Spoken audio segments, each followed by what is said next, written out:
Had some problems with restream the last 2 days, actually. It started yesterday, so we'll see. There we go. Seems we are live. Sup, ladies and gentlemen, Ackle here, and welcome back to each and one of you. And of course, if you're watching this for the first time over on YouTube, what the hell are you doing? It is a VOD channel only. You should not be watching the VODs. You should be watching it live, so click the link in the description down below, because it is always better when it's live. Always. Always and forever. Anyways, I hope you guys are having a wonderful day. All right, there we go. We've got the ads playing. We've got a wonderful stream planned for today. I mean, I say planned. Planned might be a bit of a grandiose term. Probably going to do some reactions, watch some shit. CDJ, how you doing, brother? Daga, thank you so much for the first time chat, dude. Really appreciate it. Welcome to the channel. Should we fat DJ? Bro, I'm fat. I'm here. I'm talking. What up? Miracles, how you doing? Lunari, how you doing? Regarded from Stanley yet? In a way, dude, that game still drives me up the fucking wall. I literally dreamed about the Stanley Parable last night. Miku, how you doing, bro? Bradley, how you doing? Katoria, thank you for the first time chat. Really appreciate that. Welcome to the channel. Thank you, thank you, thank you. Hey, we are very happy to have you here. It is degenerate, it's crude, it's crass, it's literally the place where manners go to die. So, you know, be ready for that. Zoe Storm, how you doing, bro? Thanks for the first time chat. Really appreciate it. Welcome to the channel. Thank you, thank you, thank you. Watching Echo DSR prog at the moment. Oh my god. Everyone just watching fucking world first races and shit. Why? What is so interesting about watching someone world first race? I've never understood that. I can stomach the progression streams. I can stomach it for about an hour and a half, and then I'm like, this is boring. I'll go watch something else now. Evans, how you doing? Eliosha, how you doing? Welcome, ladies and gentlemen. Welcome back. I have not figured out yet what we're going to be doing today. I know we're going to be playing Final Fantasy XIV, and I know that we're going to be doing the Omega raid. I have nothing else. I've planned nothing else. So if you guys have anything that you think we should be talking about that we're not talking about, now is the time to fucking bring it up, because I have nothing else to talk about. Fahrenheit, how you doing, bro? In the case of DSR, the progression is fascinating for the story. Well, I guess. 95 discussions. Oddly, the issue is, sure. What is there to discuss about 925, though? I mean, 925 has nothing that I care about. I'm not even going to play 925. So, as far as my interests in World of Warcraft go, there's not really much story. There's like maybe 20 minutes worth of like actual questing, and the questing doesn't seem to involve too deep a lore dive of any kind. So yeah, considered 925 discussed. But no, really, we've done multiple discussions about 925 over the last week, especially during the Q&A last night. That we had quite a number of 925 discussions. So I don't really know what else to add to that conversation right now, other than we'll see. It's an interesting. I think the thing that I can say. So the thing that I can say about 925 that actually has nothing to do with what is in 925. It's not really a discussion about you know, the individual systems or the plan that goes into 925, but more the philosophy of 925. What I can say is this is an interesting gamble from Blizzard Entertainment. Omi, how you doing, brother? Alaverius, how you doing? It's interesting in that this is the first time that Blizzard is doing something like this, right? Where they're basically bringing back all of the raids of the expansion, including some dungeons from older expansions, are making a comeback to be part of Season 4 of the Shadowlands. I wonder how that's going to pay off. Like, is it going to be successful? Are people actually going to enjoy this enough to where they will keep playing? Because I think for the hardcore players, so for the hardcore Mythic Plus players, this is going to be a good change.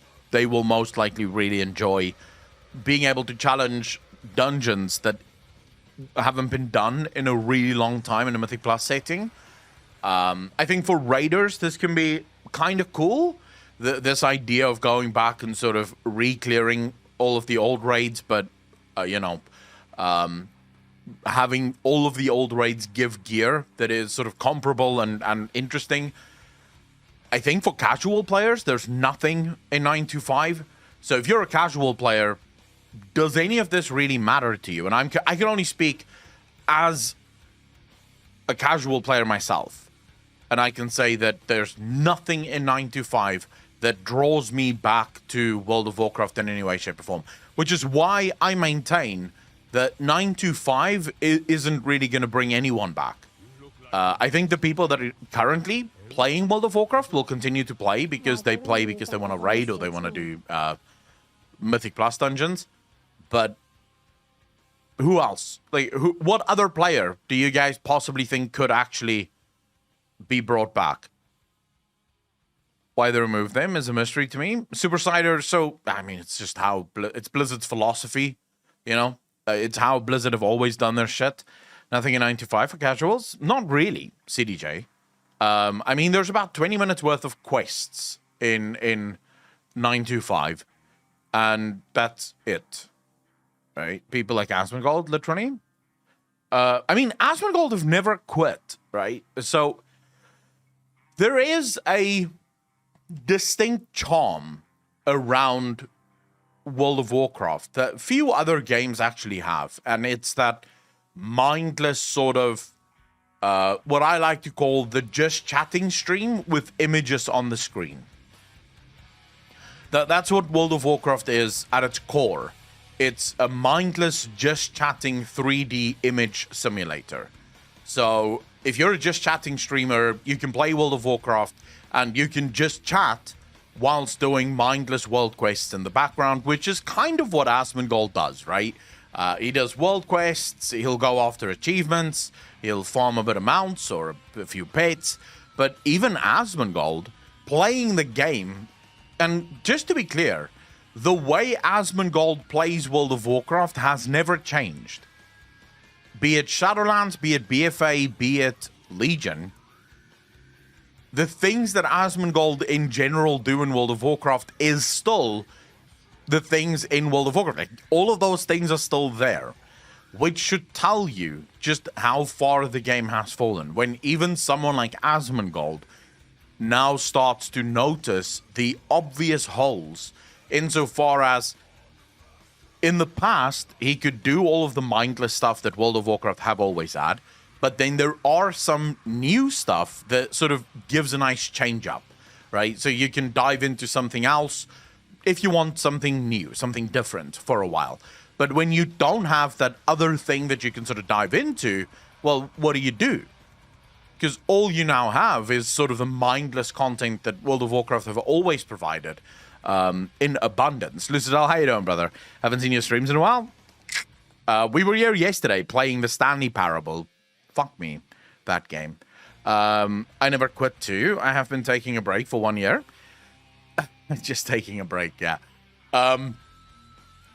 So I don't think 925 is going to bring back someone like Asmongold. It won't bring back me.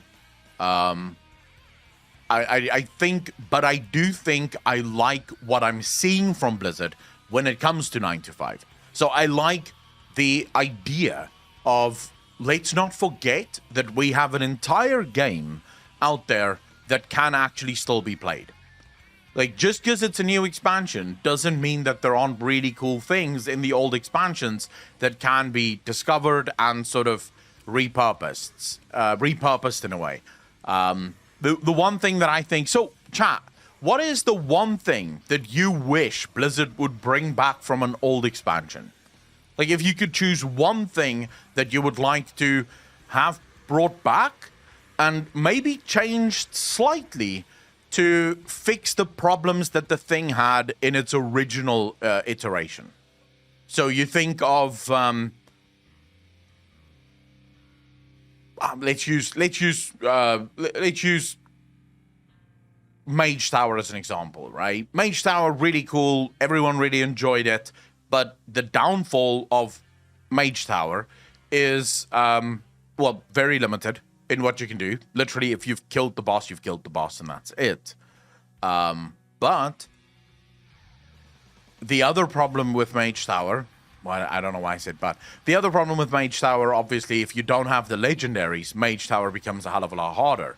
So let's imagine we say Mage Tower is something we want back.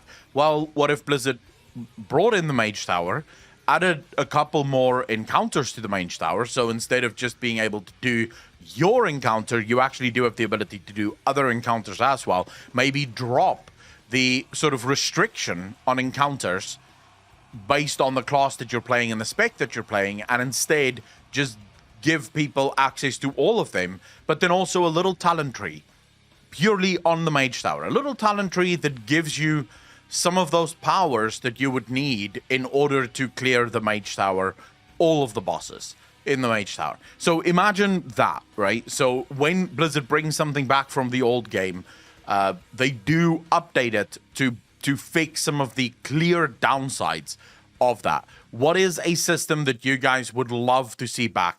And I'm not talking about things like raid sizes, or because there we're getting into a fundamentalist discussion about the philosophy of the game.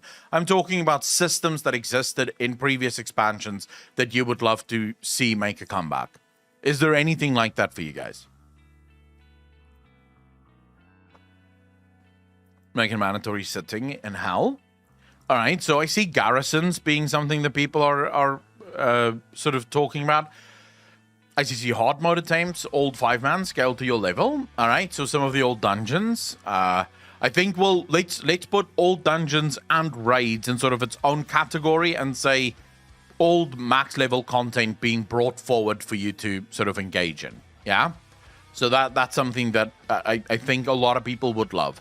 Housing, learn from garrison mistakes. The gray, when you say housing, you're talking about bringing in a brand new system into World of Warcraft. And while everyone would love that, that's not really the scope of what we're discussing here. It has to be an old system that is simply brought forward. Now, you could absolutely have garrisons where they go back and they remove the mandatory system within garrisons, maybe make garrisons a lot more customizable. So if you're undead, for example, you can make your garrison look like an undead garrison. If you're a troll, you can make your garrison look like a troll garrison. You know, so there's definitely lessons that they could learn there, right? To bring back the garrison and make the garrison once again something cool. That would then lead to them being able to do garrison invasions, stuff like that. Very true. And garrison invasions were actually kind of cool. The thing that I would like to see Blizzard bring back most, can anyone guess? T-Vet, how you doing? Those never popped for me back then. Be Stephen, again, when you say 2 raid difficulties, what you're basically asking for is for Blizzard to fundamentally change a current philosophy, and that's not what we're talking about here.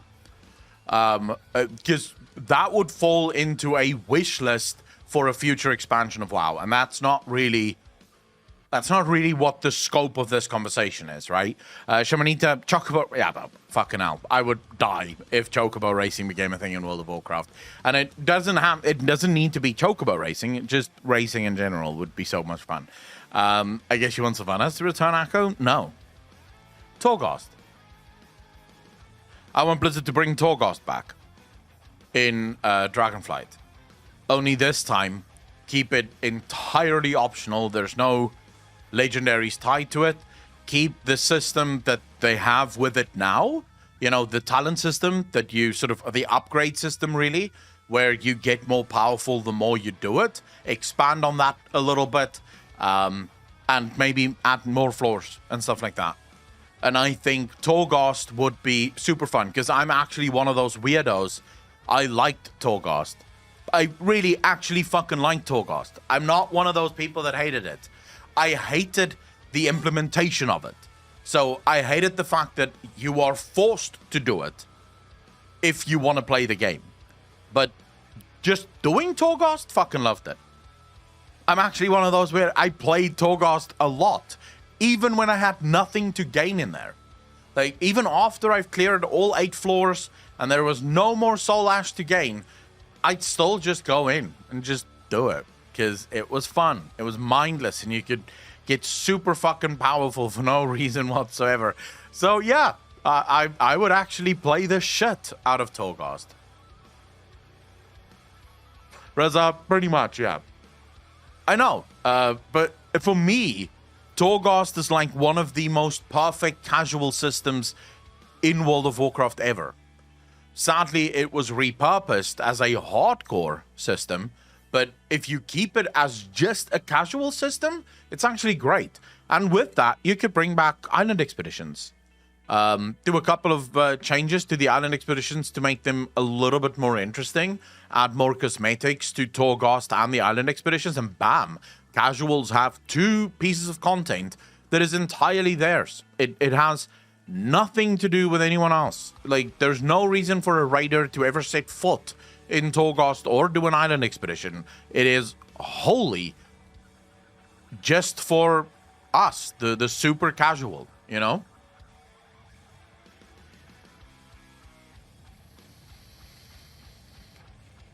AI to islands was a great idea. I agree. Throwing a cache that drops at the end that may give you a random pet, some old transmog pieces, maybe just some gold. I mean, yes, have some really cool rewards in there, but don't get me started on Blizzard's bonkers fucking raid design or game design mechanic, where Blizzard almost always approaches all game systems from a reward-first approach. So what is the reward that we want players to have, and what can we build to give players that reward? I want the content itself to be the reward. The rewards at the end of the content should really be the cherry on top. Like, I hate the fact that in World of Warcraft so often, all content is built with this, well, we have this reward we want to give players.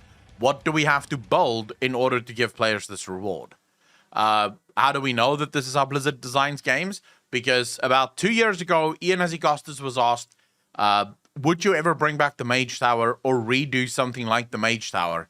And Ian said, and this is genuinely what he said, we would love to bring back the Mage Tower, but right now we don't really have any reward that would make sense to go into the Mage Tower.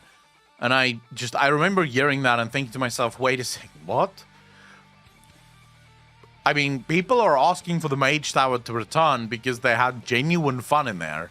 And I'm pretty sure that would be its own reward. Like, if it was genuinely fun, people would just genuinely do it because it's fun, right? You don't have to not do something because you can't think up a fucking reward for the something that you're doing.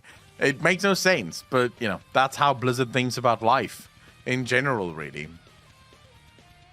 Which annoys me to no fucking end. Annoys me. Cerebot they didn't have at the time, because if you remember, the Mage Tower gave everyone artifact weapon skins, and that was really cool. The issue was, well, they don't want to give people the Mage Tower rewards that used to exist, because obviously those were timed and FOMO and all that shit. So they would have to dream up new cosmetic items to put in there, and they didn't want to. They didn't feel like that's enough. Razar, we'll do it now. Is the ads done, Razar? Ren, well, if you didn't get your artifact skins back in the day, you're not getting it now, right? Like, you can just accept the fact that those are gone now. All right, so for those of you that don't know, I run the ads myself at the beginning of the stream. I run it so that you guys won't get any ads for at least the next hour. I do it specifically when we're not talking about anything interesting or anything of value. That's when I run the ads. Just so that, you know, new people that come in don't get served with fucking pre-roll ads. And also, we can actually have an hour of peace and quiet with no ads. So don't worry about it. Whenever I'm running ads, I won't also then be doing some crazy deep fucking discussion on something that you absolutely have to be present for. That will never happen, I promise. I run it so that Twitch doesn't do it on my behalf, because if Twitch does it on my behalf, Twitch almost generally will fuck people over with horrible ad timings. Plus, I'm pretty sure if you've seen an ad on Twitch, you don't get served with ads for the next hour and a half. So your internal cooldown goes on, which means you should not get another ad now for an hour and a half. What I want now, bring back artifact skins. For that, you would have to bring back artifacts, no? Razar, you bastard. Thanks for the Prime tip. Did really appreciate that. Thank you, thank you, thank you. Welcome to the most degenerate chat on Twitch. You didn't have to Prime sub. Like I said, the ads won't get in your way, but I really do fucking appreciate the sub nonetheless. Lysaria, how you doing? I have no complaints, Lysaria. No complaints whatsoever. So, I guess we should talk about the elephant in the room. Do you guys think, what do you think is going to happen with the Amber Heard trial? I'm not going to be watching it. Not really. We'll probably watch the verdict if that doesn't take too long. If people want to. But what do you guys think is going to happen?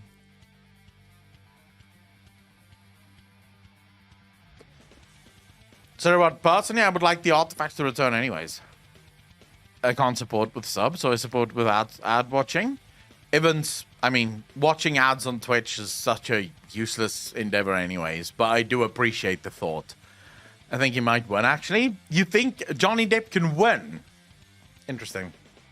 I don't know, though, dude. It is very difficult to prove. Like, very difficult. I don't know if... My God. Defamation is, like, one of the hardest things ever to try and prove. I don't know if there's any chance. John, wanna lose? Amber lose. Nobody gets perjury. Nanako Reborn, how you doing? I think Depp has already, to be honest. I guess they say both are at fault, and nice. So there is a genuine chance, Evil Tooth, how you doing? There is a genuine chance that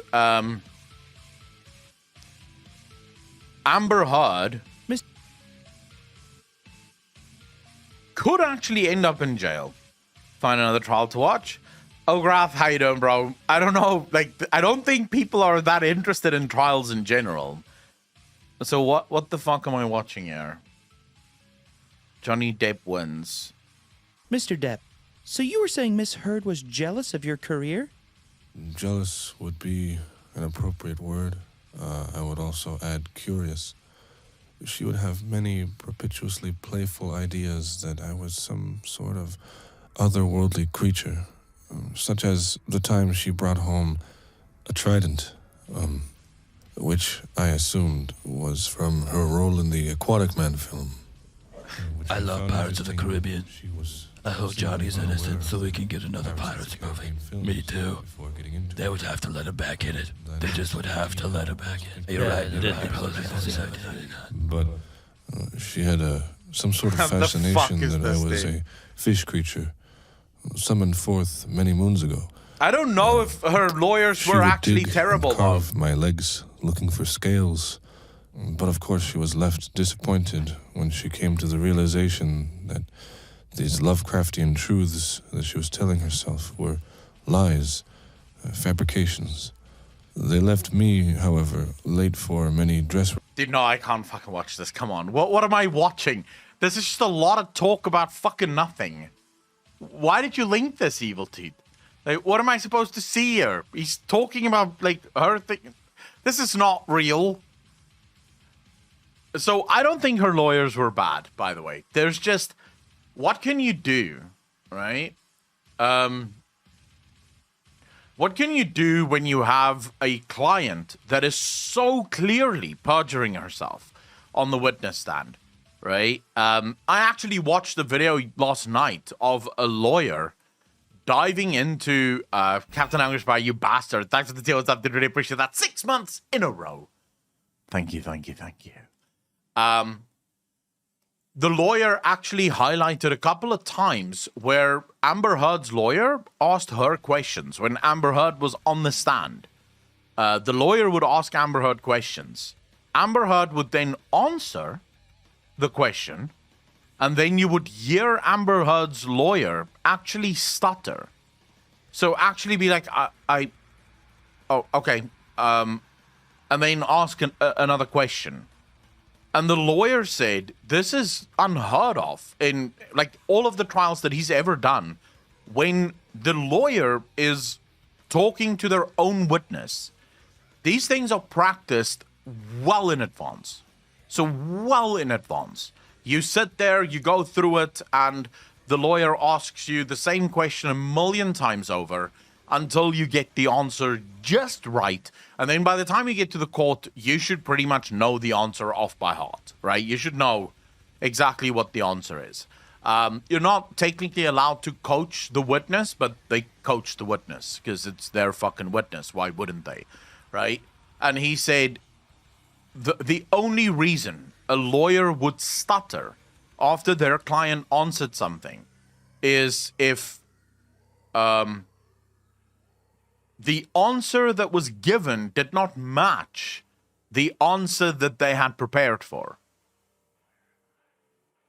Right? So there was no match in terms of, like, I said something, I asked you a question, I knew what your answer was going to be because your answer would lead into my next question. But now you've answered, and your answer given does not lead into my next question. Like, I'm fucked now because you've answered something that's completely different to the answer that I gave. And it was specifically about this, you know, the mirror, where Amber Heard wrote stuff on the mirror and Johnny Depp wrote stuff on their mirrors because apparently mirrors for rich people is different to the rest of us. But so they were writing on the mirrors. And the lawyer asked Amber, Ms. Heard, what, if anything, on these mirrors did you write? And Amber Heard was like, nothing. I didn't write anything. This is, I heard about this the first time in the trial. And the lawyer was like, oh, okay. And the lawyer sort of went, he thinks that Amber was supposed to say, I wrote in red. Because the lawyer's next question was, Ms. Heard, which of these two colors would you say is on top?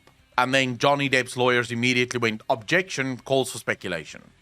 Because if she says she didn't write on the mirrors, then she can't possibly know which one of the, like, the red or the black is first.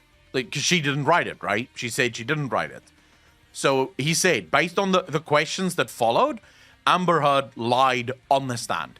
Like, right there. Her entire legal team prepared for her to go, I wrote in the red, but I wrote that before Johnny wrote on the mirror.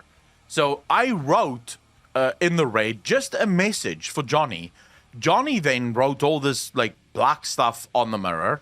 So mine wasn't to taunt him. Mine was just a message for him, right?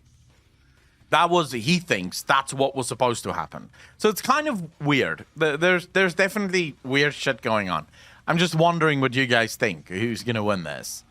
Definitely shit. Maybe not from a lawyer perspective, but the way they hilariously tried to go at Depp and his witnesses was bad and cringe as fuck. Well, what do you do when your own client becomes their worst enemy? Like, their own worst enemy. What do you do? King Julian, I don't disagree with you there, but if Johnny Depp doesn't win this trial, there's still going to be people that sort of think, well, maybe he did do it, right? So I do think for Johnny Depp, getting a victory in this trial is also important.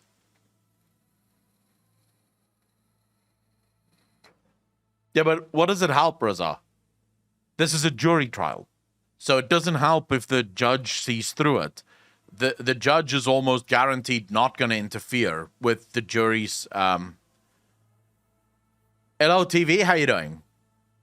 Welcome to the stream. Happy to have you here. So, yeah, I don't think the judge is going to overrule the jury's decision, which means yeah, we're just gonna have to hope that the jury isn't a bunch of morons, you know? That's kind of the only thing that I can hope for. Now, I don't know if you guys know more about juries than what I do, but yeah. Language barrier, I meant to say jury, not judge. The longer the jury spends, the worse it gets for Amber. Too many contradictions to give her the benefit of the doubt, especially her own testimony. If you have to lie to protect your client, just take the L. It's not worth having that on record. But her lawyers can absolutely say that they didn't lie, right?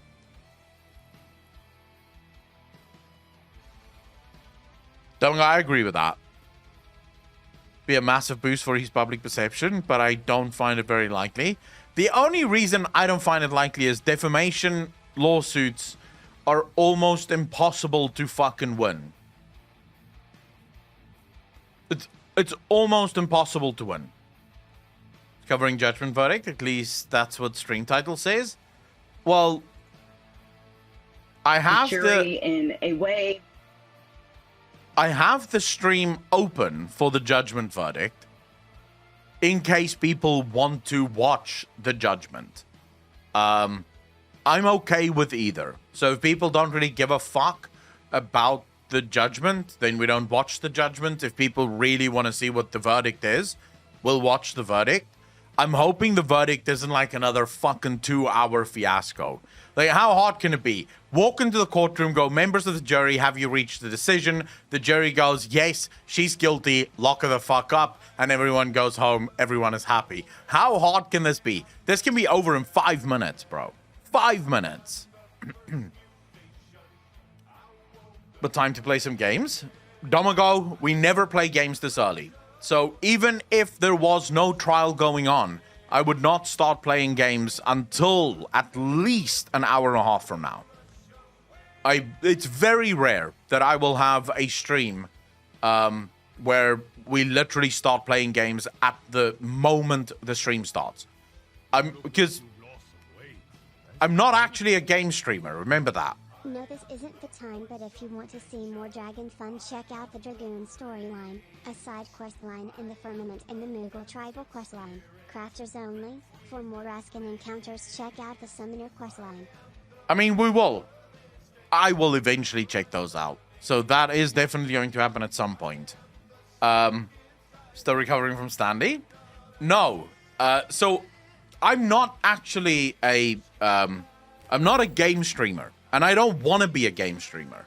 I'm a just chatting streamer that sometimes play video games. Altog, thank you for the follow, dude. Really appreciate it. Welcome to the channel. Thank you, thank you, thank you. The reason I stream is this, the conversation, hanging out with you guys and sort of chatting to chat. That's why I stream. If it was only for video games, I can play my own fucking video games. And I can play video games on my own, much more fun than streaming it. Because then I can just sit and take in the story and I don't have to do anything else. I stream because I like hanging out with chat. So if you remove the chat hangout, I may as well not stream. So that's why you'll almost never come into channel and from the first moment see me be in a game. It has happened before. There are days where I'm just so in the mood to play something that I'll just be like, fuck it, it's just to play a game. But it's rare. It is rare. The problem is Amber could still win this. All that needs to happen, have a bunch believe women idiots on the jury. Let's hope there aren't a bunch of morons like that on the jury. King Julian, your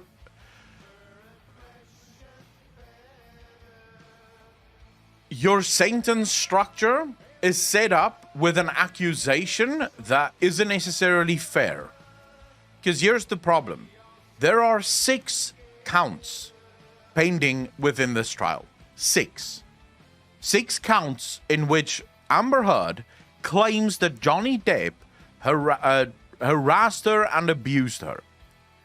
If the jury finds even one of those charges to be legitimate, so let's say Amber Heard lied about 95% of everything that happened, but the jury finds that in 5% of the cases, Johnny Depp did abuse Amber Heard.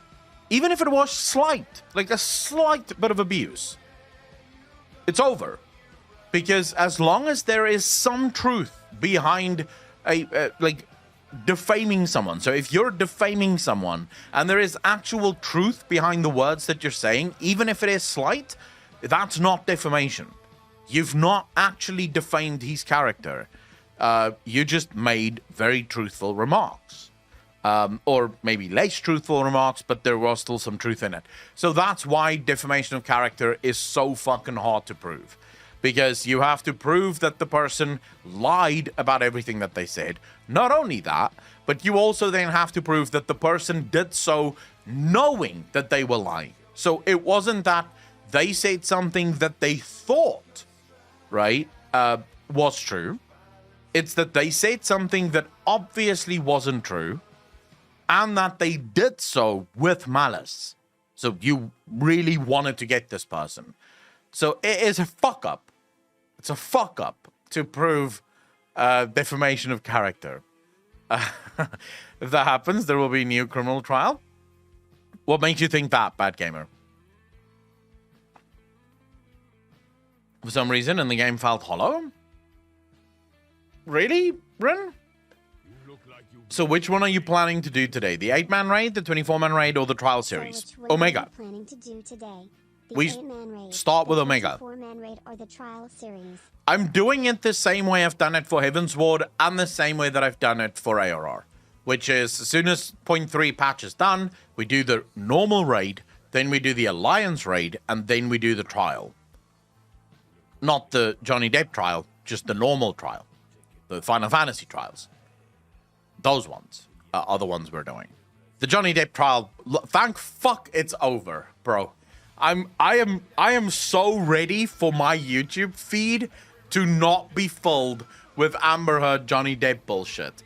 Even before I even watched the trial, and I started late, my feed would constantly be filled by Johnny Depp Amber Heard shit. Sophia, how you doing? Like, I'm so ready for the shit to just be over, man.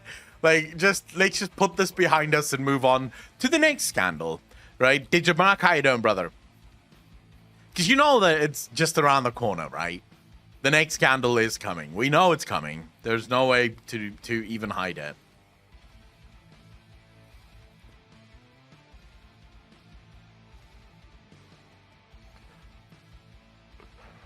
They find in favor of Heard, giving merit to the abuse claims, then it's criminal charges. This is a civil trial, they are different. Bad Gamer, really? My office hates Twitch? Sophia, don't you usually work from home, though? I wasn't watching you at that point before, so I wasn't aware of how you do it. That's fine, Supersider. That's why I told you. Mr. Hanky sues Amber for defamation. Omega raid later? Indeed. In fucking deed. Jury can ignore laws in a verdict. It's called jury nullification. Yeah, but you have to argue jury nullification.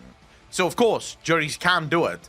Technically, it's illegal or against the rules to argue jury nullification. But yes, juries absolutely have the right to ignore the law. And just be like, well, fuck it. We don't like her, fuck her. But you need every single person to not be, like hate her or some shit like that.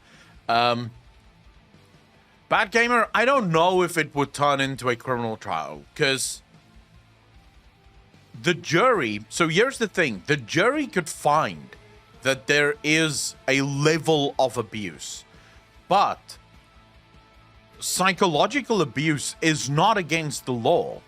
It's grounds for divorce, sure, right? Being mean to your partner isn't against the law. As long as you never hit your partner, there's no laws being broken.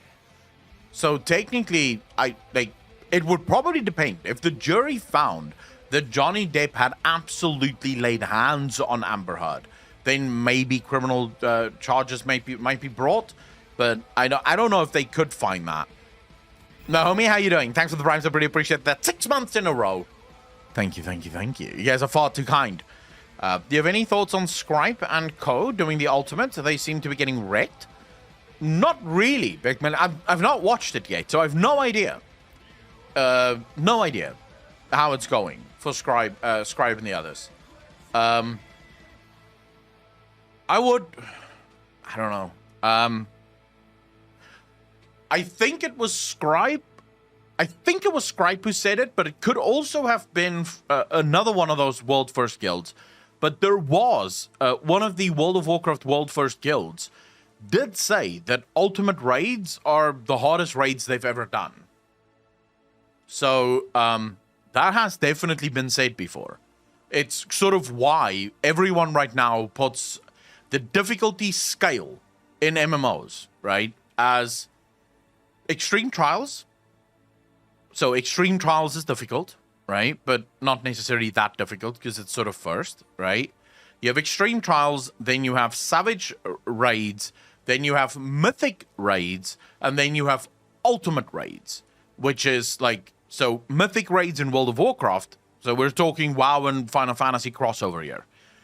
From World of Warcraft's mythic raids is the most difficult raids in gaming. But then you add the ultimate trials or the ultimate raids. I don't know if it's ultimate or trials or raids. But if you add the ultimates, then ultimates actually, according to most, is even more difficult than mythic raids.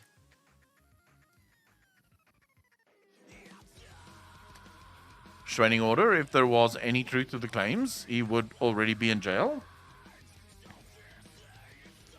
Let's see. I just know for a fact that you can look at Amber Heard and it's so clear that she is stone cold fucking nuts. Like, any guy who decided to marry her, like, just was not paying attention, dude. Echo, what are you listening? What am I listening to? I don't know. I don't know what this music is. This is sort of Queen's Mab's Whisper, straight on till morning. Cut the anchor. If that makes, like, any difference to anything. This is just stream-friendly music. So, you get it on Pretzel Rock. Why though, Echo? We all need to be entertained somehow, and this joke of court cases of people accusing people over the dumbest shit are always a joke. I mean, is this dumb shit, though, that people are accusing people of? Didn't she beat her ex-GF? Evans, yes, but apparently that wasn't allowed in this trial. So apparently it wasn't allowed. Is this current or? Testify that there was no violence and that there was no crime. All right. No, this isn't current. It's cooking in here. So what's cooking? How's life? With a summer start off and a couple more bits and pieces around the corner, right? Did you mark what? Why are you in such a good mood, bro? There's no place for that here. Not in this stream. Why are you in such a good mood? There's no summer here. It's just winter. It's cold as shit. I'm truly dying of fucking cold, bro. You couldn't see the monster? I don't think the drugs had anything to do with this. Ren, where do you want to go? I don't think drugs had anything to do with this, because from all of the testimony we've heard, Johnny Depp doesn't seem aggressive when high. He does not appear to be an aggressive guy. At least based on what everyone else have said about him. Like, everyone else that have spoken to him or spoken about him, no one said that he's an aggressive guy or that he's, yeah, I don't know. Summer here in Finland. Yeah, you Europeans have summer now. We don't have summer now. We have winter. All right, so there is a video that people wanted me to watch. This is from Balila. From Balila, it's Crusade. This must not catch on. Our worst pay-to-earn fears are coming true. All right. Brilliant news, everybody. Okay? 4-step plan to making infinite money. Let's go. Step 1. You get yourself access to an IP with global wide appeal. Step number 2, release a successful, well-developed game with wide appeal and wide availability. Step 3, and this is the key, so listen up. You've got to fill it full of gacha mechanics so that you make $100 million in under 2 weeks. Okay?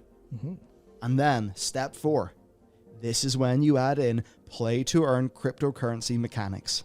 of course, so that you can train that wide and young audience to work instead of play. Do that, and you will be calamitously wealthy. Dude, I fucking hate the pay-to-earn bullshit. Just because I don't, on the surface of it, psychologically speaking, or philosophically speaking, I don't immediately disagree with the pay-to-earn model. The issue with pay-to-earn is that almost every game that has pay-to-earn as a thing now start with the pay-to-earn, so they put a hell of a lot of work into how you pay-to-earn, but they don't, or play-to-earn, but they never put any work into the play part of the game. Like, if you've ever spent any time playing a play-to-earn game, it's horrible. It's horrible. Those games are incredibly fucking boring. And in reality, it's all built on a scam, because it's built on NFT bullshit. Now, let's see why this is our worst pay-to-earn fears coming true.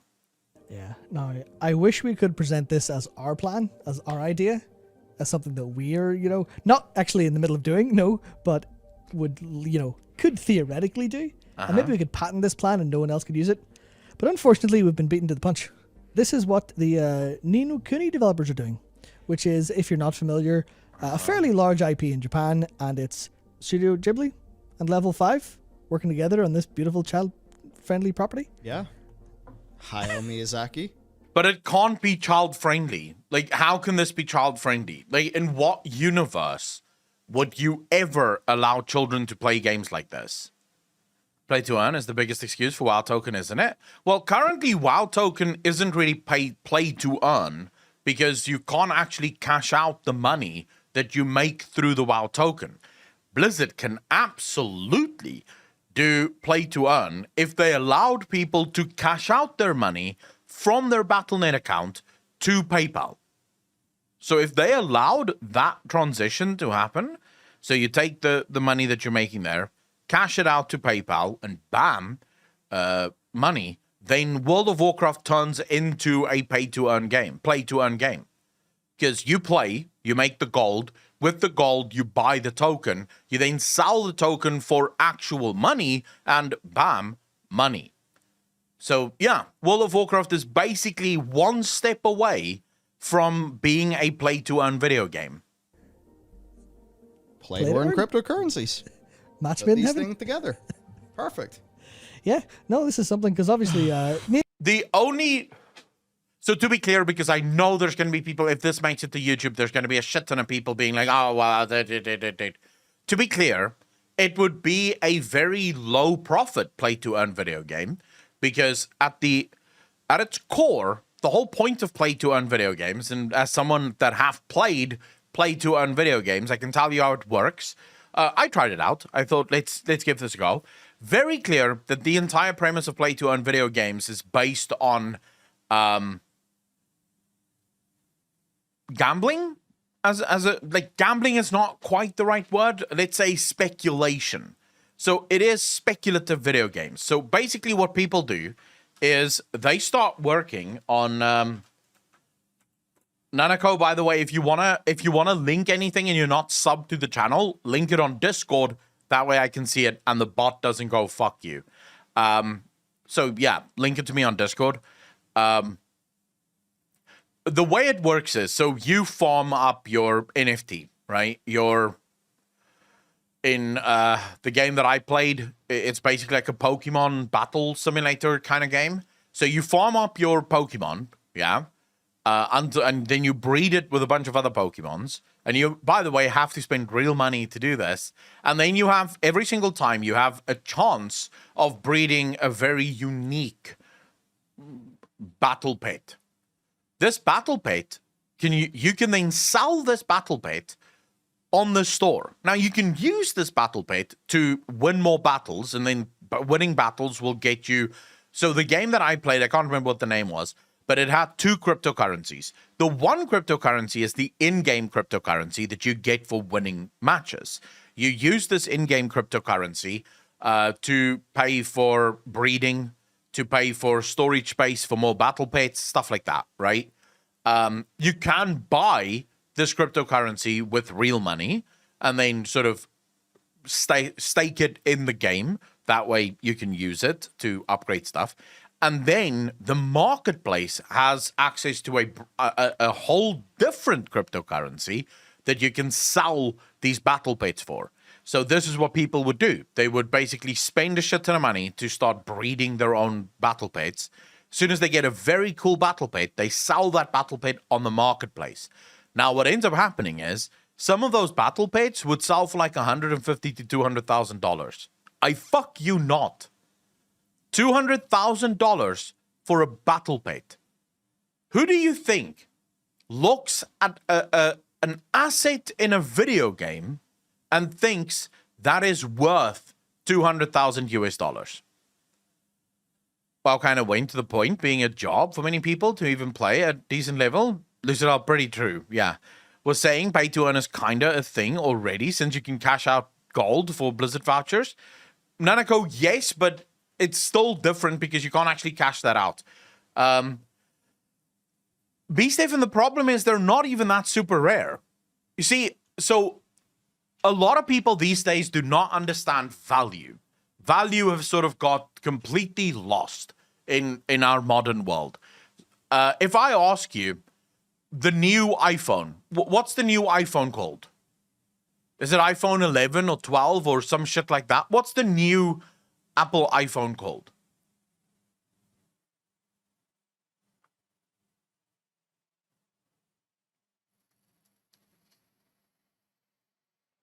It's the 13. All right.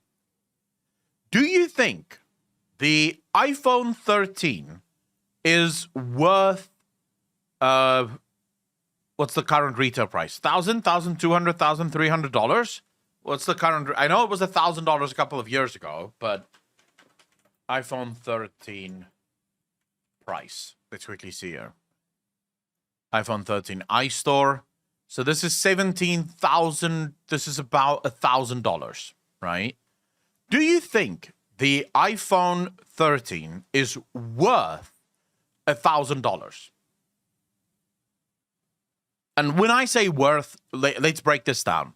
If you take all of the components and the materials that those components exist of, so the silicon for the chipset, the plastic, the metal bits, all that shit, right? So we put all of that together. So all the materials that made this. We then take all of the software that went into this phone and we add all of it up.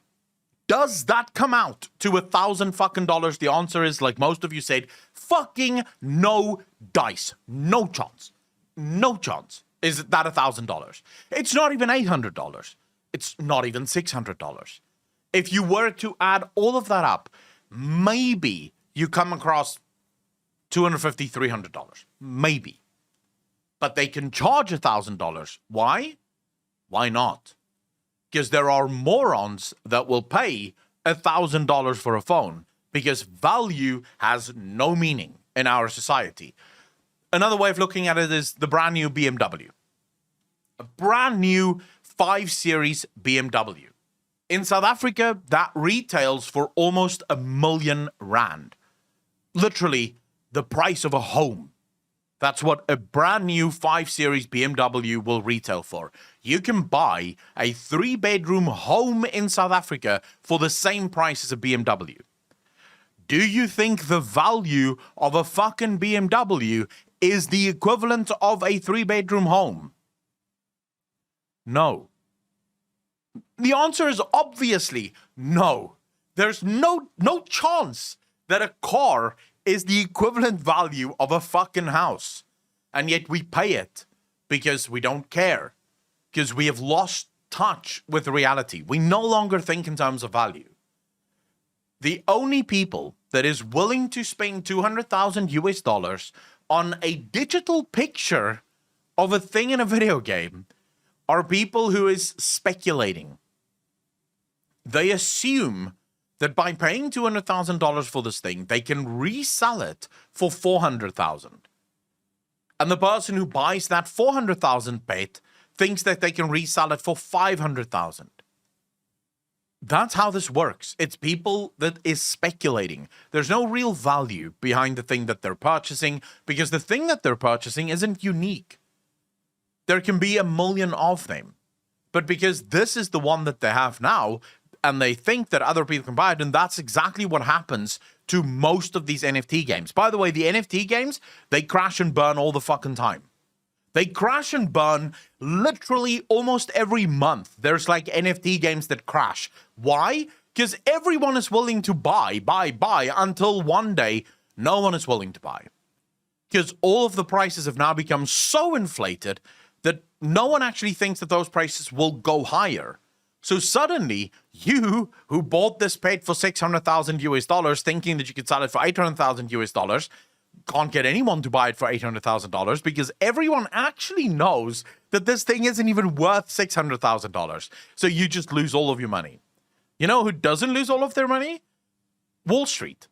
The fat cats that buy into this shit knowing that you're a fucking moron. Like, they know that people are morons. Dude, we have so many bubbles right now existing within the world. It is absolutely surreal. Couldn't the same thing be said about crypto? Nintendo, yes. Some cryptos, not all. Because there are cryptos that do have an actual value in terms of the technology that they provide. So if you look at a cryptocurrency like Cardano, for example, or ADA is the currency, Cardano is the company. If you look at the technology that they're working on, that's what gives ADA its value, is the underlying technology. So Cardano right now is working with a bunch of African governments to make voting, so national voting on the blockchain, a reality. Since a lot of African nations are very spread apart, which makes it really difficult in some of the more remote villages to get voting done there. This is going to make it easier for people to vote because all the voting happens on the blockchain. It's instant. They don't have to hire massive amounts of counters because in Africa specifically, most voting is still done by hand. It's still filling out a little piece of paper, and that piece of paper have to be counted. It's not a machine that you just vote on, right? Mainly because we don't have enough electricity, so those machines would be offline most of the fucking time. Super Massmo, thanks for the follow, dude. Really appreciate that. Welcome to the channel. Thank you. So there are cryptocurrencies with an underlying technology or multiple technologies that they're working on, and that gives it some value. Even then, it's still a bubble. It's one of the reasons I cashed out of all of my cryptocurrency holdings, because I was looking at the cryptocurrency market and I just went, this shit is overvalued, dude. Like, everything here is overvalued. And I was right.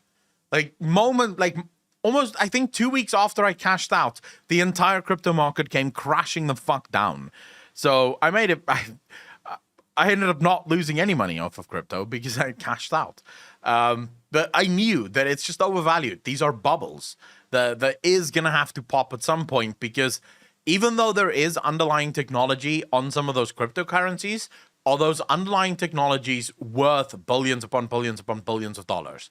No, obviously not. Ni no Kuni Cross World is a mobile MMORPG that's just hit global release the other day. I think earlier, well, don't know when this video goes out, but earlier this week, and to generally great success because it pumped really hard in Japan and South Korea, making 100 million in 11 days, outperforming. Why are the graphics so shit though? Because it's a really big, really child-friendly IP. People obviously mean Studio Ghibli. People love that stuff.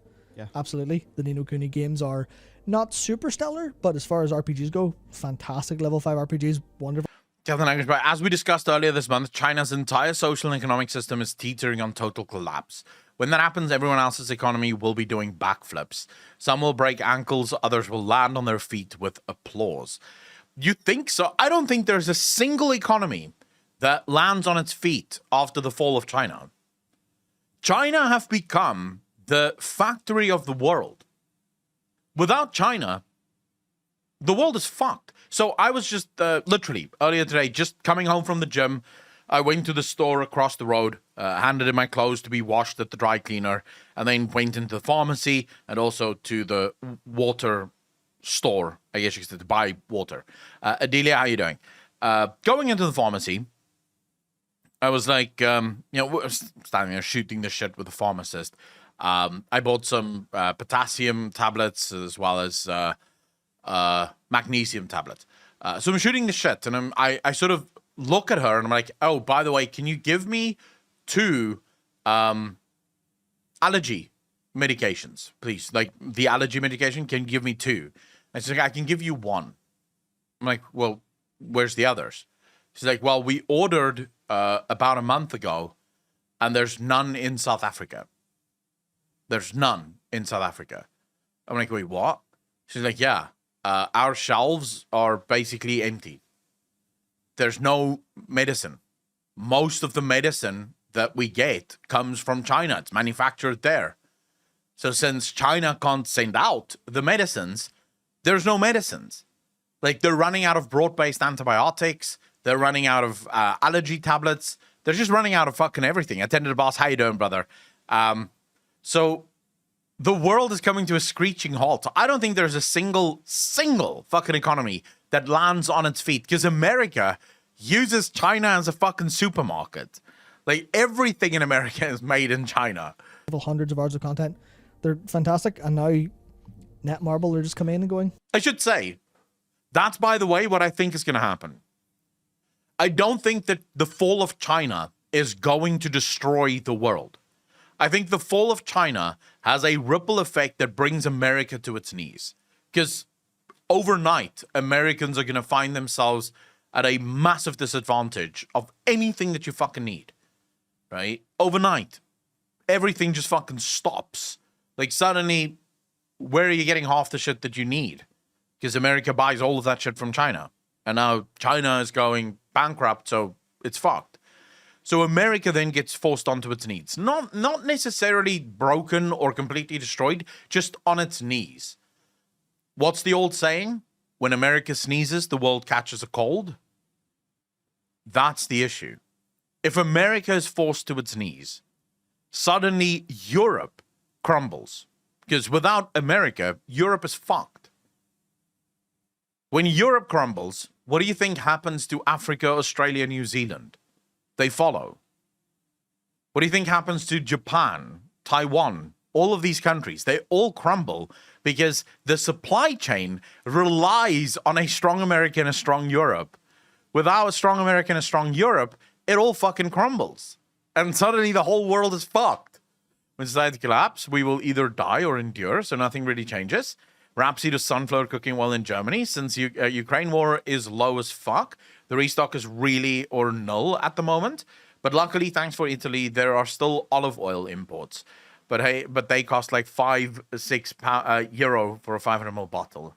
Worst case scenario, China blames the West for the collapse and joins Russia for World War III. Well, China already... So there is a saving grace. So China have been looking... I was watching a video just last week, actually, about... So most of you know what BRICS is, right? The BRICS nations. Seven Raven, how you doing? Doesn't want to fight Russia after Ukraine. Most of you guys know what BRICS is, right? BRICS is Brazil, Russia, India, China, and South Africa, right? Those are the BRICS nations. Now, that is a complete economic system. It's an economic alliance. It is not military. Like, there's no militaristic alliance whatsoever between these nations. China have been looking for a while now for military alliances. The problem, the real issue is you can't be a world superpower without military alliances. The issue for China is that most of the nations around them are allied with the US. So they can't really go into a military alliance with Japan, or a military alliance with South Korea, or a military alliance with Taiwan, even though they don't actually admit that Taiwan is a country. So obviously there's a problem there. But yeah, so China is sort of looking for military partners. The issue, and this is perhaps the one great thing, China and Russia have been in talks for almost a decade now to form some kind of military alliance. Russia is the one that refuses. Why? Because Russia is far smaller than that of China. So if Russia and China were to form a military alliance, Russia would suddenly be at the whims of China.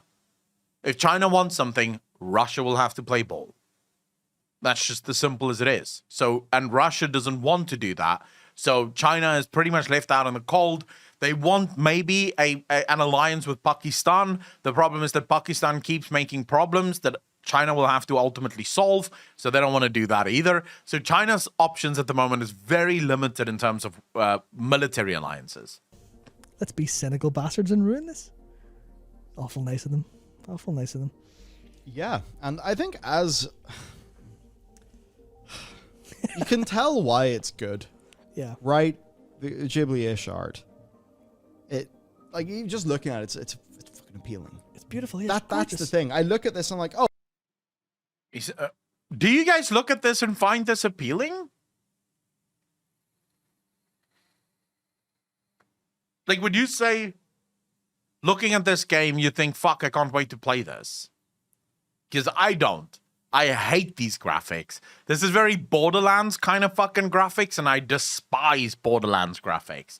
I really hate these graphics. So nothing about these games look appealing to me whatsoever. Oh, I would really like this, but our first taste of where this all goes really quite south is actually from their press release, where they're talking about the Ghibli-ish art so that gamers of all ages, etc. can enjoy it. But here's where it gets a bit more iffy. Ni no Kuni Crossworld users will be able to acquire in-game currencies by hunting in a particular field or dungeon, and exchanging them for individual game tokens. Sandro, that is actually very true. China and Russia have a very unique relationship with one another, where neither country actually very much likes the other, but they kind of have to be friends because no one else wants to be friends with them. Tokens and MBX. The press release then says, how will blockchain technology be linked to various contents of Ni no Kuni Crossworlds? We are very curious. Oh, wow. Us too. Yeah, absolutely.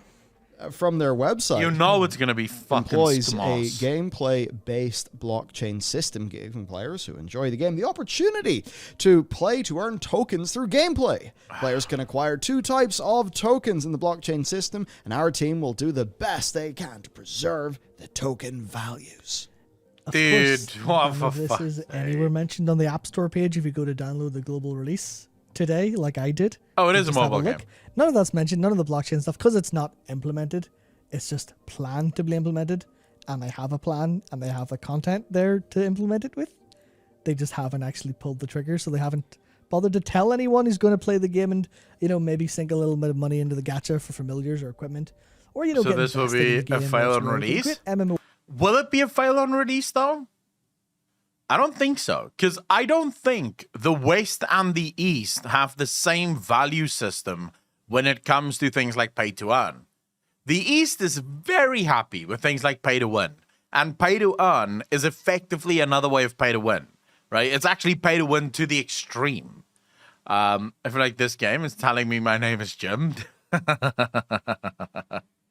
RPG that it promises to be. Like, yeah, we'll just not tell you about it at all whatsoever. Yeah, and the funny thing is, like, most crypto advocates will talk about how it's great because things are, you know, decentralized and all of that, right? So there's, you know, there's full transparency, etc.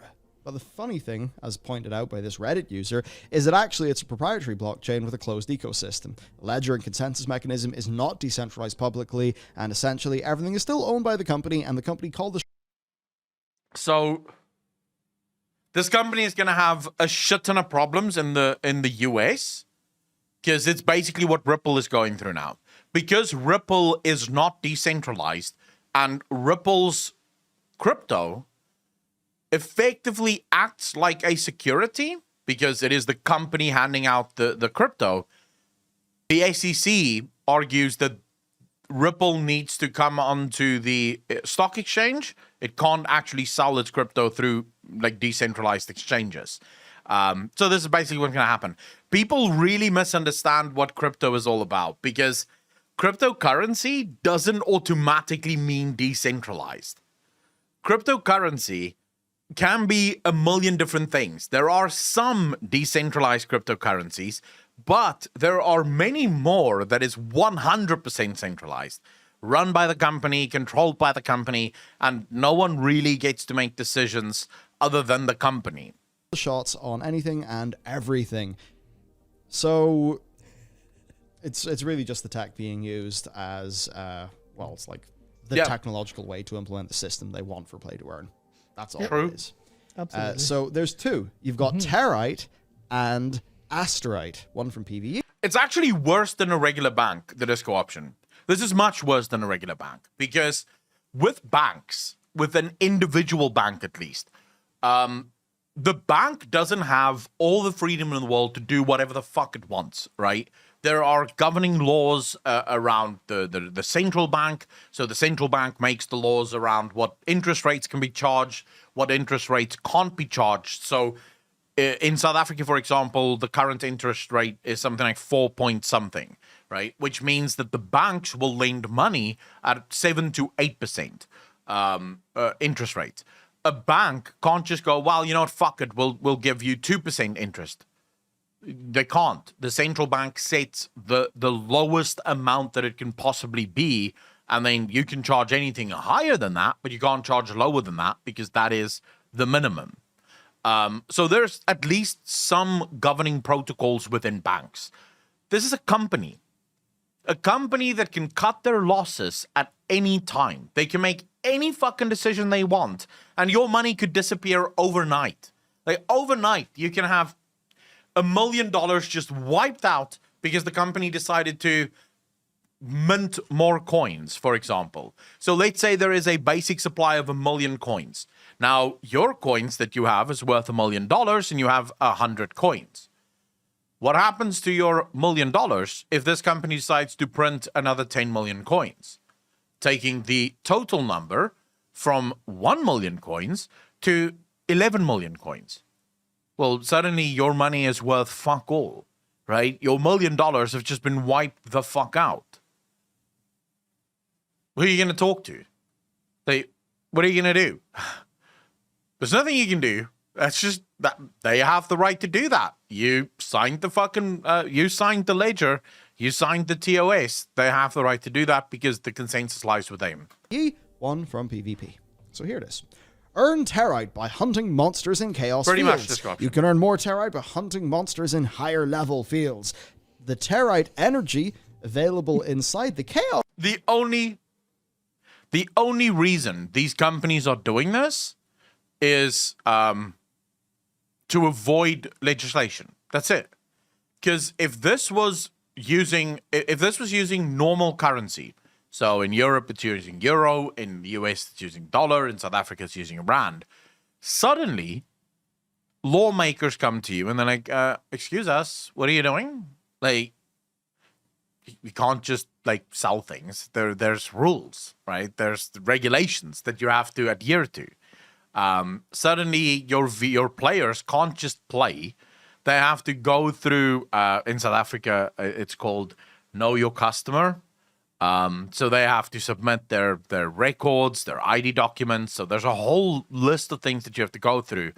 However, if you're using cryptocurrency, you can basically skip all of that shit. Like, none of that really matters because at the end of the day, well, you know, you're not using real money.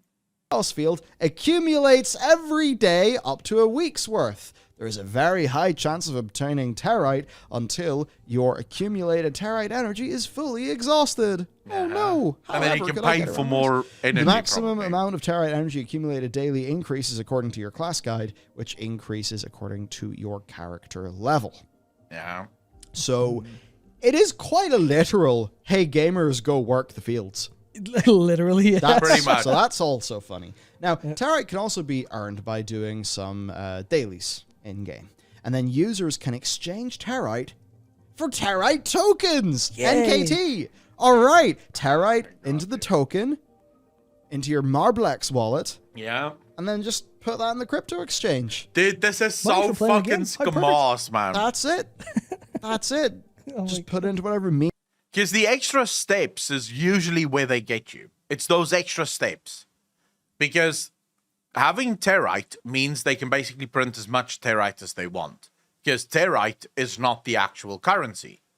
Then you have to exchange it for Territe tokens. Now, Territe tokens is where the company gets to basically make all of its money because they can set whatever the value of the Territe token needs to be. So let's say yesterday I exchanged 100 Territes for 1 Territe token. Well, today I need to exchange 200 Territe for 1 Territe token because the company decided that is the new value of the Territe token.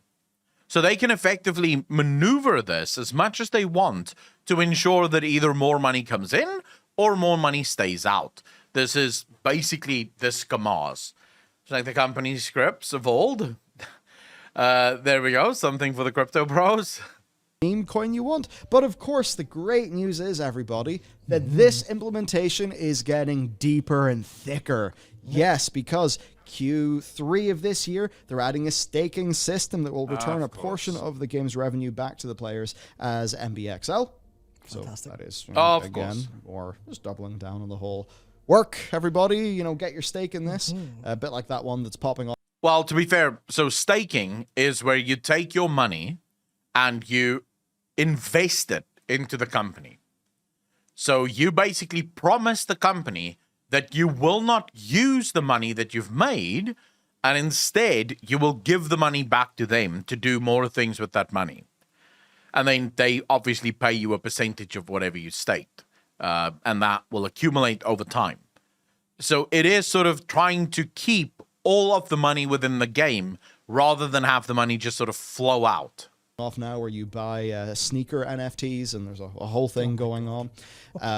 There's an Asteroid exclusive shop update and additional Kingdom content. And then for Q4, all server, additional content, power up content expansion, and of course, non-fungible tokens. Yep. Fantastic. That's just what I want. You knew it was in my, coming.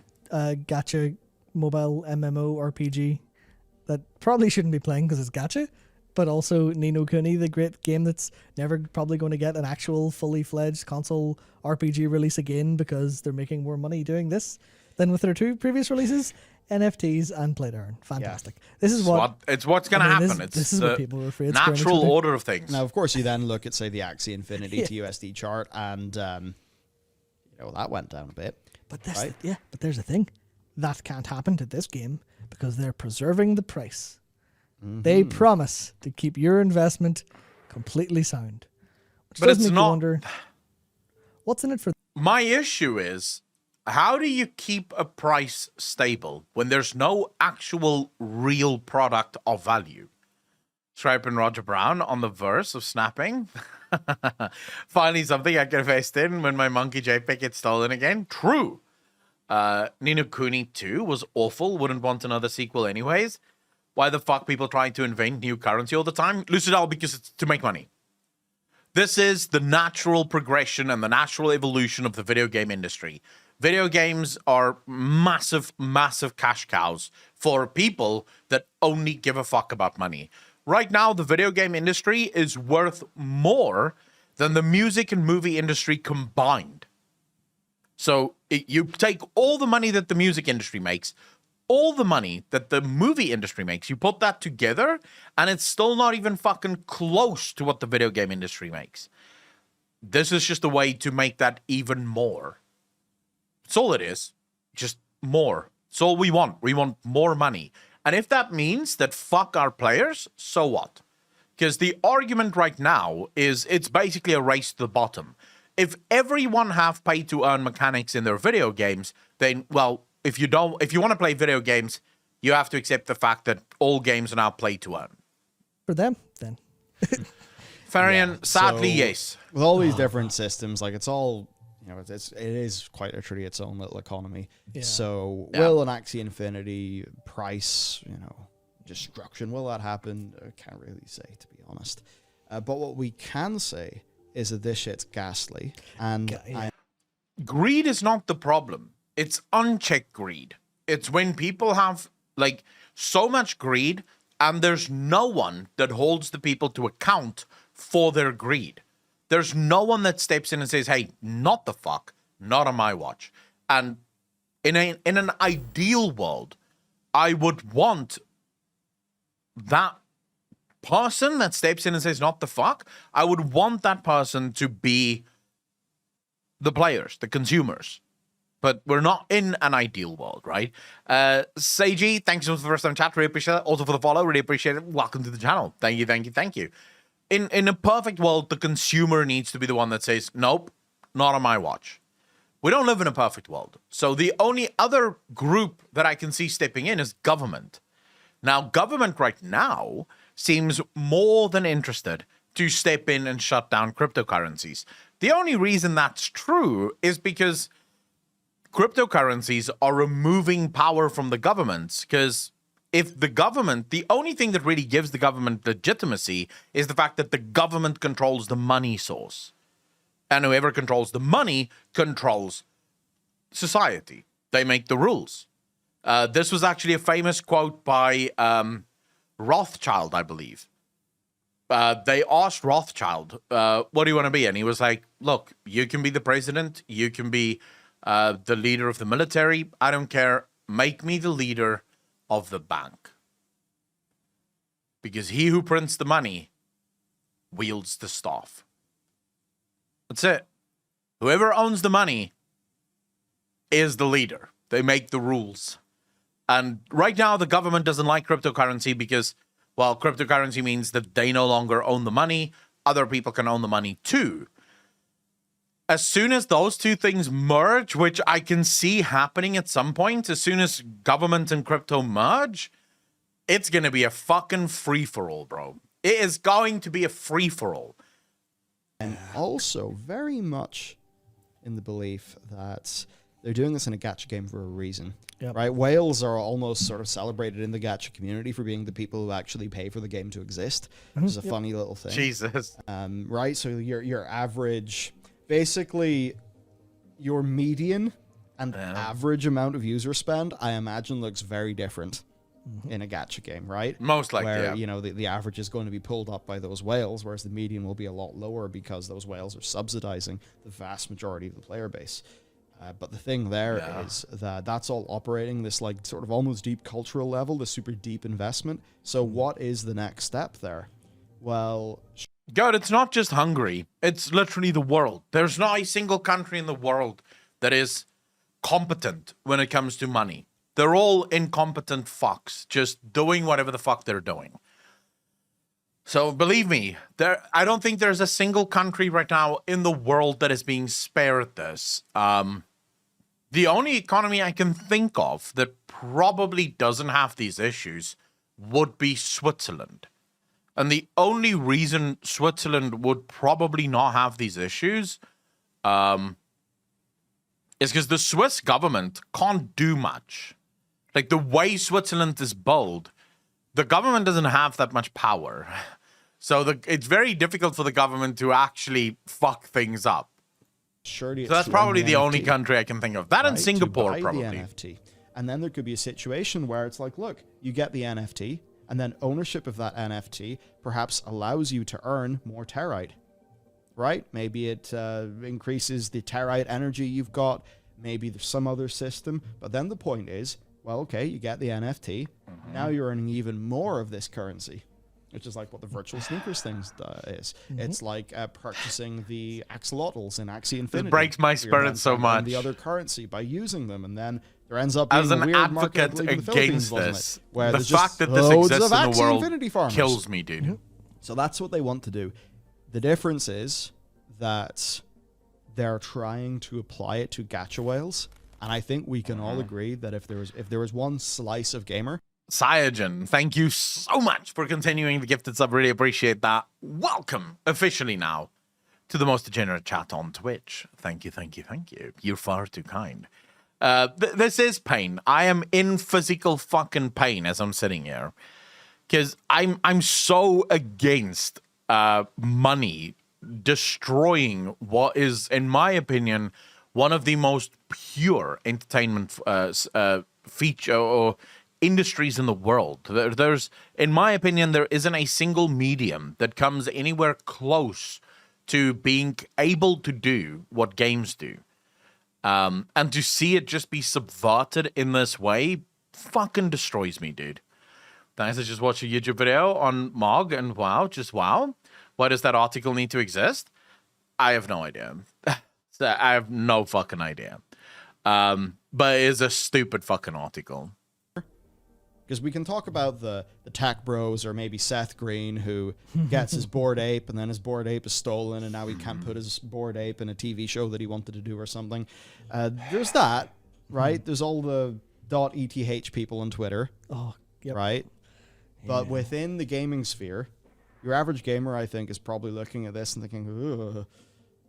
But a gacha whale, they already spend in some cases. The average gamer has become a fucking sheep, bro.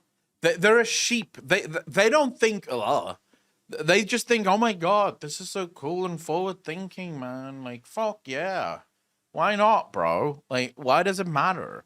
Yeah, sure, I pay $15 a month for World of Warcraft, but I really like when they take my money and then also make me pay for the fucking mounts in the store. That's what I live for. These games. I mean, there is already, to be fair, it's for YouTube content, but there's already on YouTube, one of the first results for like looking for Crossworlds is a YouTuber who put $1,000 in immediately into the global release just to get a big video of doing all the gacha rolls and seeing what comes out of them. And that's just $1,000 for, I mean, sure, expense for a video for like 24K views or whatever, but like, it's still like, I don't play games like this. That's what people are doing. You know, that's how the game made 100 million in the first 11 days, and it's like a launch in Japan and South Korea. Sure, it's big there as opposed to, 100 million. Ni no Kuni's not like a massive franchise in the West. It does better than you think. I think based on sales, but it's not massive. But still, like, and people clowning gacha games like FGO, just being like, "Oh yeah, you're spending all that money in fucking JPEGs." Yeah. But the thing with the NFT is, I know a lot of people say, "Oh, the NFT, that's just a link to a JPEG." You know, don't right click it. But the NFT, the actual token itself, if that's on your account, other things can happen. Yeah. Right. So that's why people have been talking about, say, using blockchain tech for even theater tickets, or not theater, like concert tickets or something. Yeah. Right. Where you can maybe do a little bit more with it. So here. Oh, Slander, I heard about that. Perhaps. I imagine this is what they want to do. What does that NFT get you? Does that make the time you spend in the game more efficient? Does it increase your ability to play to earn? Because if they successfully do that, then the people who already spend we've lost. It's over. It's over. Are going to see the NFT and be like, wow. It's over. We've lost. I know I'm just buying waifu JPEGs, but you know, I kind of rationalize it to myself. And then they look at those and think, fucked, oh, that's real. Man, it's fucked. That's you know what I feel like? Yeah. I feel like that old guy on the corner with a Bible in his hand, saying that the end is nigh. You know, and everyone's sort of just walking past me, laughing and pointing, because the end is really fucking nigh, though, and no one sees it. Like, everyone's just fucking walking along, just, I don't know. It's like no one gives a fuck that the gaming industry is getting wrecked by these people, and it just seems to go. Just keeps going. Tangent. Next week on college, I'll have to partake in a gaming debate, where half the class will take the side of ludology purist. Only gameplay matters in a game, the rest is just accessory. And narratologists, it is good, if not fundamental, to have some sort of narrative attached to a game, even if tangential in the form of atmosphere musical immersion, for it to work. I hope I get picked to the narratologist side of things. To be fair, though, I disagree fundamentally with the ludology purist perspective. Like, we can actually discuss that in a minute, because it's a very interesting debate to think about. And look at all these benefits it's going to give. Too much doomsayer feels like it, right? Especially when you look back to the game's design and how the play to earn works, where you can earn more territe by hunting monsters in higher level chaos fields, or in the case of the asteroid, you earn more for placing higher on PvP leaderboards and winning harder PvP fights at higher ranks. So you want a gacha roll for see you later, bro. Top tier familiar. I don't know if gacha applies to equipment. I know it applies to the familiars, like the not party members or characters, but little familiars. You want to put a couple $100 in to increase your ability to earn more money if you're playing this game? Do you want to increase your investment in your future finances as opposed to just buy some gacha shit? It is very, very insidious. I hope this bombs like shit. Companies basically turning their games into play to earn bullshit. See, a lot of people, what they actually get from games is a sense of reliable progression based on the work they do. And often that's a situation where sometimes the real world just doesn't provide those dopamine hits.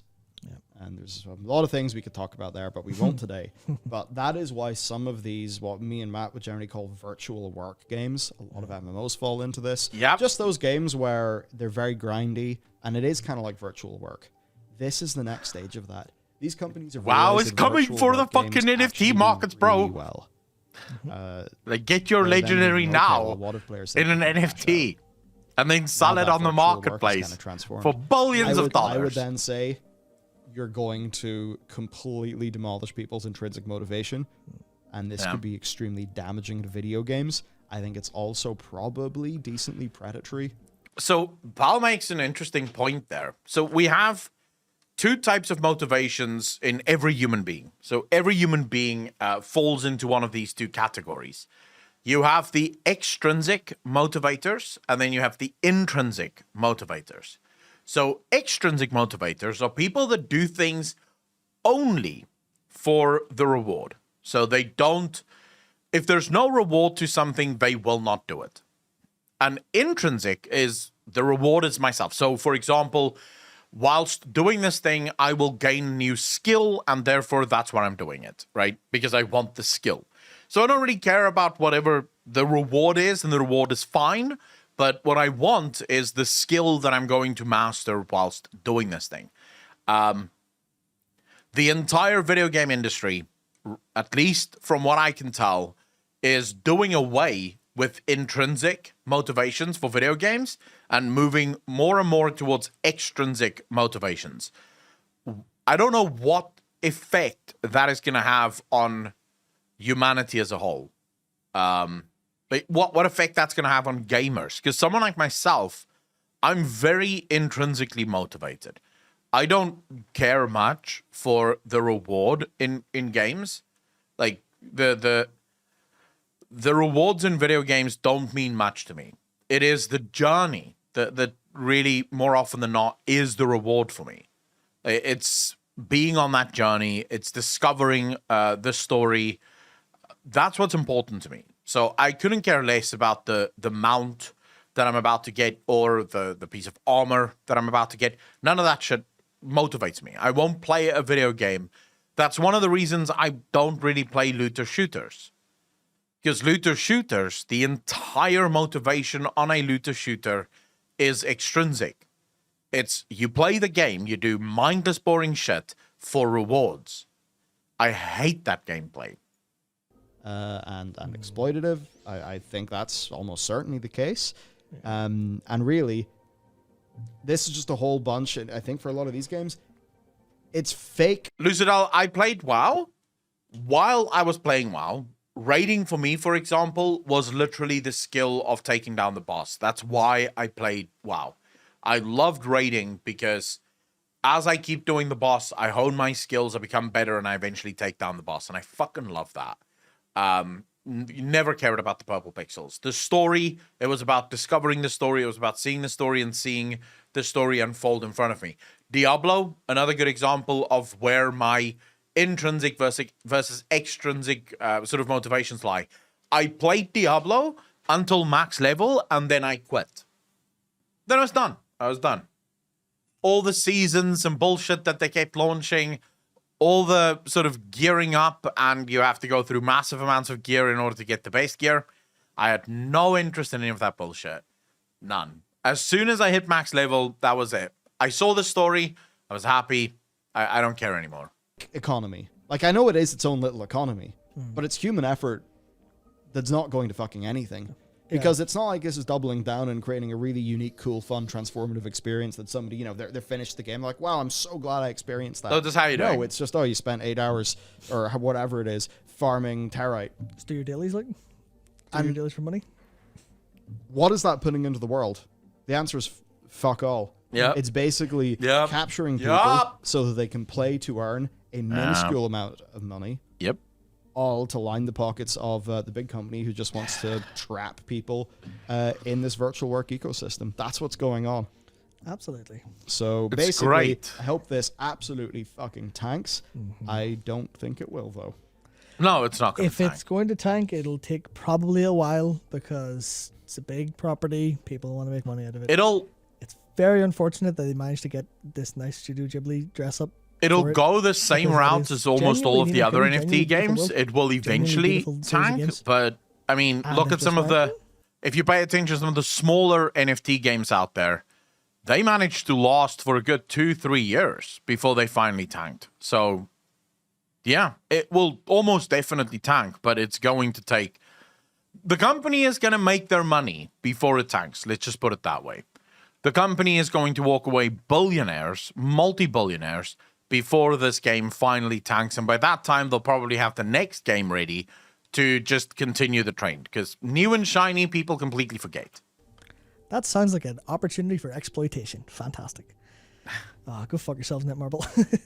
Brutal, man. Yeah, absolutely. And, well, that's it from us. Go check out these other videos on the channel, and we'll see you next time. Dude, by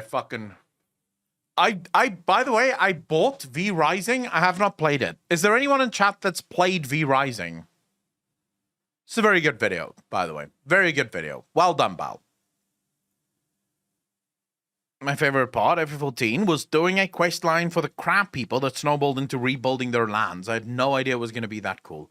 Final Fantasy does a really good way of balancing intrinsic versus extrinsic motivations. Really, really good way. But I'm interested in V Rising. I bought it. I have not played it yet. Interesting. Do you realize today, tomorrow is the WoW 925 launch day, and the next day or two, it's the Diablo Immortal launch? I realize it. I don't much care, though, but I do realize it. Gravier, thanks for the first time chat, dude. Really appreciate that. I haven't played it yet. I want to, but don't have anybody to play it with. The only thing for me with V Rising is I'm not a huge fan of survival games. In fact, I mostly hate survival games. So I would put survival games slightly ahead of gacha games. I don't hate them quite as much as I hate gacha games. But to my mind, survival games is like the lowest bar to entry for success. You have to do basically nothing and you'll be relatively successful with the survival game. And my reasons for believing this is most survival games are incredibly empty when you actually start diving into it. Like, yeah, it can have a bunch of gameplay stuff, right? And a bunch of housing stuff and like farming stuff and shit like that. But when you get to the inner workings of the game, most survival games have no story. There's literally no fucking story. It very quickly turn into get food to eat, get water to drink, and get some kind of material so that you don't live outside and not get too much punishment for bullshit. That's it. That's the game. That's what you do in games like in any survival game, really. And I hate that loop. I hate that loop. I would love to see a survival game where there is an actual story. Even if the story isn't done, here's a quest, here's another quest, here's another quest. Even if the story is done sort of through the world. So the world tells its own story, and maybe you get to a building and there's a note in the building, and reading the note gives you some kind of information about what the fuck just happened here, you know? So there's a story. The story is basically played by discovering things, and the more you discover, the more you start realizing what the story is. That would be a game that I would actually fucking play. I hate survival games, which is one of the reasons I bought V Rising, but have not yet played it. What games am I playing currently? So right now, at this moment, I'm playing Red Dead Redemption 2. It's taken me... Let me just make sure. I have 72.4 hours playtime so far in Red Dead Redemption 2. I have been playing Red Dead Redemption 2 for almost a year and a half now. Obviously on and off with 72.4 hours of playtime. I have these moments where I'm really into Red Dead Redemption 2 and really fucking enjoying it. And then it just dies. Like, just dies. I just immediately realize, fuck it, I don't want to play this anymore. So I'm obviously playing Red Dead Redemption 2, playing Final Fantasy, really enjoying that. I'm playing The Lost Spell right now, really cool game. I'm also playing Horizon Zero Dawn, but I'm currently on a break from Horizon Zero Dawn, and so I'm playing Red Dead Redemption 2. I'm pretty sure at some point I'll get bored with Red Dead Redemption 2 again, so I'll go back to Horizon Zero Dawn. I'm also on and off playing This War of Mine. Velena, how you doing? This War of Mine Final Cut, I'm kind of enjoying it. I played a little bit of Dyson Sphere, but I got bored with that. Total War Warhammer, playing that. I've been sort of tempted to get back into Death Stranding, although, to be fair, I'm probably not going to get right back into it, but I have been tempted to get back into it. So that's on Steam, what I am currently playing. That's all of my Steam games currently. As for Xbox, the Game Pass, let's see here. Sounds like me. On most JRPGs, usually takes a year to finish one. That's me for most games. It's very rare that I will play a video game from start to finish. Oh, on Microsoft, on the Game Pass, I was playing Subnautica for quite some time, and then I got bored, so I'm not playing Subnautica right now. I played Fallout 4 a little bit, then got bored with that, so taking a break from that right now as well. Total Warhammer 3, also taking a break from that. The Riftbreaker, taking a break from that, because I'm bored now. And I very recently finished Wasteland 3 again. And then, on top of all of those games, at least 2 or 3 nights a week, I'll put in about an hour or two into Cyberpunk 2077. Just replaying it for like the 5th time now. Minesweeper is the best game ever made. I would agree to disagree on that. But no, it's very rare that I find a game. The last game I played that I couldn't stop playing was Cyberpunk 2077. I believe that was the last game that I played and just could not stop playing until I finished it. And then I finished it again. So, yeah, I did back-to-back playthroughs of Cyberpunk 2077. Actually, I'm lying. There is another game that I finished again, although this would now be 5th, 6th time probably that I finished the game. But Mass Effect Legendary Edition. So that's the one that I played like a motherfucker recently, like a month and a half ago. I finished all the Mass Effects again.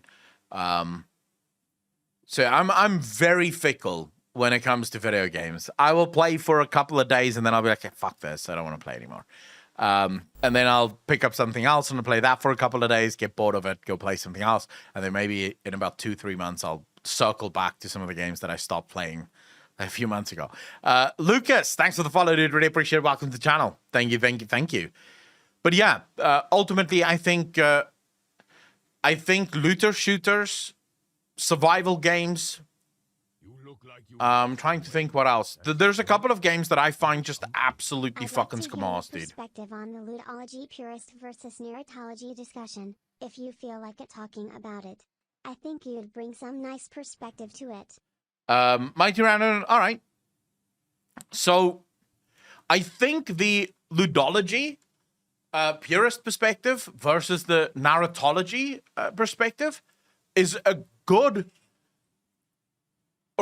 way to show it would be survival games versus heavy RPG games. So, a game that so let's basically compare 2 different video games to one another.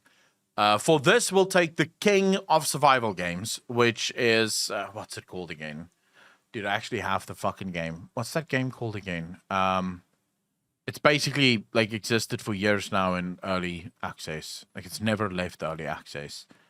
Not Scum, Rust. That's the one. So we take Rust. Yeah, they'll even is that. Okay, so ludology purist is people who believe that gameplay is the be-all and end-all of video games. Right, Seven Raven? So you don't need a story. You don't need fuck all else. All you need is gameplay. That's what makes games good. So if a game does have a story, that's really second to the actual game being good, which is determined by the gameplay. The narratology perspective is one that says, well, gameplay actually doesn't matter as long as there is some kind of narrative. It doesn't matter what that narrative is. It can be the world telling a story. It can be actual quests telling a story, but there has to be a narrative. Otherwise, games aren't good. These are two different perspectives. I think the perfect way to apply these perspectives are almost always, as in life, through a balance. There has to be a balance, because I think a game that only has great narrative but doesn't have anything else will probably fail. I think a game that only has great gameplay but doesn't have anything else will probably fail. One of the things that survival games sort of do on their own is provide for what one can probably call self-narrative, right? So a lot of people will play sort of games like Rust, games like 7 Days to Die, games like Scum, and they'll kind of build their own narrative through the game. And the game does allow for that to happen, right? Because the game doesn't have any intrinsic narrative, it basically leaves a blank slate where you can build your own narrative within this world. So you can basically decide what you think happened here based on the world that you're playing in right now. So this is definitely something. So the argument, as I can see it, is that the gameplay Puritans are almost right off the bat wrong, because humans are narrative creatures. So the first question I would ask is, if you have a game like Rust, for example, that have no narrative but does have gameplay, if the players build their own narrative to justify them being in this world, does the game then still not have a narrative? So that's my first question to chat. Balti, how you doing? Thorbok, a game like RimWorld would be another example of a game that has a lot of gameplay, no real narrative. It's the same with games like Oxygen Not Included. Lots of gameplay, no narrative. But again, I come back to my question.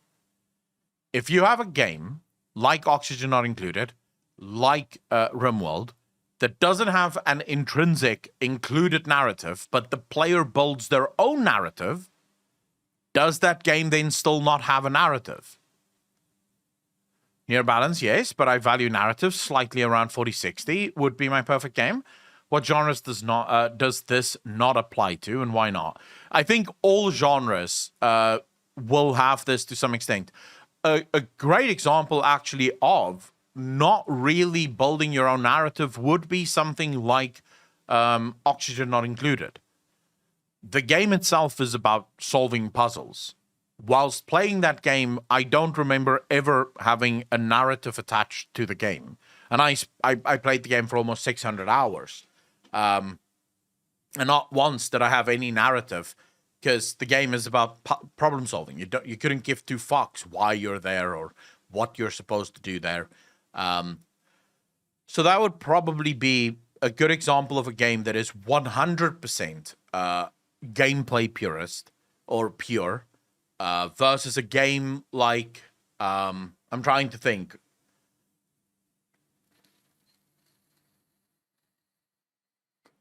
What would be a good example of a narrative game that has very little, if any, great gameplay? Tabletop. Yeah, tabletop. Tabletop has no gameplay. Everything about tabletop is narrative. So all of your tabletop video games will be 100% narrative driven, and their success is evident. Telltale games, which is basically a visual novel, would also be shit gameplay, purely narrative driven. There's no gameplay.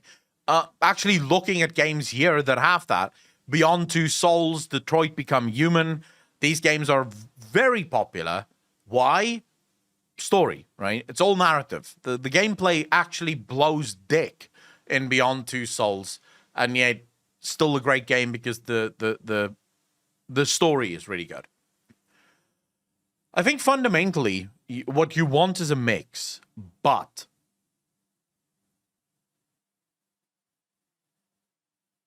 I don't know what the long-term success. So if we think of cult classics, what are a couple of cult classic games that you guys can think of? So games that have gone down in history as like your all-time favorite video games, chat.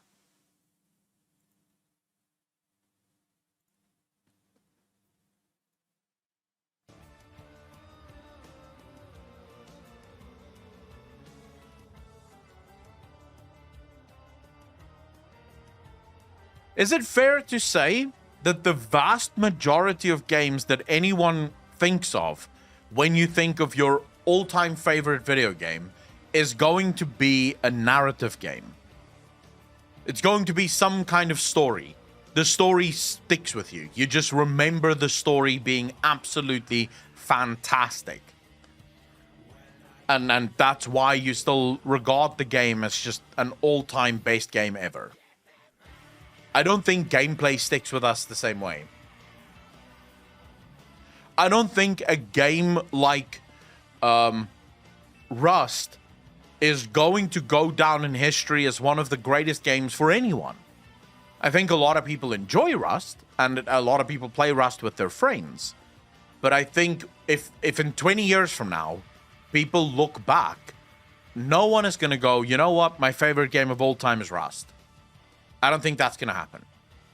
Almost every person is going to remember a story from a video game, and that story is what sticks with them. Monkey Island, Space Quest. I've never played either of those two. Halga Bra, how you doing, bro? Thanks for the first time chat. Really appreciate that. You guys are mentioning a lot of games here that I've never fucking played. Ninja Golden had gameplay, and I hated that game. I disagree. I like plenty of games because I have fond memories of playing them. Disco option, of course, but I'm asking you, what is your favorite game? Like, when you're thinking about your favorite game, what is the first thing you remember about the game? Actually, this is a good thing. This is a good question. When you think of the favorite game that you just mentioned here, what is the first thing that comes to mind that made you love that game?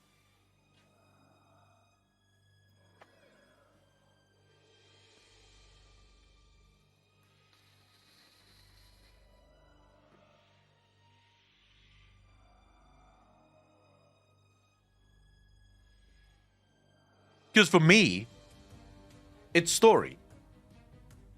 When I think back on my favorite games, and I have a couple, but I would say if I were to go to my favorite game of like longer than 10 years ago.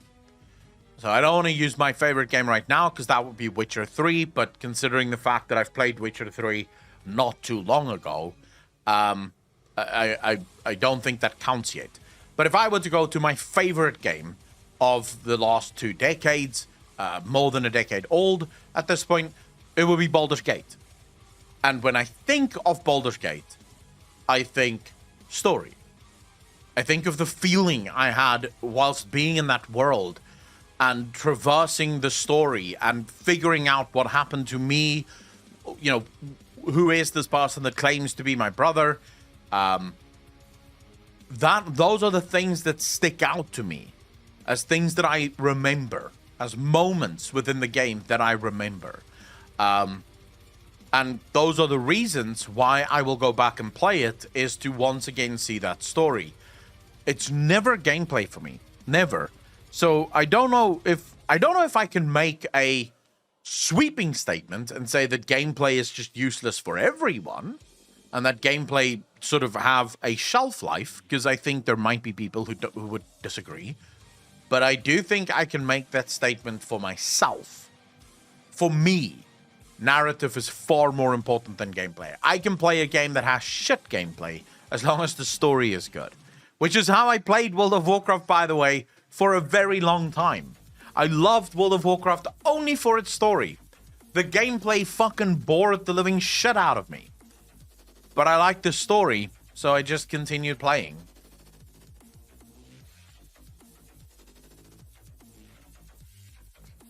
Dota 2 would be another example of 100% gameplay, sure. First-person shooter games would also be an example of 100% gameplay.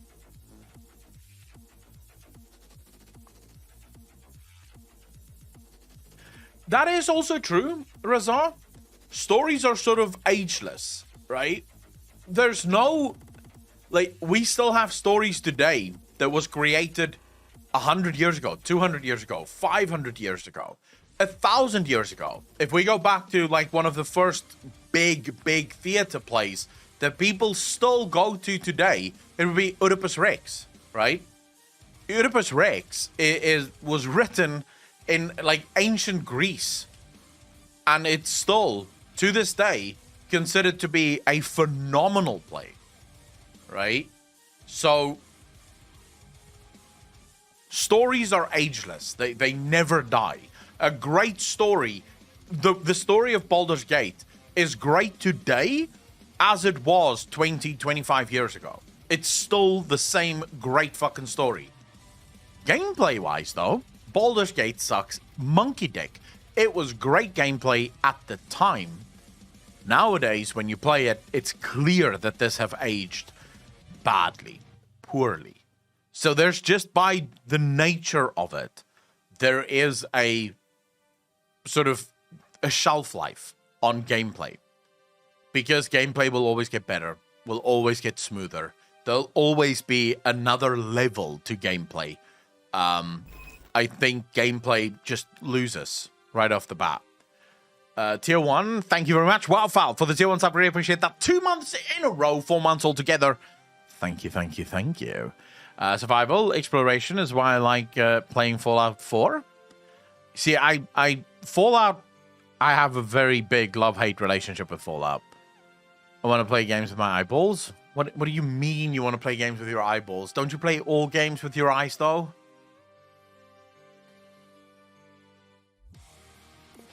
Like, what game exists that you don't play with your eyes?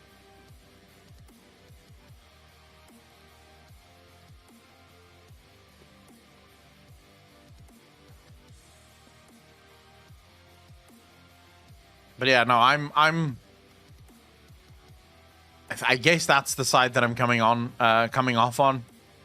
I've turned Fallout 4 into a housing simulator. I'm not a fan of the housing, like, the house building in Fallout 4, I'll be honest with you. It's where the game loses me. Because right now, in Fallout 4, I'm at the point where I have to build my base. And that's where the game loses me. That's where I kind of go, fuck me. Never mind. I don't want to play this. I don't want to play anymore. It was good until the fucking building started. It's cool. I eventually got bored and go kill random raiders. Sim Settlements is based Fallout 4 mod.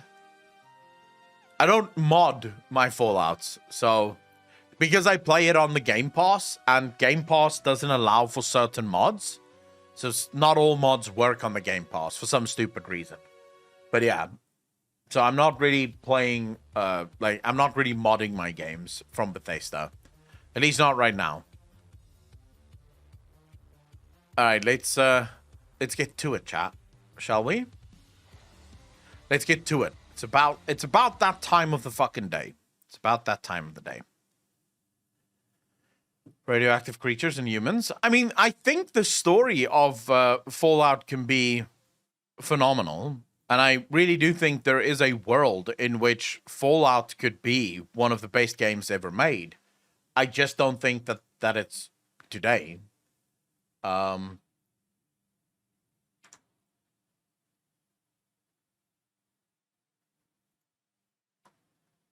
Oh, for the love of fuck.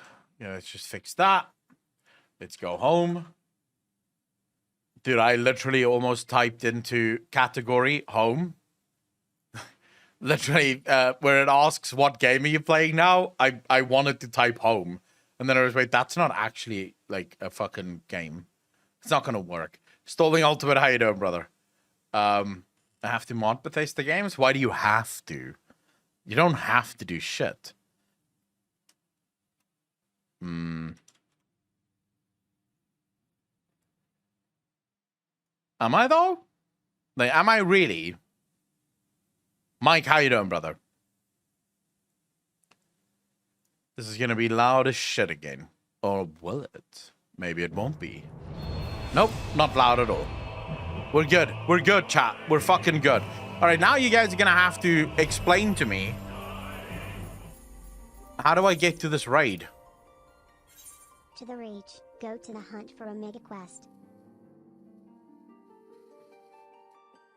Yeah. This is my audio interface. This is where I control things, although most of these things are never controlled. Like the music is always at 15%.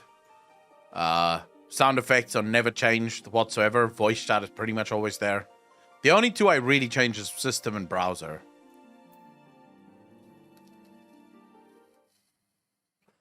All right, so we're going to Ralgar's Reach.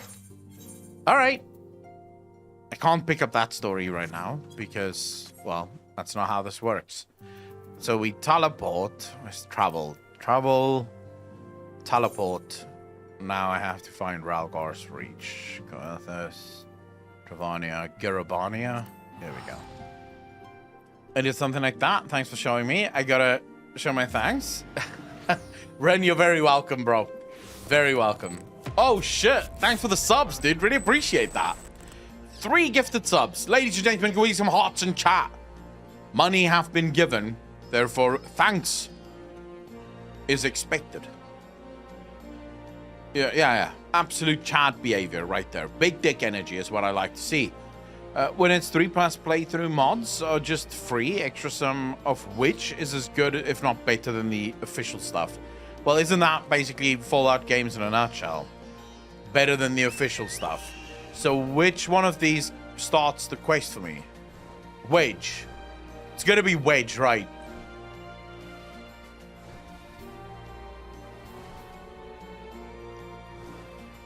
I feel like it would be Wedge.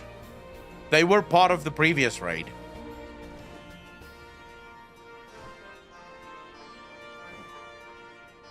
It is the Wedge one. All right, cool. All right, Wedge and Biggs. What up, boys? Wedge wears the expression of a man at his wit's end. Okay. Acklon, thank the gods you're here. We need your help. In case you haven't heard, we've set up operation in Ralgar's Reach while we look for Omega. It's been decidedly slow going, I'm sorry to say, and we still haven't seen the blasted thing since it disappeared during the battle with Shinryu. Which is not to say we haven't made any progress.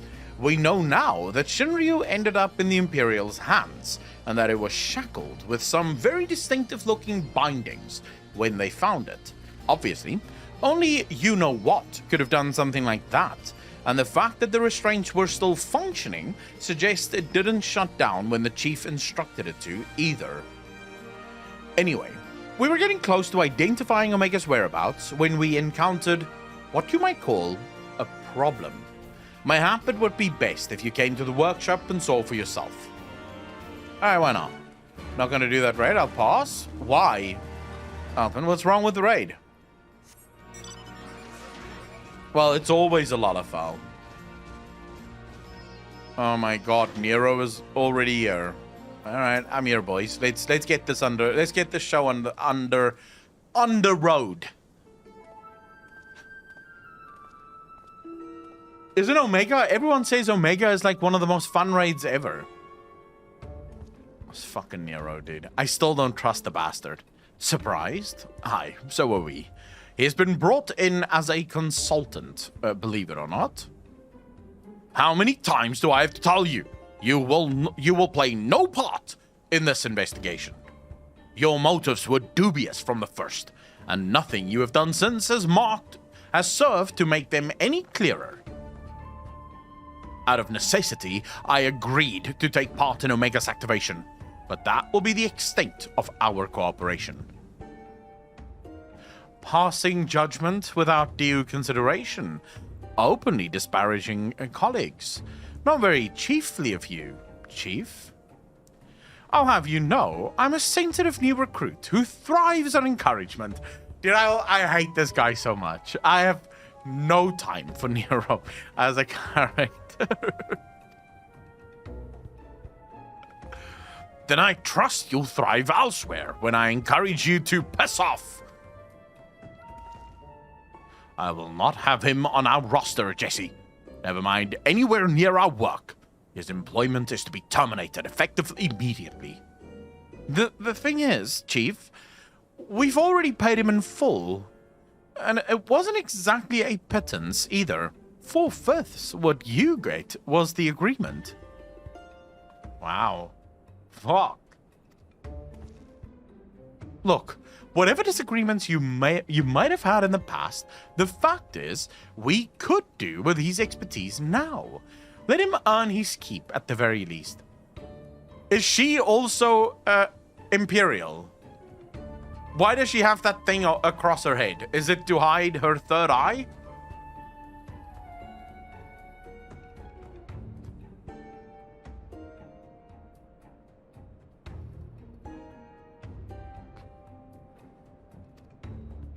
Because I don't trust this, Jesse.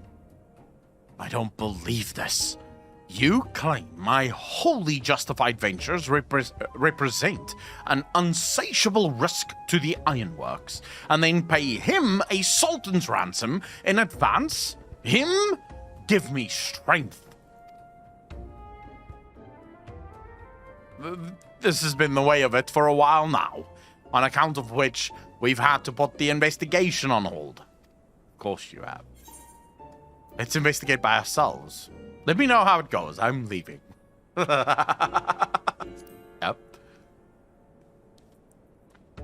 Peace. It is not like you to shirk your duties, hero. Were you not present at Omega's activation? And are you not, therefore, jointly responsible for the havoc it may wreak if left to its own devices? I think we both know the answer. Wow. Wow. Coming in there with the fucking mother levels of guilt trips. Holy shit. A lot of good stuff from other FF series. From this moment forth, you shall be my chaperone. With the realm's savior watching my every move, I couldn't possibly make any mischief, which should surely serve to allay my employer's concern. Forgive me, Aklon. It was not my intent to embroil you in this mess. I didn't even know you were here. Seeing as you are, though, I cannot deny that I would be glad to have you on board. Am I crafting? That's the reason why I can't do the raid? How? Why? Damn you, Nero, for making a good point. Oh, fuck him for making the point. Need Biggs to hold the wedge on his shoulders? I think they will eventually have to do that, yeah. The fact is, we are no closer to understanding the true extent of Omega's powers, and even if it was damaged during its encounter with Shinryu, it seems highly doubtful that we will be able to disable it unaided. We have got as far as identifying its likely resting place, but I, for one, would feel a lot more confident about surveying the area with you around to deal with any unexpected surprises. Might I persuade you to lend us a hand once more, old friend? Yep, you can count on me. Then it's settled. Chief, we have a problem.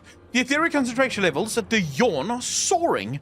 Our readings doubled from one moment to the next, and by the time we went to check them, they doubled again. Ooh, what? But that could only mean... Evacuate the site. I shall handle this matter personally. So I think they have found Omega.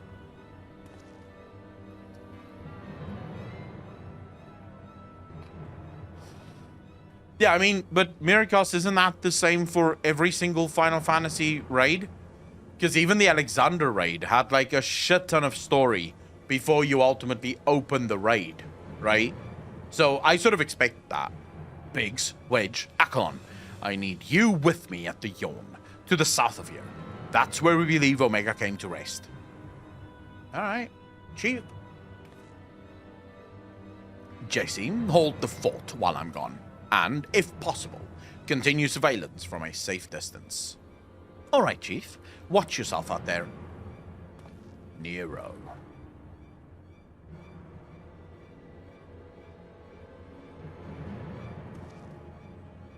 Am I to stay and mind the shop too?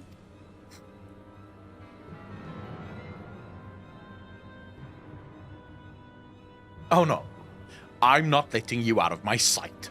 But before you fill the room with maniacal laughter, I want you to remember something. When you collected your inexplicably lavish fee, the Ironworks Creed became your creed. That's freedom through technology, in case you've forgotten, not supremacy through Allagan ingenuity. Breach this contract, and I will have my ponce of flesh.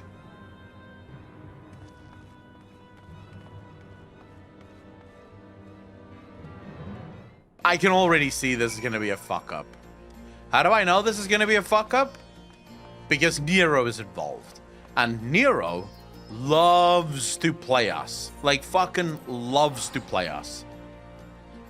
Was released with time between them, so, like, they made quests that led up to each other. I love the way they do the raids to Fluffy Boy.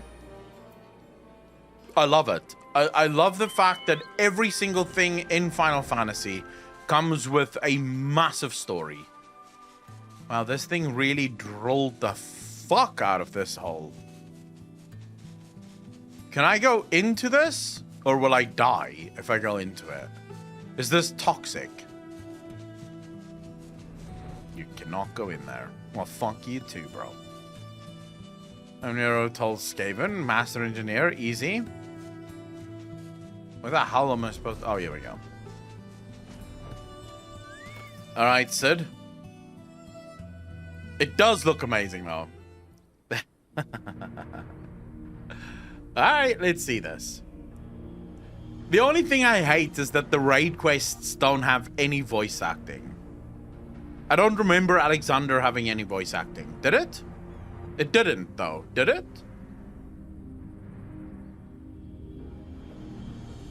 If I remember correctly, Alexander was just... yeah, reading the whole time through. Generally alright. What in the seven hells is going on here?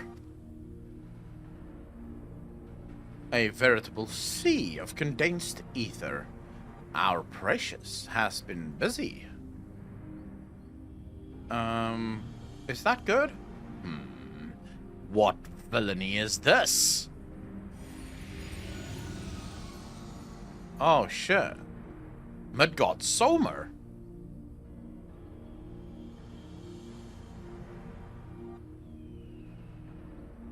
In slumber sweet have I lain since mine offspring's war with man did end. Yet I could not choose but stir at this abhorrent stench. Have care, mortal, for within this great hollow, lieth Omega. Gotta admit, those shades make Nero look good. Long have we known one another. Our history spanneth eons and stars. I think Omega is also not very happy. Oh god, what's happening?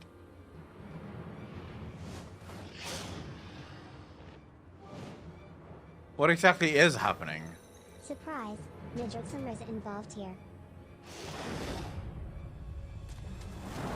But he was involved. What the fuck is this? He was involved in the last one as well, wasn't he?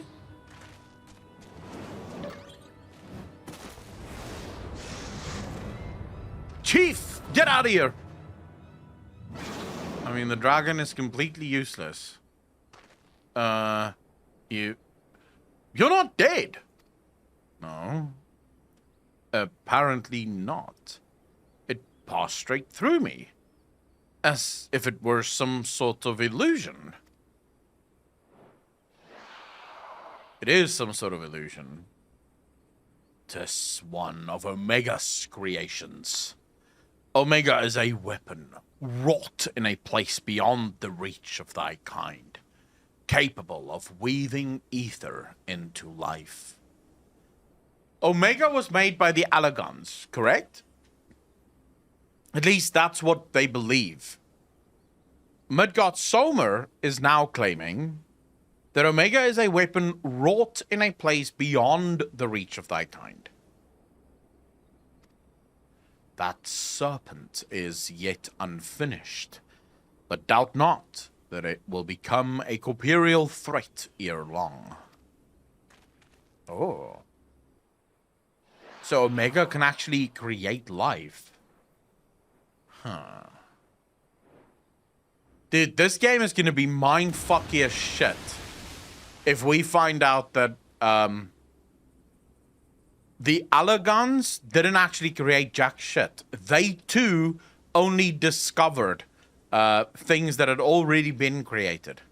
Well, whatever it is, it's gone. For now. While this peculiar thing remains. Why is there a Tweety bird? I thought I told you the Tweety bird.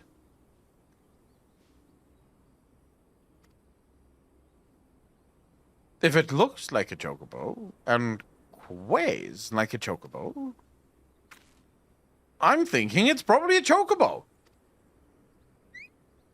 It is a chocobo. Alright. Why do I have a baby fucking chocobo? So Omega doesn't just build bad shit. He basically builds, well, anything. Now, man, Allagans were the mastermind of everything and everyone major copium? I don't think it is. I don't think it is. Quay? The way it quays isn't unlike a chocobo, but it looks more like a stuffed doll to me. It's definitely a chocobo. Trust me on this. The ones we Lullafals ride are all about this size, aren't they? I suppose. All right. Let's go with chocobo for now. Probably not a chocobo. What are your thoughts about an interesting topic that Balila made a video about? Balila's co-host, whose name I can't... Matt, remember, talked about how the sound design and GCD button processing of FF14 can be compared to musical notions. I mean, yeah. I remember the video, but it was a while ago that they made that. But it is true that it feels melodic while you're playing. Thy mistress's blessing extendeth not unto this creature's soul, then? Very well. As this matter concerneth Omega, I shall speak with it in thy stead. Wait, he can speak to the Tweety bird?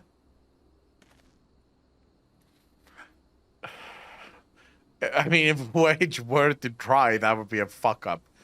Akalon, aren't you going to introduce us to your knowledgeable little dragon friend? Yeah, little? Don't let him hear you say that. What? The Midgard Somer? Who fought and fell at the Battle of Silvertear Skies? Fucking Nero. And here I was, content to be traveling in the company of just one legend. Without wishing to offend you, hero, the Father of Dragons does have something you do not. That being relevant knowledge. There is much we could learn from him. Little and less is known about Omega's origin. It first appeared in records dating back to the Third Astral Era, before the Allagan Empire reached its zenith. And said records had but the one thing to say: Omega activation successful. So the Allagans most definitely did not make Omega. Is an ancient dragon of legend? No, it's not. In the centuries that followed, the Allagans enjoyed rapid technological development, but there was nary a further mention of Omega until its capture of Bahamut. Its existence is a mystery among mysteries, a tale among tales. 'Twas always assumed that the Allagans built it, and I had no reason to believe otherwise. But now Midgard Somer tells us that it's not even of our world. I forgot this. Sarkin and Rock. Ugrath, wait, what did you say? He is so cute. Is he, though? It's gonna turn into a fucking monster. Something aliens landed here and gave us semiconductor tech and things like that. Wonder if the same vibe with Omega and the Elegans. Well, based on just what I've learned so far, Omega may actually have been the reason for the Allegan technological advancements. Just so, it haileth from another star. More than that, I will not say. Why not? I have spoken with this being. It telleth of a strange plane beyond this hollow, wherein it did reside from the moment of its creation. For reasons unknown, it was ordered to fight. It being weak, it chose flight instead, and thus crossed over unto this world. Ordered to fight? By Omega? Why in the seven hells would it do that? To put its creations to the proof. If you would know more, go forth and look upon the truth with your own eyes. I was the one who said Elegant Mastermind, Major Copium, and then said it needed the S. I was trying to put it funny. Dude, you don't have to explain in this channel, Ugrath. There's a couple of rules in this channel. One is you're more than welcome to be as degenerate as you fucking want and never apologize.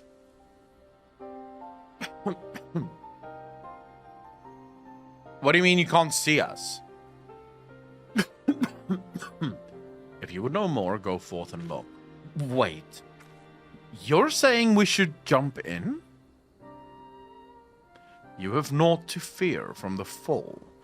The Hollow hath become a portal into Omega's domain. Once there, this being shall guide you. Servant of Heidelin, fate bindeth me to Omega. If it be thine intent to pursue it, I shall lend thee my strength. Oh, I'm about to get really fucking powerful.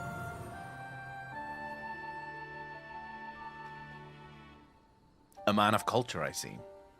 So, you, really can show us around inside the hole, can you? Yep, it can. It's got this. It's fucking got this.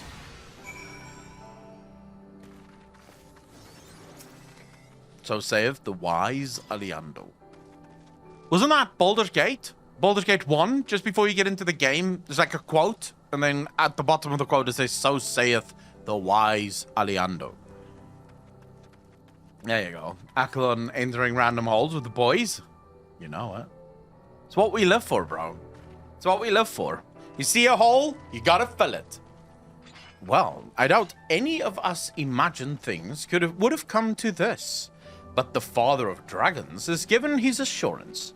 Let us take our investigation into the Yawn. I have already apprised Jessie of our intent and instructed her to have our engineers on standby, since we have no way of knowing what awaits us in there. I need you to be ready for anything. Are you? Yeah, I got this, fam. Don't you worry about it. What if it's a hole with glory inside? We can't miss a glory hole. Glory holes double time. Let us begin. I'm ready. Let's jump into this little pit of weird shit.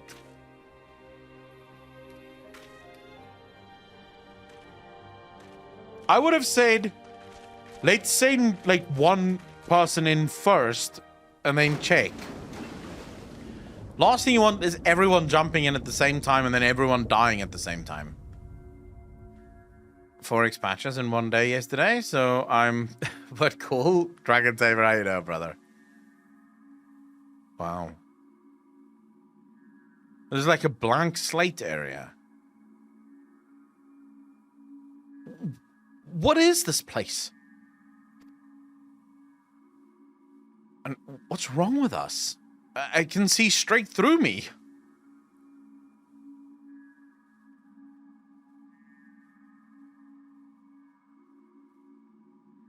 Yeah, what is exactly going on here? Welcome home, Alpha. Welcome, mortals. Oh, Jesus. What a weird fucking raid this is. I am Omega, and I have awaited your coming. I communicate with you now via one of my monitors.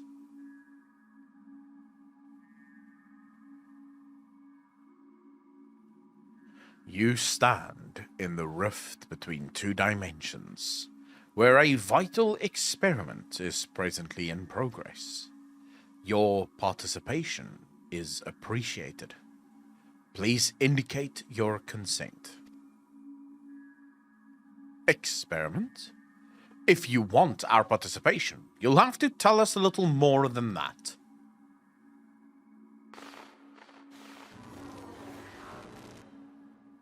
I don't think it's, I don't think it's talking. Non-participating entities will be summarily erased. Please indicate your consent. I think everyone has to consent right now. He's going to erase everyone. It seems we can't even exist here without Omega's leave. I think it's fairly clear what we have to do, don't you? Chocobo, what should we do? Let's ask the Chocobo. What are we supposed to do here, bro? Quiet us in a very weird way.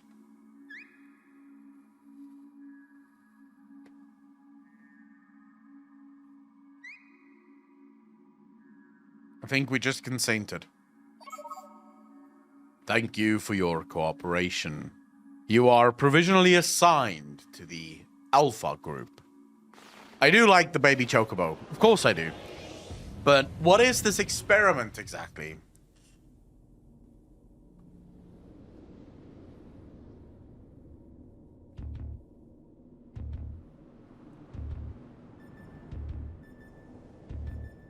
What exactly is Omega fucking up to, dude? This guy seems nuts.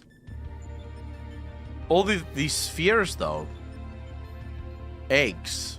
It looks like eggs. Is Omega hatching, like, massive monsters? Pringles, how you doing, bro? Looks like some manner of tower or egg. Yep. Wait, isn't this a mount? I'm pretty sure there's a mount like this. It's probably not 100% drop rate on the mount either, right? The aim of the experiment is to determine the mightiest being in creation. To that end, 89 candidates have been selected and recreated. They are grouped by dimension, matched by strength, and pitted against one another. That which you identify as a Chocobo is Subject Alpha, and you have been assigned to its group. The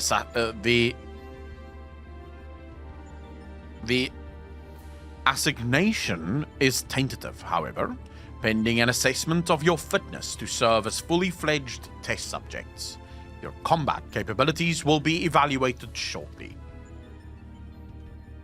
TV head you were looking for? Technically not a mount?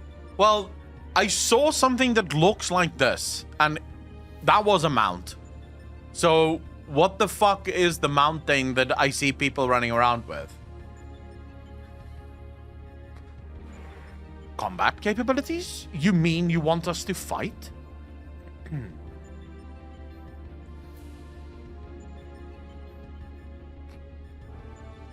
Affirmative. A course shall be constructed for this purpose, through which you must attempt to fight your way. Your suitability will be confirmed upon reaching the Deltascape test world beyond. Okay. Please note, however, that only entities with existential authorization may interact with objects in the rift. Of your number, only Alpha has this at present. Before you may engage in combat, Said authorization must be temporarily transferred to you.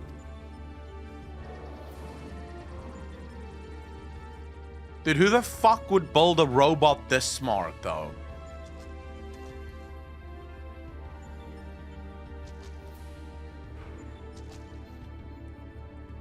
Dan, how you doing, bro? Ha! An invitation from Omega itself? Not even I could have foreseen this. What do you mean, not even you? We are accepting it, of course. It's preferable to summary erasure, as I'm sure you'll agree.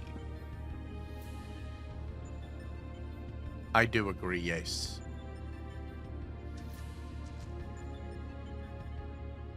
I don't necessarily think I want to be erased. That would be a very short game here. Alpha, was it?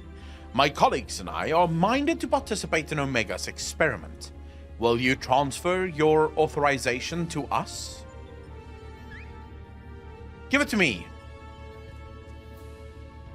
Now, who is it giving it to? It's giving it to me. Oh yeah, baby. Wait, it's giving it to everyone? I thought it can only give it to one person. Existential authorization transferred. Subjects ready to engage. Please begin at your own convenience and proceed as directed. Alright, here we go. Let's see what the fuck these tests are all about.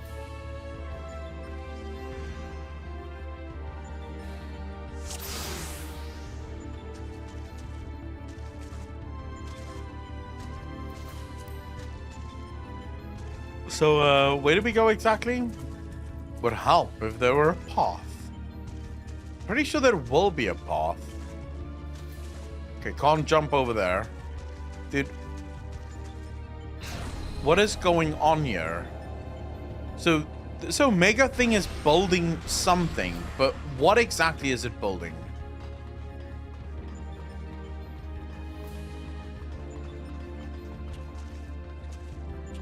It's different to the ones earlier. Entire group would suck to become whole while Sid and company get erased. I don't think this is like. It looks like planets with eggs around. Like the eggs seem to be hatching some kind of monster. So I'm not entirely sure. Level checker. So, righto.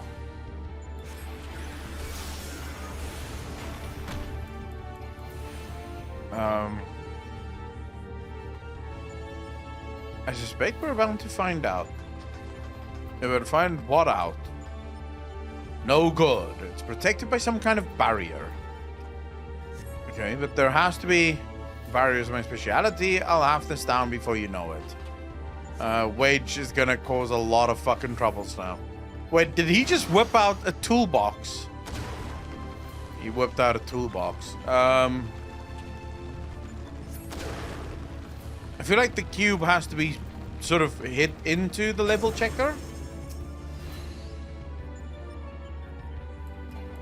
No, we can probably just attack this thing.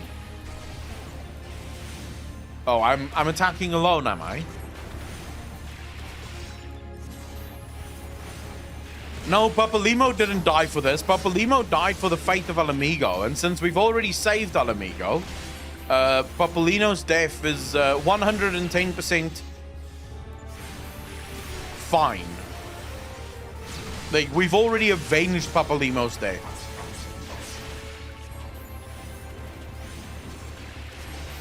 Dude, I can't wait for the actual raid to start. I really want to see these bosses. Omega kills the strongest beings. It has lost its purpose, so it's creating the strongest in order to have a purpose again, in my opinion. Although Omega went into complete rest mode when there was nothing else to...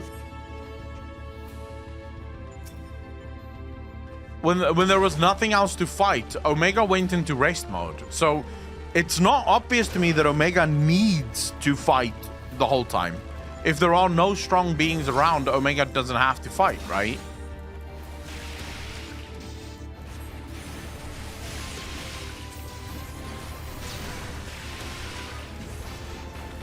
At least that's my read on it.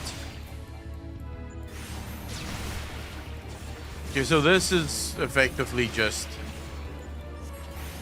doing a whole lot of nothing.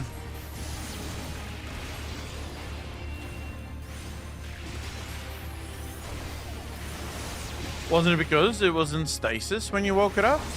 Yeah, but it means it goes into stasis when there's no real enemies to fight, right? Some kind of teleporter. Interesting. It doesn't seem like Omega needs to fight.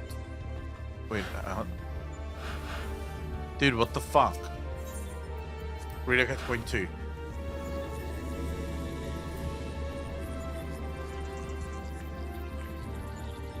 Why is every single raid that Final Fantasy does, why are they all so trippy? It's always the most trippy things in fucking existence. Same approach as before. Wedge and Biggs, the monitor is ours. The rest of us will tend to the enemy. Whenever you're ready, Aklon. Right.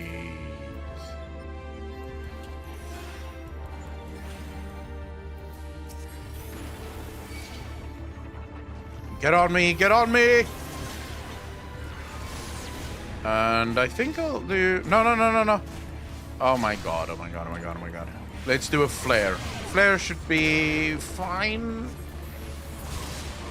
Okay, that did a lot of fucking damage.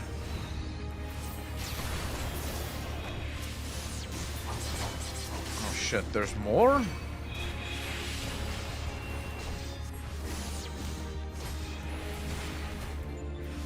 I fucking hate my life so much.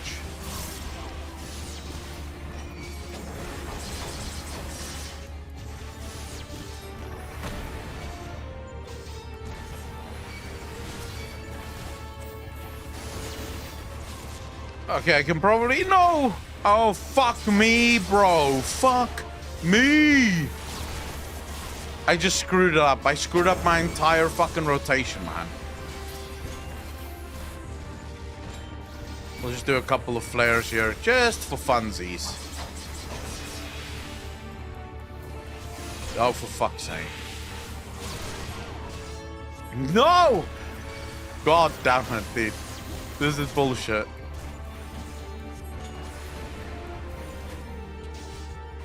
Think I can do you think I can get no flares? Never mind.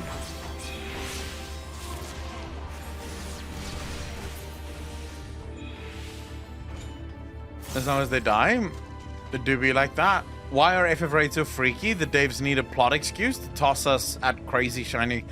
I mean, all of the Final Fantasy raids so far that I've done, except for, I think, Coils of Bahamut, although that was trippy as shit as well. But most of them, like the Alexander one and now the Omega one as well, plus the Alliance one that we did, the Void Arc, it's mind-bending bullshit is what it is. It just breaks your fucking brain.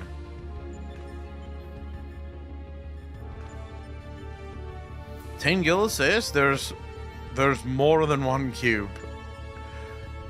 This time you get him on it as well. Aklon, you know what to do.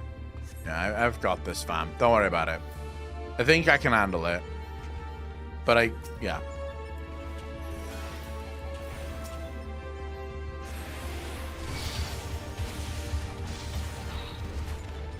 Okay, there's actually a lot of fucking cubes. There's 3 cubes there. Is that gonna make one big thing or 3 little things? Okay, never mind. Let's see. One big thing it is. Okay, this is great. Thank you. I really appreciate this. Oh, for fuck's sake. Yep.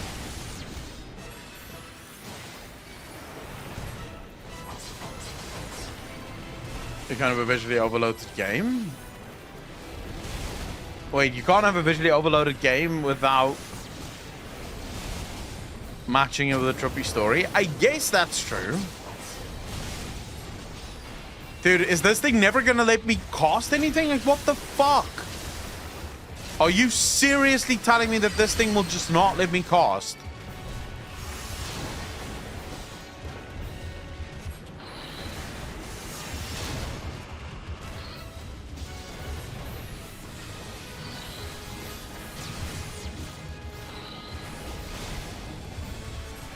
I don't think this thing is gonna ever let me actually get anything fucking cost here.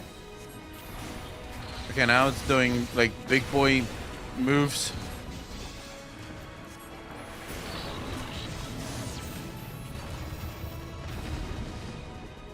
It's King Behemoth. Sounds like Black Mage issues, neuromechanics. I'm a damn engineer. I'm better than mechanical mechanics. The Black Mage can sing. Dude. It's hard to believe that Yoshi P plays a Black Mage. I actually think that he's lying. Because all of the content they make hates Black Mages. That's our goal. The Deltascape, if I'm not mistaken. What do you think is waiting for us in there? Omega said that it groups subjects by dimension.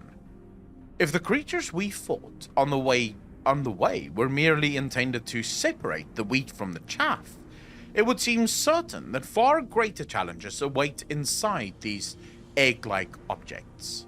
Our fellow test subjects, most like. It's like us for breakfast, lunch, dinner, and nightcaps. How do you know? Like, do any of you actually know how good a raider Yoshi P is? Or are you guys just assuming that Yoshi P is a good raider?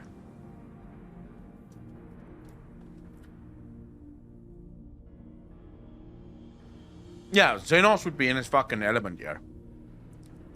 You need to learn how to use your instant cast abilities more. Wait, Yoshi P parses? So much for not liking parses.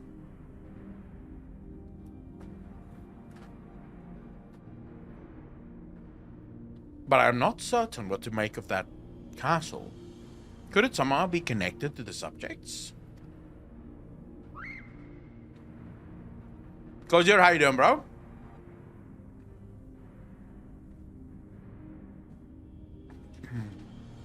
You need to have, as far as I know, even in WoW, you can't parse without the app. So you need an app installed in order to parse.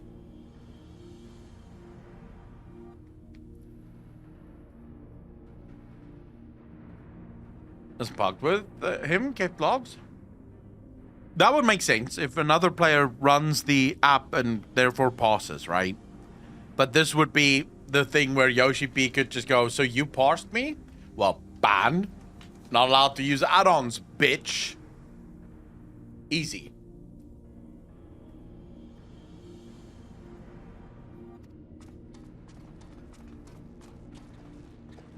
But he could, Ventus. That's the point. Got him, Alpha. But hold on a moment. Shouldn't either one of the other of us be translucent? What?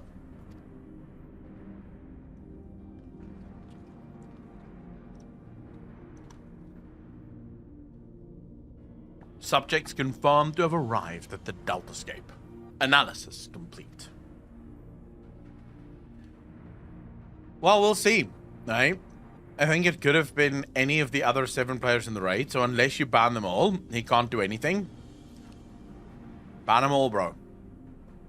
Congratulations. You are approved for participation. Your strength places you in the self-same tier as Alpha, the feeblest and farthest removed from myself. Fuck you, bro. Nonetheless, you are now fully fledged test subjects. Welcome, weakest of challengers. As corporeal life forms, you need not undergo development within a test world. Instead, you may use this space freely. Not quite what I would have chosen, but one must make do. Speaking of which, what is it that we're supposed to do exactly? You are to enter the Deltascape and defeat all test subjects within. Please note, however, that strength in numbers will not be acknowledged. There is a strict limit upon how many entities may participate in combat. Only a small party may have existential authorization transferred from Alpha. Good luck. So, the eggs do contain our fellow test subjects, just as I predicted, eh, Garland? Sid does not like Nero. Before we turn our thoughts to the Deltascape, I suggest we set up a base of operations here. You need only think it, Sid. You need only think it, my bro.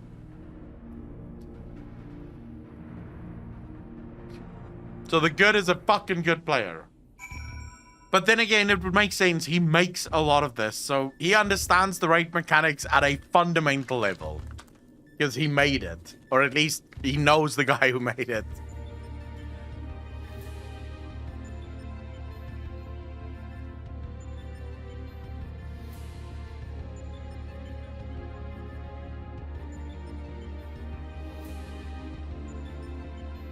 Cathy Bates, how you doing? Yeah, you can fire the guy who made it. Like, he would understand things like if you stand on exactly this tile in the fight, the boss is, say, only 2% likely to cast something on that tile. So that tile is safe. He would know things like this.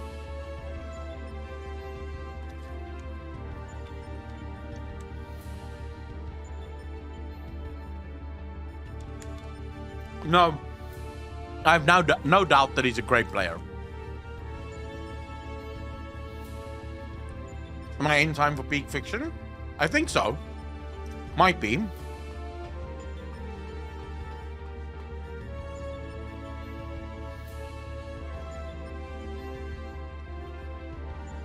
So far, I have no thoughts. I've not done anything in Omega yet.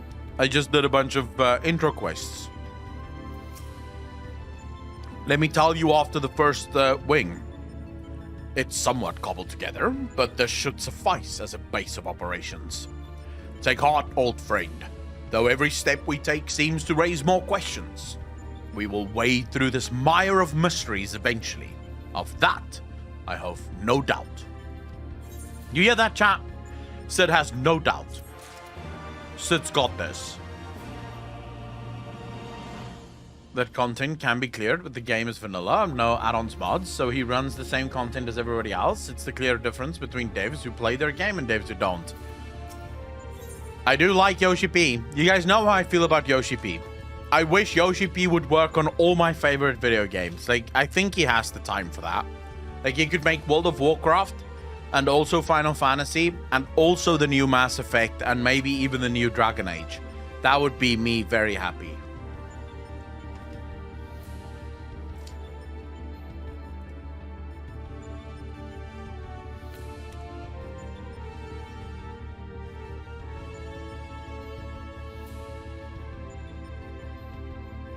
Sorry about this, guys, but I'm hungry as fuck. And I have biltong, so you can't fucking blame me. Just look at these beautiful little things. Let me show you. Look at this.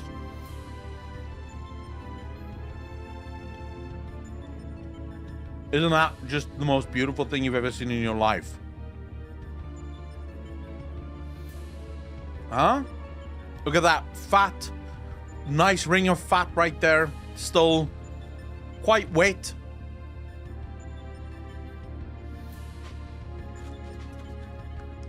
Gorgeous, bro. Fucking gorgeous. Not as good as the ones I had this weekend, though. Yeah, this is quite moist, I'd say. It's not as wet as I had this weekend, though. Like, this weekend I had proper fucking weight. Very fatty. So the one I had this weekend, the entire bag was just covered with fucking oil, dude. Lucas, how you doing, bro? Thanks for the first chat. Really appreciate that. If the entire bag was covered in oil. This one is a little bit less fatty, which I'm not fond of. Like, I like more fat on the biltong, but no.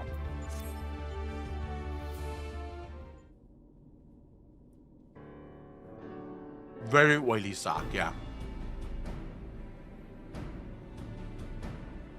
What do you mean disgusting, King Julian? It's just meat, bro. It's literally just meat. The only difference is it's not cooked. So it's dried meat. How is that disgusting?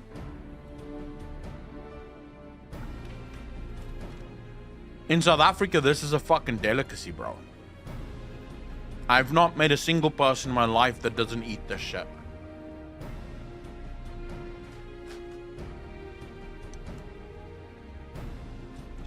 No, it's basically like jerky. You can't MMO?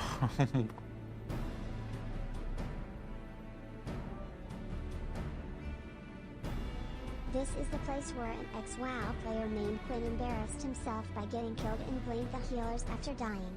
Where were the elves? Wait, this is the one?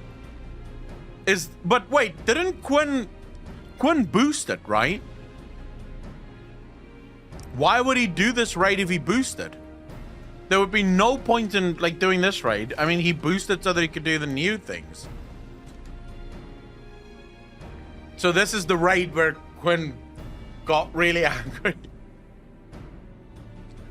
All right. Right then, what to do next? We know that Omega is conducting tests. But he boosted to 70.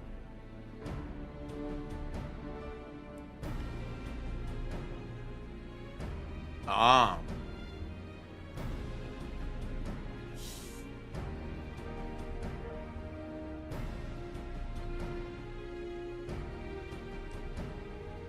Oh, you have to pay. If you want to boost, you have to pay for the level boost as well as the MSQ boost, no? Like, it's not just one price fits all. Top shit because of experience and got humbled. So just to be clear, Quinn is a pretty toxic guy, but in a fun way, not a bad way. But he does shit like this and he doesn't give a fuck. It's one of the reasons I love watching Quinn's content, is because he does shit like that and he just does not give a fuck. So, you know, just accept the fact that this is Quinn. This is how he does it. We know that Omega is conducting tests to determine the strongest being, but we do not know its ultimate purpose, nor even its exact whereabouts. Plainly, however, it is within Omega's power to curtail our stay here whensoever it chooses.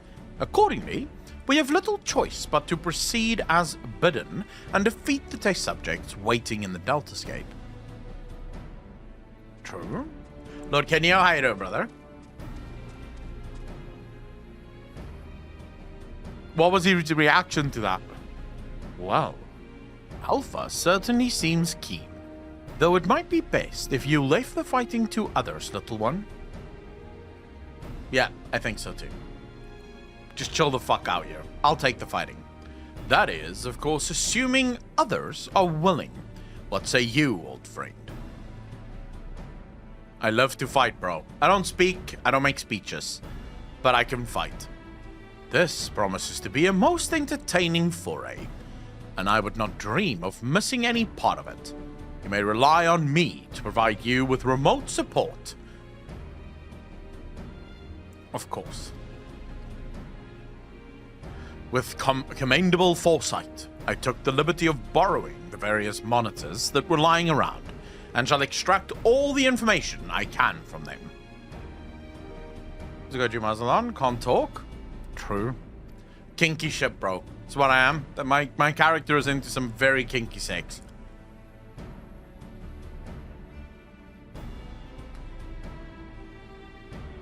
Wait, link what? Catty bitch. Where Quinn reacts to Final Fantasy winning an award. I'm assuming he didn't agree with the award being won, right? To say pity, none of us speaks Chocobo. As I recall, though, we are supposed to have Alpha transfer his authorization to us prior to engaging in combat. In which case, Aklon, you'll need him to accompany you into the Deltascape. See to your preparations and proceed whenever you are ready. All right, Rio, give me the link. Cock and ball torture. Is there anything else?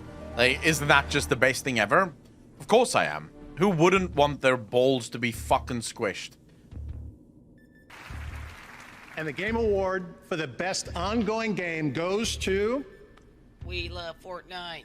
Final Fantasy.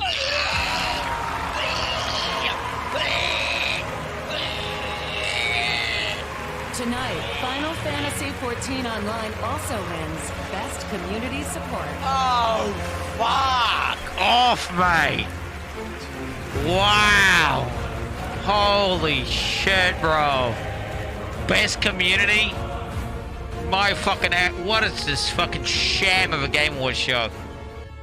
Dude, this guy... So, he fucked up, and now he's blaming everything but himself, basically.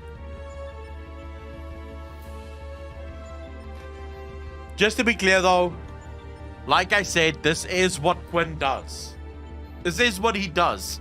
You guys are falling for it if you get angry at it.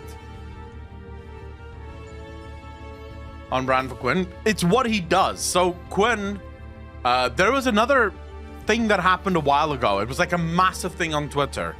Quinn got banned on League of Legends, right? Salzarian, how you doing, brother? Thanks for the first chat. Really appreciate that.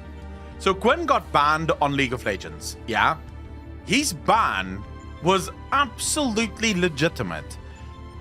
Other players in his group should have been banned as well, because other players in his team were acting like morons as well. But the way Quinn did things absolutely warranted the ban that Riot gave him. Quinn stuck to his fucking guns, bro. Even when everyone was telling him, bro, you deserve that fucking ban. Purely based on your explanation, you deserve that ban. He was like, no, fuck you, I don't. It's what Quinn does. I think it's a character. I don't think it's actually him. I think it's a character. Because if you can... You have one or two options in sort of video game or in the world of entertainment. You can either be the content creator that most people love, or you can be the content creator that most people hate. Either way, both of those get very successful. Well, the Quinn memes are funny, and if people will forever make fun of him for eels. I didn't appreciate what he said about the story when he didn't even go through it, but the eels meme is hilarious. One or two morons on Twitter did. Quinn is for sure just a personality. Absolutely. It is just a personality. Playing a character, still better acting than Amber Heard. True, though. Fucking true, though. Still 114 to add a fishable eel with the description, this specimen is so rare it causes the audience to ask where it is. I don't know if they will ever make fun of him that way. Asmongold, like how he does a character and gets a lot of hate echo, but Asmongold doesn't do a character. Heracol, thanks for the follow, dude. Really appreciate that. Welcome to the channel. Thank you, thank you, thank you. Asmongold doesn't do a character. Asmongold just takes Zac and dials it up to like 110%. But it's not a character. The reason Asmongold gets hate is because there's people who are fucking morons. Who can't seem to differentiate between a content creator and his community. Alpha appears eager to proceed. You may enter Delta version 1.0 whenever you are ready. Alright, so who's coming? Is this the entrance to the raid? Yes. Right, so this is the entrance to the raid. We'll form a private party. Again, as we always do. And 2211 is the password for anyone that's sort of interested. This is a raid. Raid, Deltascape 1.0. Objective is due to completion. Should be fine. Recruit members. Here we go. There are things that I disagree with Asman here and there, but there are things I do agree with him. I mean, the problem so often, and this is actually something that really fucking pisses me off, is so someone in your community might say something, right? So let's imagine someone in this chat says the N-word or makes some derogatory fucking statements towards people. There are people in this world that will then blame the creator for those things happening. Even though it wasn't me, I didn't say shit, someone else said something. Apparently, as a creator, you're the one that controls all of your viewers. Like, your viewers can't think for themselves. Your viewers need you to think for them, right? Lotus Alpen, I can't save spots. Everyone comes in and that's it. I don't save spots, so you guys have to be ready. As soon as I make the group, you have to fucking click and get in. I don't save spots at all. It wouldn't be fair to the people that's literally waiting to get into the group. And I love the fact that I now can form a group in less than 2 minutes. So I love the fact that you guys are here. Thank you. I really appreciate it. It is full already, yes. Let me join. Ericol. Oh my god, most of the Americans are at work right now, right? Alright, here we go. Deltascape. Deltascape version 1.0. Okay, I think the dragon is real now.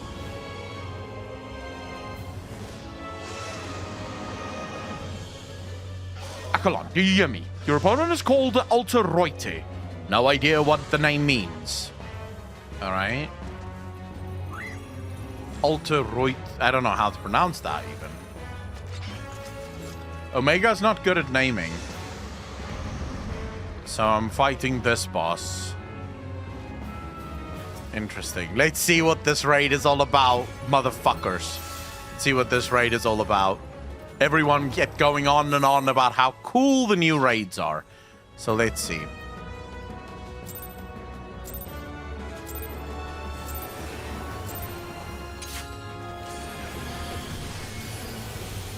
I just put down my ley lines. I'll probably have to move soon.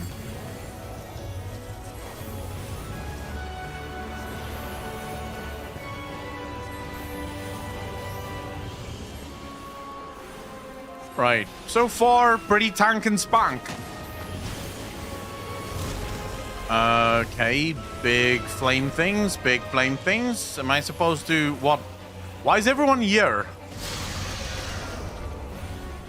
I see everyone standing away from the big balls of fire. This bothers me a little. I'm a little afraid of it. Why the fuck did I move? Oh, God. I think I have to get into the middle.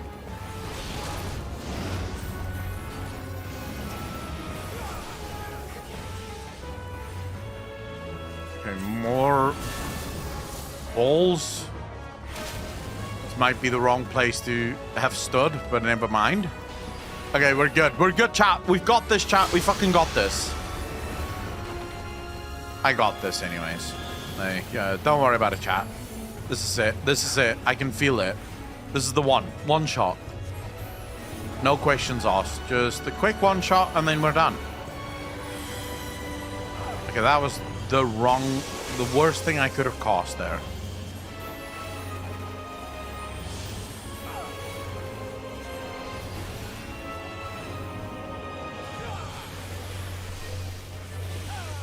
No!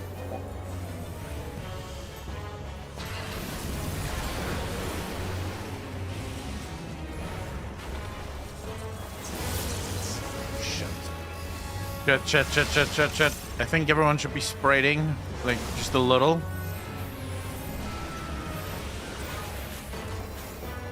Fuck! I wasted it. No! I wasted it. Should we have stacked there? I did not stack with the rest of you. So my apologies for that. I was far too busy thinking about all the DPS I just lost because I fucking let my fire drop.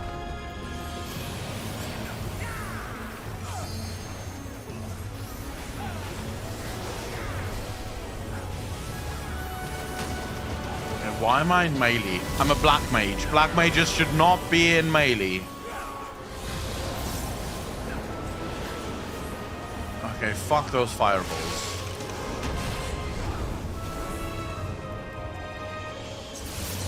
Dude, what the fuck? Wait, what's going on? Oh, I think the ground was frozen. What the fuck was that? Oh, shit. Okay.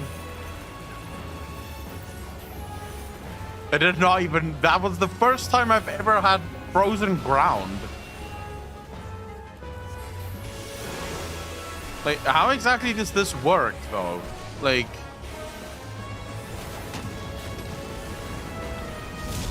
Never had a boss freeze the ground. Okay. This might be a slight problem.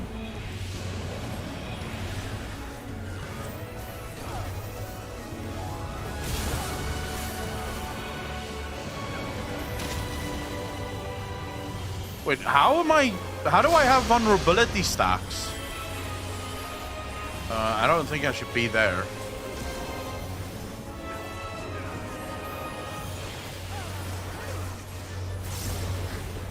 No.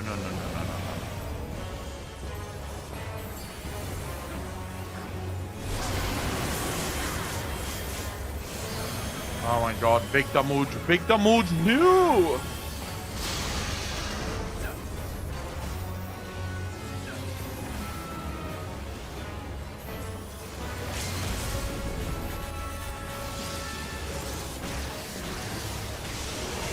The hell was that? Dude, what was that fucking gun thing that you just did there, Kindred? Like, pew, pew, what the fuck was that? Archie, how you doing, bro? Thanks for the first time chat, really appreciate that. See what happens, chat, when I don't focus on fucking chat and I actually just focus on the fight? I get it done. The lesson, the takeaway from this is when I'm doing a raid, I should not focus on chat. That's the takeaway. Because if I focus on you guys, I fucking die every time. A wasted LB. Thank you, Gore. How you doing, bro? Thanks for the first time chat. Really appreciate that. Let's give him an item level. Next raid. And then... What's this? Do I need any of this shit? No, let's just leave. Kupanda, thanks for the follow. Really appreciate that. Welcome to the channel. Thank you, thank you, thank you. All right, I can exit there. Right, let's go, Sid. We've got this. Ugrath, you bastard. Thanks for the follow. Really appreciate it. Welcome to the channel.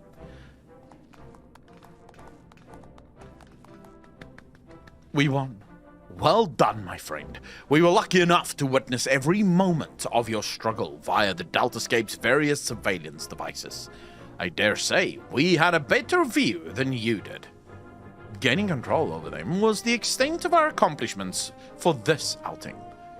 Though I suppose we did also learn your adversary's name. Rest assured, however, that there will be plenty more such outings. Preliminary analysis suggests that there are 4 combatants in the Deltascape all told, including your friend Alteroite, or however you pronounce his name, which means you will be required to win 3 further bouts, with Delta 2 to 4, in this test world alone. Savage for Diabol Glamour. Thought it was already following. Why is chat always saying I chat for the first time? Zoglar, because my chat is not the smartest. So every single content creator have sort of the burden that they have to bear, right? Like for some people, it might be that their chat talks too much. Or for other people, it might be that chat doesn't talk enough, kind of thing. Me, I don't know why this happens, but I have like all of the low IQ people on Twitch that somehow join here. So that's sort of why that happens. It's a terrible burden, but it's mine to bear. There's nothing I can do, right? Just have to accept it. I love them, but they're stupid as fuck. So yeah, congregation of the brainlets, pretty much, yeah. Me smart, streamer live, eternal You would literally proving my point here. I just got here. Let me talk before I get shuffled into the low IQ camp. Lawless Patron, thanks for the first time chat. Really appreciate. Welcome to the channel. Thank you. You are who you follow. I have to have a low IQ to understand, Mr. Akalon. You guys get it now. Needless to say, there are plenty more such worlds in the Rift, holding the remaining 85 subjects between them. Plainly, our host has gone to no small amount of trouble. Quite why it is so obsessed with determining the strongest being is another question. I think I know why. Omega seeketh to improve itself, to evolve. This was ever its primary directive. Through contending with mighty foes, it groweth stronger. Having vanquished the vile simulacrum you call Shinryu, a greater adversary was needed. In the absence of such a being, it had but to create one. So in the name of self-improvement, it wants to make a new playmate? And it chose to undertake the task here to avoid outside interference, yes? In part, the making of life is not Omega's primary function. It bringeth complex beings into the corporeal realm, only at great cost to itself. As such, it employeth this plane to test unfinished works, that it might determine a single entity worthy of creation. Wait, so if this is true, wouldn't Omega just eventually build its own icon? Just so that it can kill the icon and then get powerful again?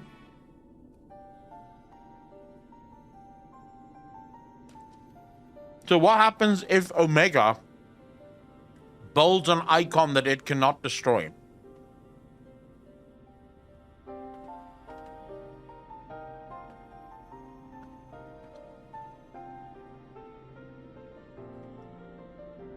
Then we're all fucked.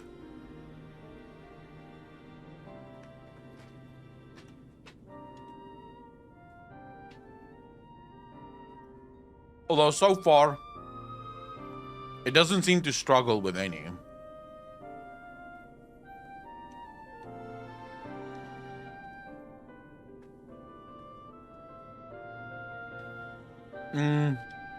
If I understand you correctly, the moment Omega's grand experiment is complete, it will give birth to a creature mightier even than Shinryu, and then proceed to fight it?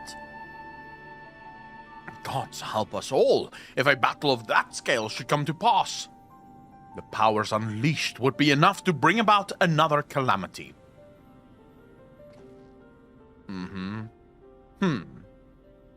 Assuming the dragon has the right of it, all test subjects must needs be works in progress. Say for yourself. Of course. But how then do we explain Alpha? As I recall, it manifested corporeally outside the rift. Then again, it is hardly the most complex of creatures. Mayhap it was finished by accident. Don't you make fun of Alpha. He's a good boy. And if he hadn't been for him, we would have all been erased. He might not be strong, but he's brave, and reliable, and adorable. His logic is irrefutable.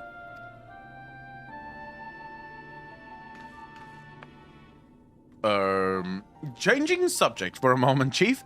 After you lost track of Omega, you said you re-engaged its stasis system, right? Meaning, something somewhere isn't working like it should. I only ask because me and Wedge have done pretty much all we can here, and we're wondering if it might be worth going to Cartano to look into it.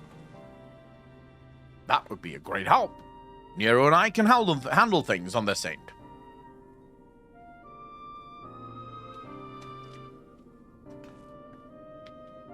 Dude, I have learned long ago not to question the existence of Lalafels. No Straw, how you doing, bro? Thanks for the follow, really appreciate that. We'll be off then. Don't do anything I wouldn't do, eh? And you be a good boy, Alpha. Do as you're told and look after Akalon for me. Dude, tell me I get this as a fucking pet. I would be so glad to get this as a pet. But this size. Like, right up into the knee. Battling, how you doing?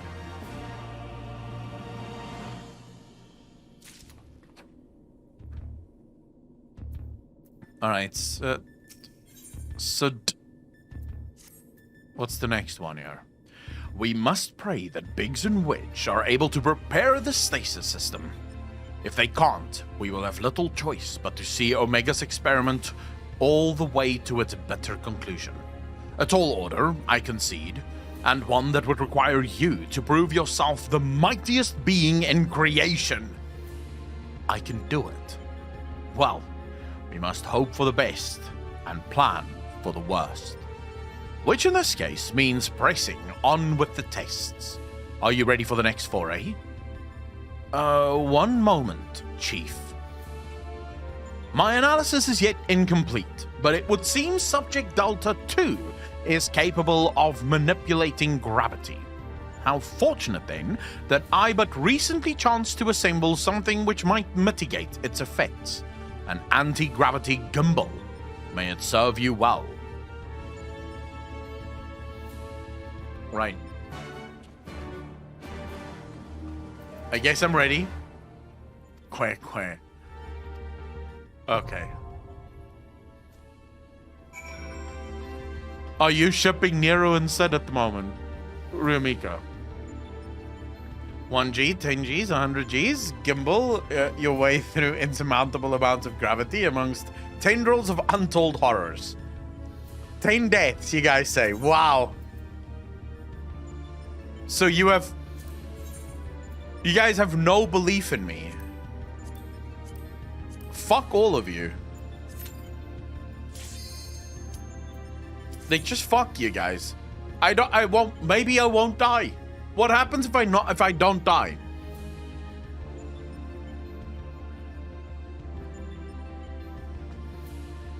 Don't ship Sid and Nero. There is a better ship on the horizon.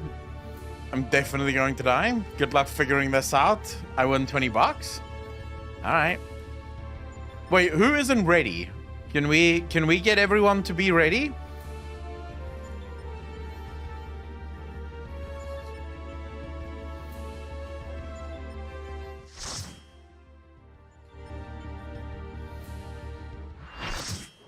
So this is a difficult boss, you guys say. This is hard, right? You know what will make me not die? You can't die if you don't do DPS and only fucking dodge things. Like, big brain play coming in here. The fuck is that? Wait, that's a beholder? A fitting name for the Havoc. This is a beholder. The fuck?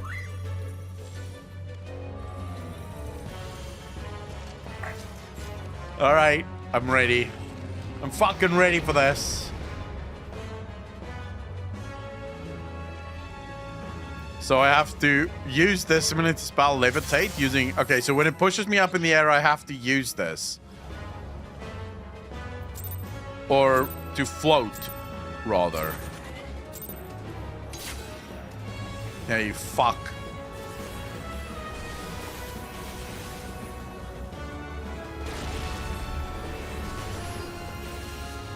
Why are people already in the air? I see people already in the air. I guess just be in the air like everyone else here. I don't know if that's the point. I don't know if I should be in the air the whole time or maybe I shouldn't be in the air the whole time. Well, I'm down again. Fuck. Alright, so you should be in the air as often as possible, it seems here. Yeah, I already have vulnerability stacks. Fuck me life.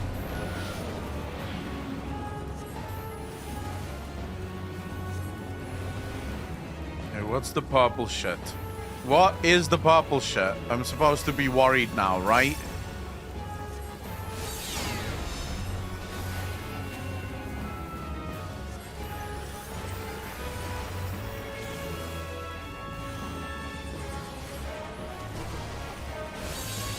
Oh my god, what am I doing? Let's go back up in the air. Oh shit, shit, shit. I'm coming. I'm not coming. I'm not coming. Sorry about that. Oops.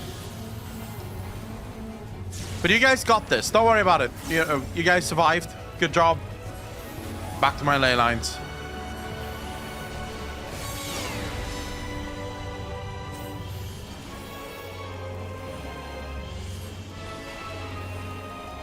Ooh.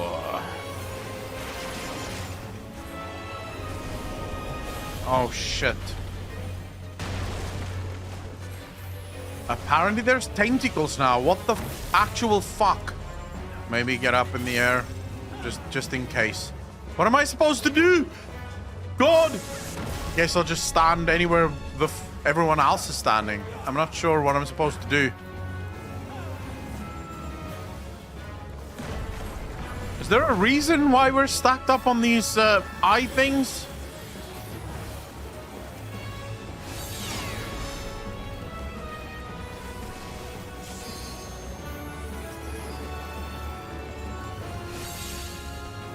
Alright, I don't know what the fuck that was. Okay, there's more things. Jesus, Mother of God.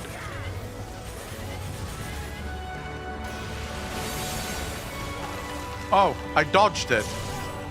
Okay, for a second I was really fucking worried. Like, for a second I was really worried. I was like, wait, how the fuck do I dodge this? I don't think this is dodgeable. But it was dodgeable. I just had to hashtag believe.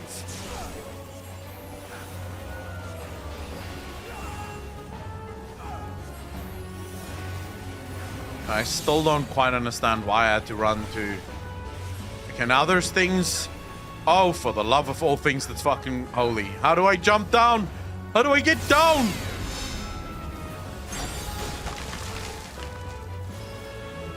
Dude, what the fuck? Hello? Oh, I'm petrified. How did that happen? No heals can save here. Dude, I don't know how I was why am I just remaining petrified? Like, what the Dude, I'm at 3 stacks vulnerability. I think I am about to die. Not gonna lie. I don't know if I should be the one sort of tanking this. Whatever is coming down here. I don't think I should be the one that tanks this. I'm at 3 stacks.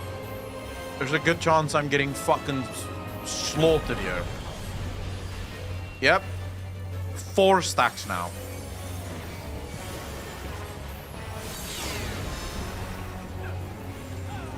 Oh, for the love of all things that's fucking holy.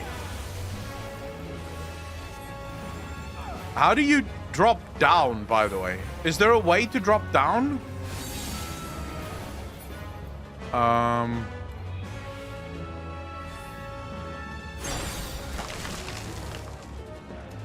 What the actual fuck?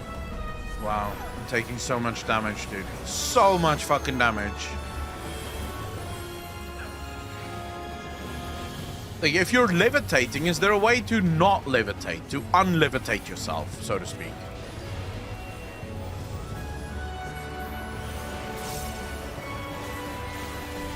Let's put that down.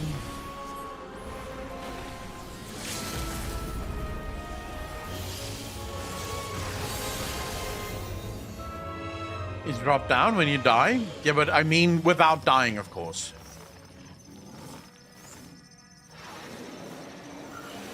By the way, I think I won.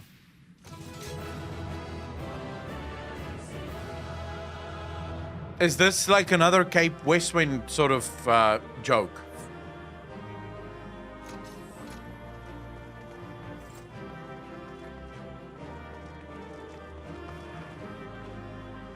I mean, I was literally just looking at what everyone else was doing and not understanding it.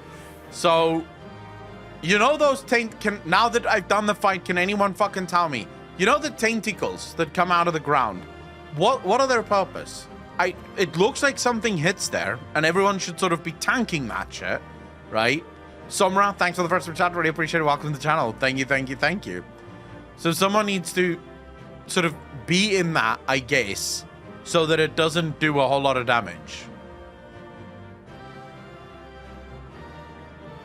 I'm not prepared. The tentacles have eyes over them. The one with eyes explode, and the ones without don't. I did not see a single eye on any of those fucking tentacles. Like, not one. Not one fucking eye was seen in this fight. Good job not dying. It wasn't that hard of a fight, though. Although, I'm assuming at minimum item level no echo, it could be hard. I'm assuming. A rousing performance made possible by my anti-gravity gimbal. Lest you wonder, you are not supposed to be able to descend of your own volition.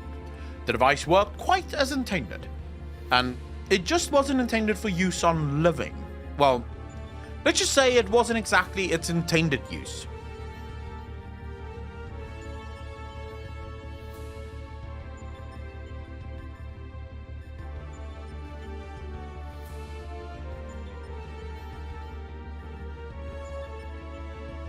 What the fuck would he like to levitate? Rumiko, thank you so much for the gifted sub. I really appreciate that. Can we get some hearts in chat? Someone is letting money rain. One of you fucks are now a sub of the channel. So let's see some hearts, you bastards.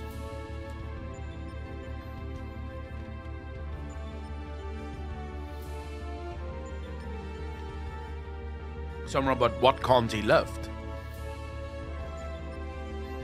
Find donations or gift a sub. I really appreciate the gifted sub, though. Lest you wonder, you are not supposed. Okay. Max, thank you so much for the gifted sub. Did really appreciate it. You guys are far too fucking kind. Thank you, thank you, thank you. Nostro, thanks for the first time chat. Really appreciate it. Welcome to the channel. Thank you, thank you, thank you. At any rate, that's another mighty foe laid low. And may I say that I had every faith you would succeed. Well, if I don't succeed, we're all fucked here. I don't think that's it, Lysaria. I don't think that's it. Like, Nero always has a scheme. And just because I don't yet know what his scheme is with this anti-gravitational gimbal, doesn't mean that there isn't some kind of scheme that's going to fuck the rest of us. I doubt we'll be hearing from Biggs and Wedge for a while yet. Shall we push on here in the meantime? Yeah, I'm ready. Reliable as ever. Without further ado then, let us move things along. According to the analysis, your next opponent, Delta 3, is a being named Halicarnassus. Halicarnassus. Halicarnassus, you say? The Queen of Dimension Castle? Huh? What's this? You know of her? You mean you don't? Well, I suppose a blue-blooded brat such as you would have no interest in humble folktales. It appears a lesson is in order. Halicarnassus is a character from an ancient fable. In the tale, she is one of the chief antagonists, and as such, things are wont to unfold. She meets her end at the hands of the heroes, incurably valiant youths not unlike our adventurer friend here. Literally, historians have speculated that the tale could be loosely based on events which took place in the 4th Astral Era, but little remains of that age, and there is no way to verify the claim. Indeed, most now assume the story to be a work of pure fiction. You mean to tell me that Omega is populating its grand experiment with fictional characters?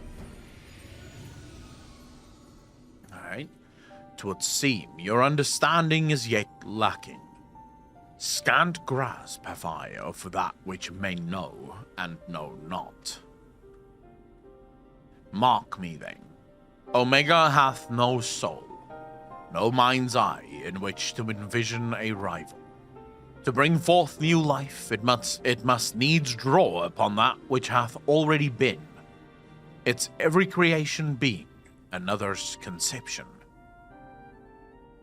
This limitation is concealed by the breadth of its experience.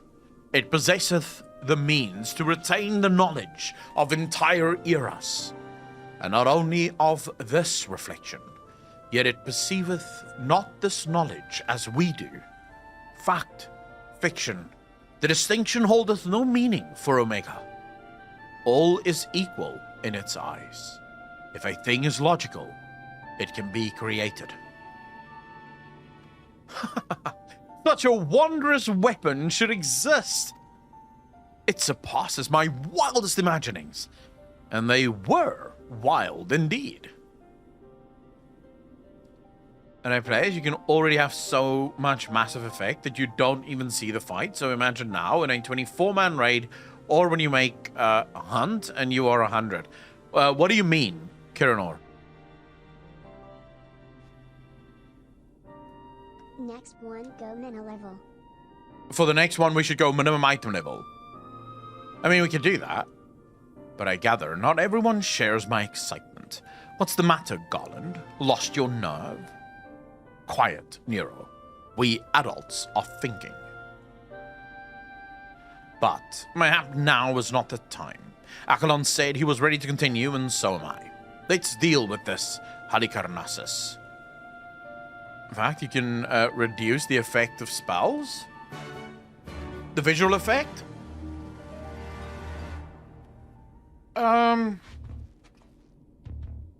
Maybe. Although I feel like the visual effect for Final Fantasy adds to its difficulty. It adds to the flow. So if you were, for example, to reduce the visual effects of spells and shit like that, outside of what it already allows for, I feel like the game would lose a lot of character. Crystal Tower was the first time I witnessed so many effects. I almost threw up. So I have, however, removed a lot of extra effects from people, right? So I don't see everyone else's effects. I only see my own. Because if you see everyone's effects, that's just too much. You can barely fucking see anything then.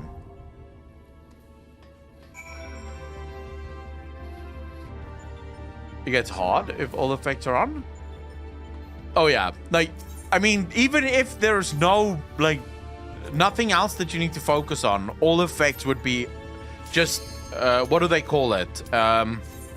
Like, the visual stimulation would be overstimulation. It would, like, be completely just visually a fuck up.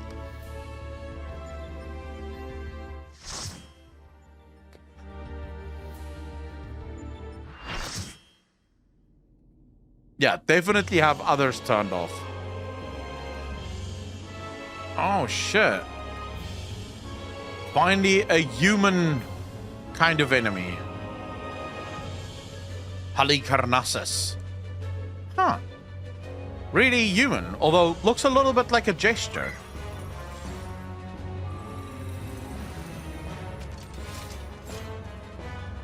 Oh, I forgot to do minimum item level. Fuck. I'm so sorry about that. I'm so sorry about that. I completely fucking forgot. But why though? It's not like we're smashing through these fights. Is this step on me energy though? I don't think so. This is not Yotsuyu levels of hotness.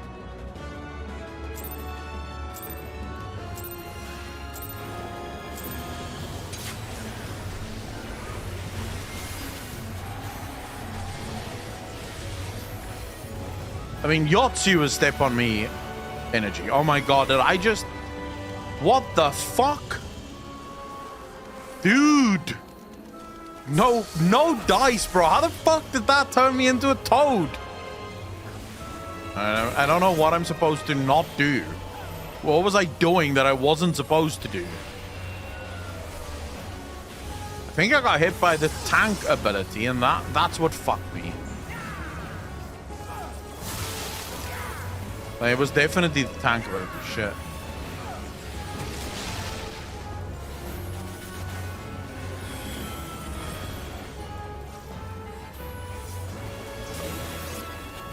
Oh, for the love of all things, it's fucking holy.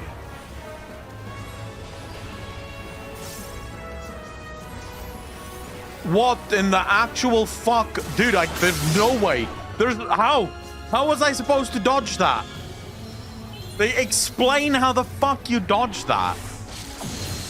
Is this another one of those bosses that have to be done in melee range? I hate these bosses. Okay, I don't know what the fuck this means. I guess I need to stand on the DPS thing.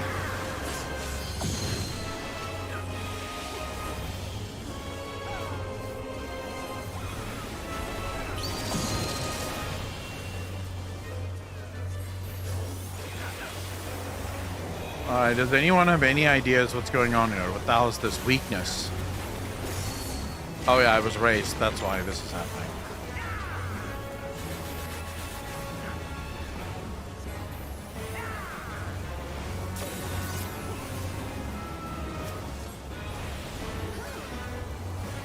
Alright, you guys do know there's a big ass fucking boss coming, right? Or ad rather.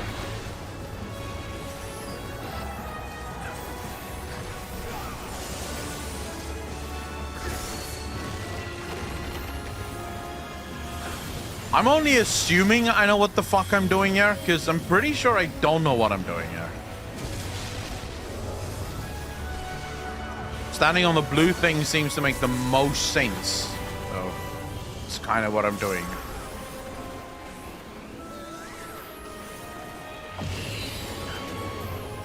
Oh, for fuck's sake. I did not see an eye. Did you guys see an eye? I did not see an eye.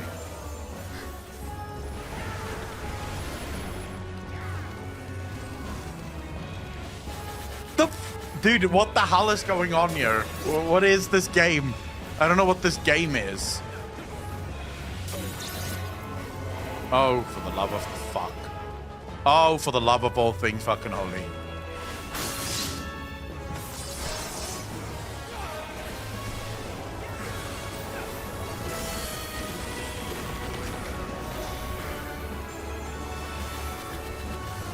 I'm not...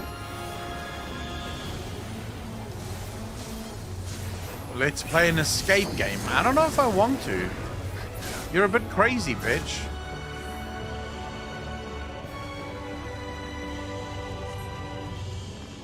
What exactly am I supposed to... Wow, much stuns. You're pulled into the ethereal tear. Okay.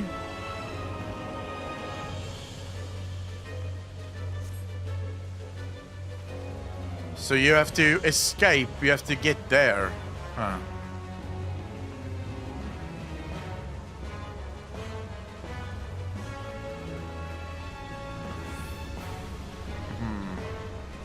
Easy enough. Just follow everyone else, because they obviously know what the fuck they're doing. What an interesting phase in a fight, dude. Just a little bit of trouble, you know? A little bit of trouble. Well, well, return before I could do what? Afternoon tea is over. Is it though?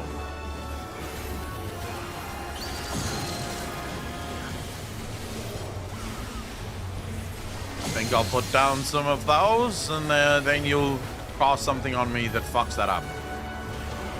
Am I supposed to stand in front of the boss? I don't feel like I should. Wow, that feels so good. Feels so good, bro. I'm not... I don't see when the boss fucking facing me, which is really horrible. Wait, why can't I can't cast? Why can't I cast? Dude. Dude, why can't I cast? I'm supposed to be able to cast. Okay, there we go. Now we have vulnerability stacked. Frog, not a DPS. So wait, what? So if I'm a frog, I have to go into the frog thing? No, I was casting ice, so I should have been able to. It had nothing to do with my MP. I was trying to cast my ice spell, number 6 here, Blizzard. Blizzard 3 is what I was trying to cast.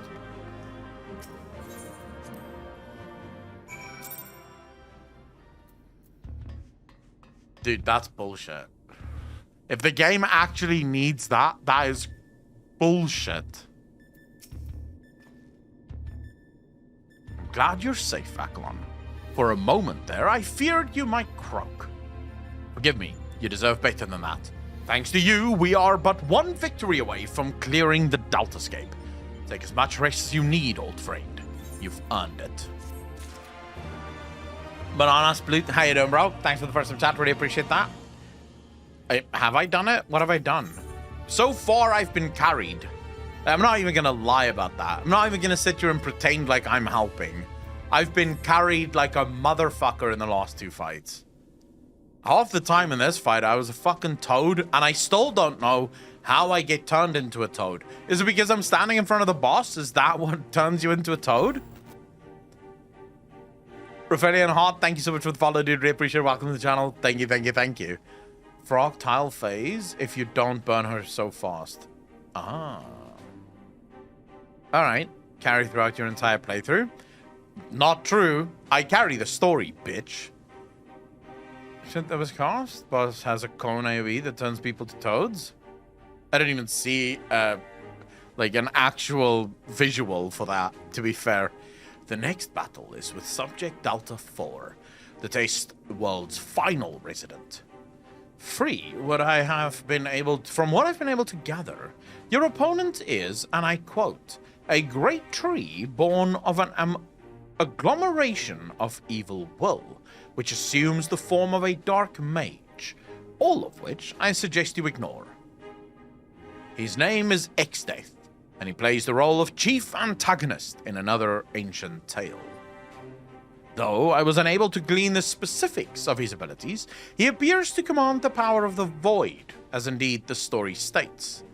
When I first encountered the work, I naturally assumed said power to be a metaphor of sorts, but I am quite sure Omega will have interpreted it as something more tangible. Alas, no amount of analysis can tell us what may happen when Exdeath calls upon the power of the void, which is to say, beware. Exdeath, the main antagonist of FF5? Wow. So you guys are just nerding out about all the little nuggets that they leave in here from previous FF games. Tell me something, Nero. What happens at the end of the tale? Why, good triumphs over evil, and the heroes defeat Exdeath, of course. What did you expect? Is a huge callback to past FFs? I expected exactly that, which is precisely what troubled me earlier. If the heroes won, why did Omega not make them its test subjects? If it seeks to determine the strongest being, why would it bother with those who were defeated? Huh. I didn't even think of that. One moment. Linkbot. Ah, Bix. At the control room, are you? What news? I see. Very well, I'll tell the others. You two take care over there.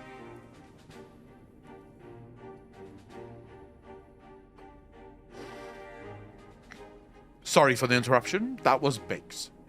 He reports that the stasis system shows every sign of being engaged, despite the fact that it clearly isn't. It can only be a malfunction. While we were able to turn it off, it would seem the reverse is not possible. The system may have taken damage during the calamity.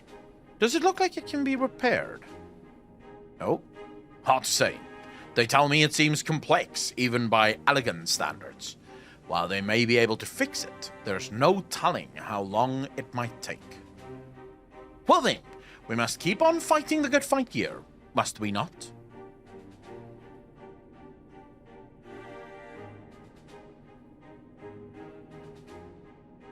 Gonna pretend I never saw that.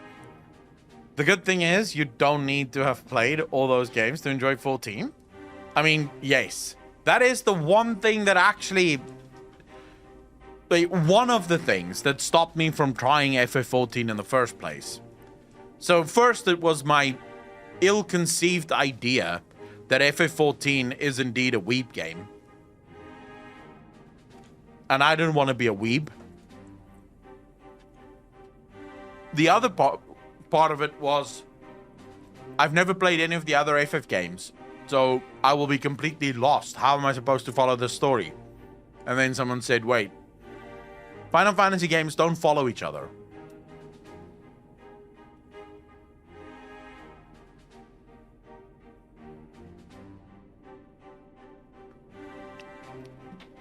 in a different fantasy universe. Yeah. Eagle Cirrus, it is a weeb game. I mean, let's not lie to ourselves. It's not as weeby as a lot of other Asian games, but it's definitely a weeb game. It's just a good fucking game. So it doesn't matter that it has weeb elements. It's a good fucking game.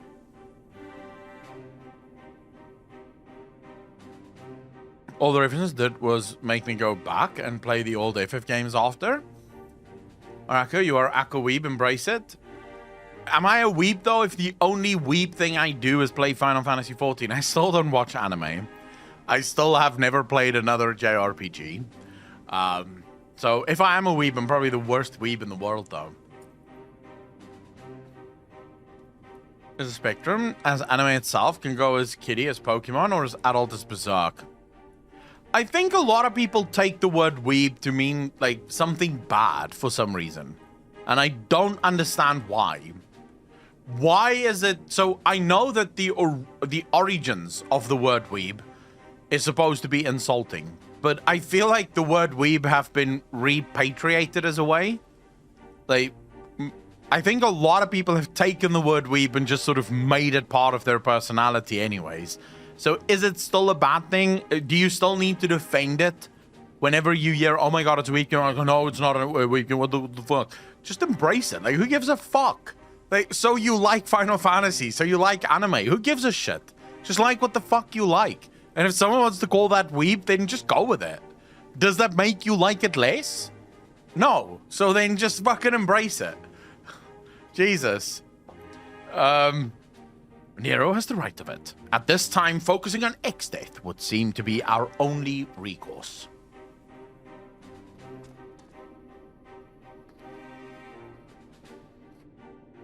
Japanophile?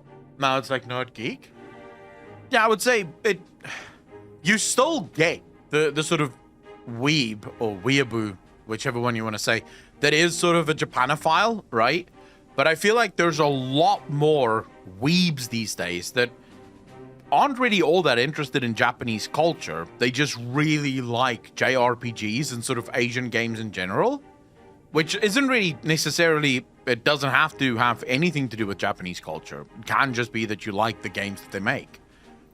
Better than Shadowlands? This is true.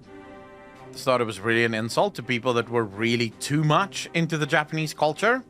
I know a few people like that. I actually, last year or the year before, we had someone in the channel like that. Dude, this guy was just... Didn't matter what conversation we were having, like... This guy was absolutely, like, 100% every Japanese girl is the most beautiful girl in the world. Doesn't matter whether or not she's not beautiful, she will be the most beautiful girl in the world. Japan is just the best place in the world. It has no problems. Everything is just perfect. And if you can go to Japan, your life will just be great. And it was just like, dude, that's literally not true of any place on earth that I know of. But hey, you know, if this is what you believe, good luck to you. I just think it's funny that people even call it a weeb game because it's really not even that weeby.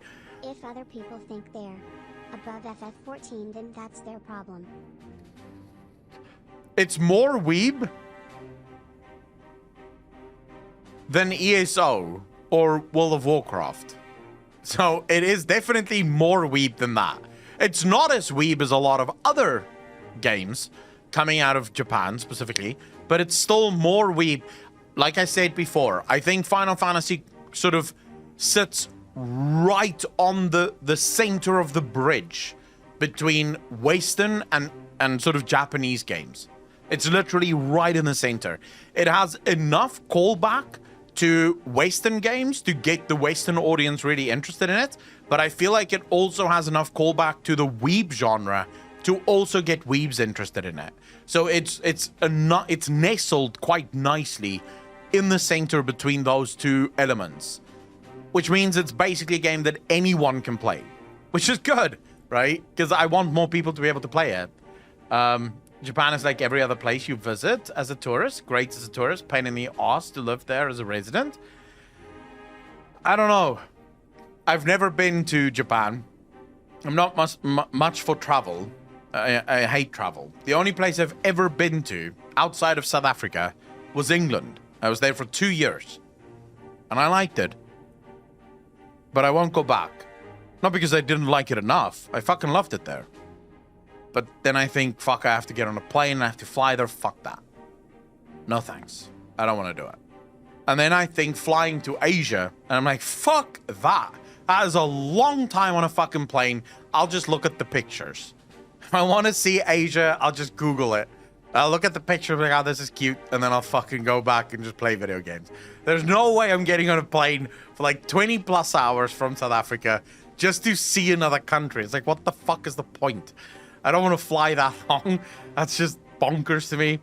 The Joker Boy certainly has no objections. Come then. I would see you follow in the footsteps of the heroes of the tale.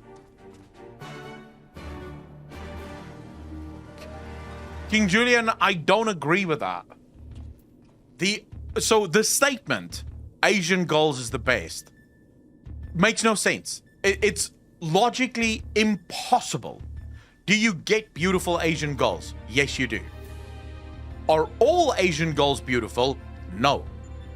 So the argument Asian girls is just the best is fucking bonkers to me, because what you're suggesting is that if I lined up every single Asian girl in the world versus every other girl from every other race in the world, the Asian girls would objectively be more beautiful than any other girl from any other race in the world, and that is fucking bonkers to me.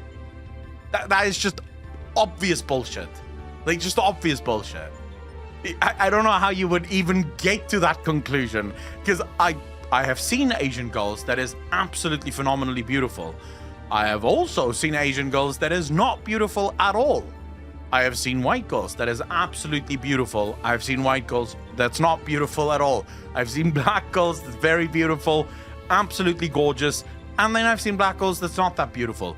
So as far as I'm concerned, girls can either be very beautiful or not so beautiful.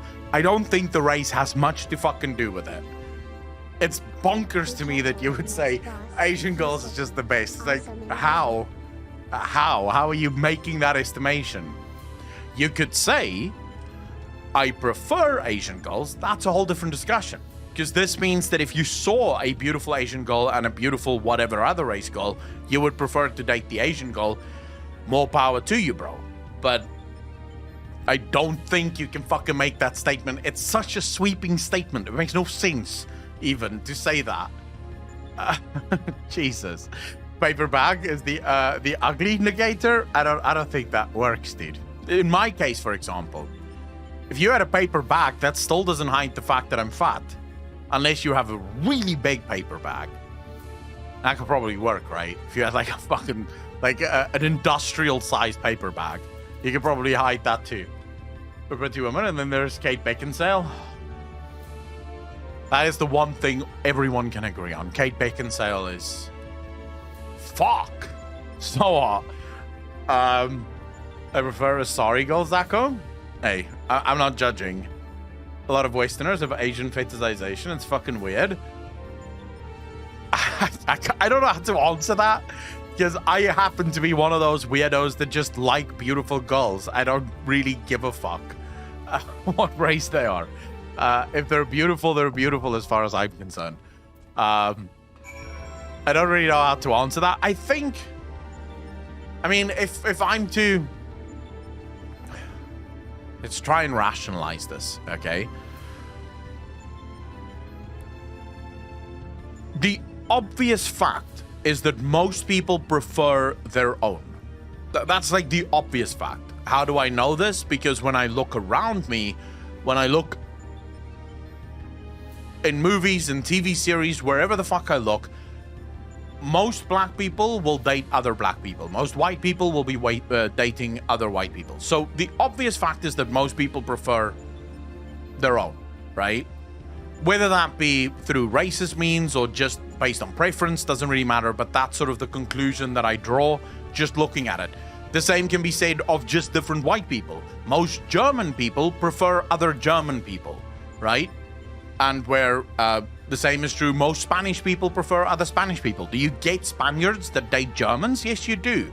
But if you look in terms of overall numbers, most German people are dating other Germans, right? The fetish, so to speak, or I don't know what, I think people call it yellow fever or some shit like that.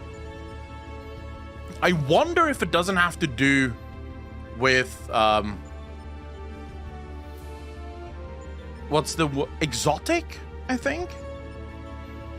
So there's maybe like an exotic element to it that draws people to it. So people like the fact that it's more exotic. The look is different, right? It doesn't look like everyone you grew up with.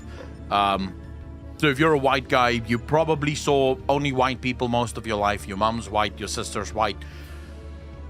You know, you grew up around white people. So now you see someone that isn't white, and there's an exotic thing there. So that could be it.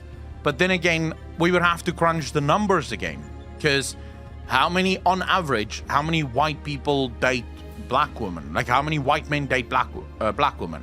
And then how many white men date Indian women? And then how many white men date Japanese women? And how many white men date Chinese women? Do we have those statistics? Have anyone ever run those statistics? Because I would argue, just based on logic, that they're probably going to come pretty, like, they're going to be similar, I think.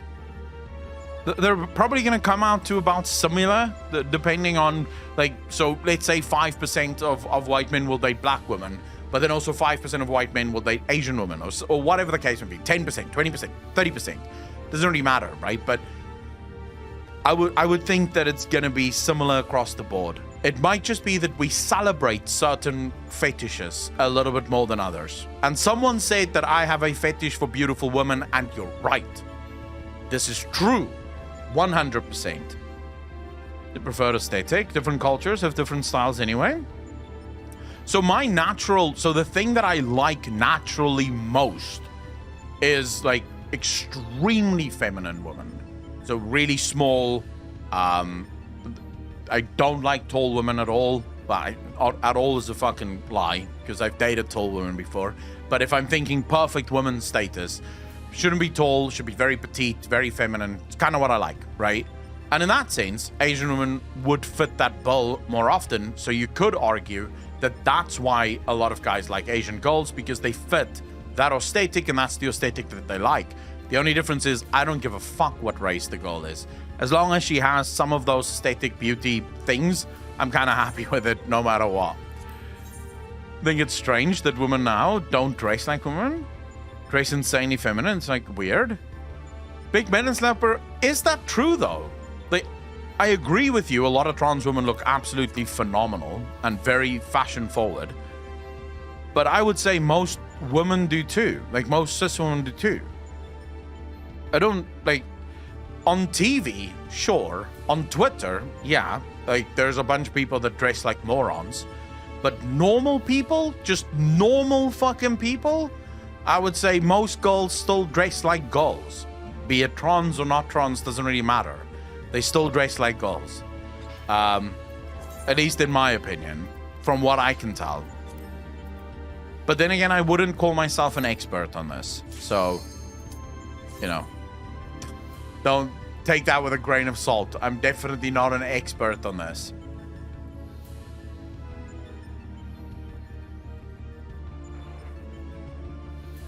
But I mean, you look at someone like Blair White. I don't know if you guys know who Blair White is, but she's a trans girl and she always looks phenomenally dressed. Like just incredibly fashion forward. But then I can say the exact same thing about a girl called Sophia Hermann, I believe, which is a German girl, white girl, also incredibly fashion forward always. So it's kind of like, does it fucking matter? You know? I don't think it matters. What you wear, it's how you wear it. This is true. I don't even know what the convo is half the time. I just follow along. Who the fuck is this genie? Oh, this is Delta 4. What was his name again? Did they say his name? I can't remember what his name was. X-Death. Oh yeah, there we go. Why does he look like a genie?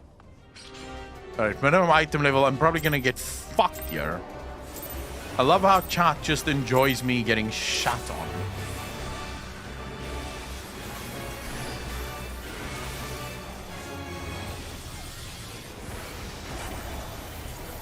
Alright, there's already things happening that I don't quite understand. Fuck you, you asshole cunt! Right on the ley lines. Right on the fucking ley lines. I can't believe you just did that.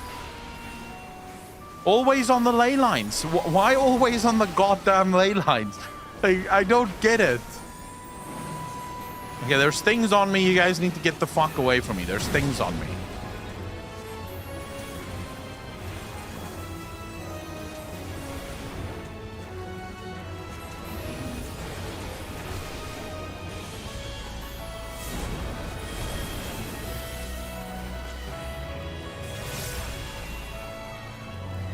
So far, I wouldn't say that this boss is too hard.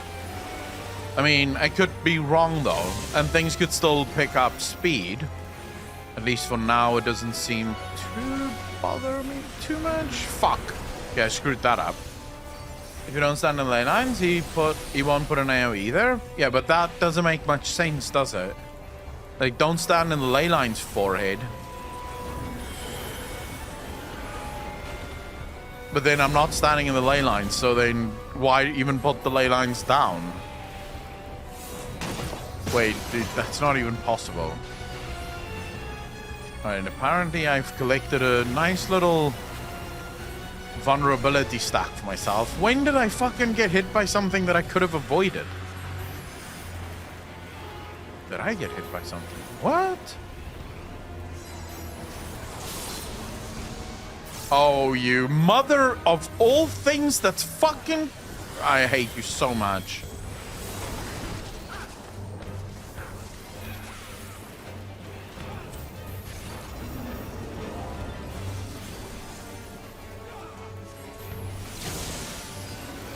Yeah, why not just interrupt all my fucking things, please?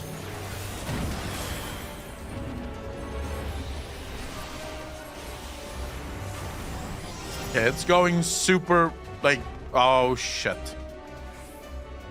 Alright. What the? Dude, this is just weird. Wait, what? How am I zombification?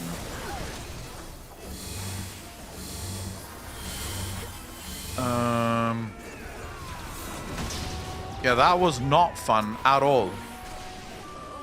Wait, did I kill you, Diane?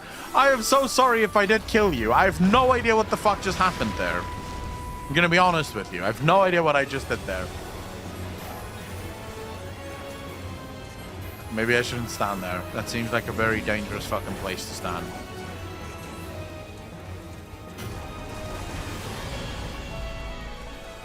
Fucking orbs, bro. Orbs.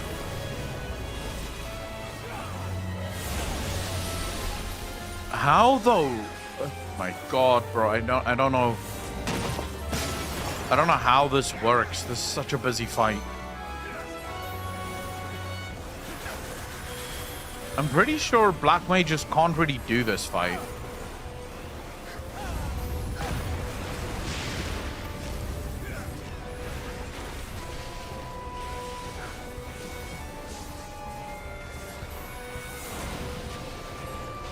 Like, no black mage can do this fight. This is a really difficult fight.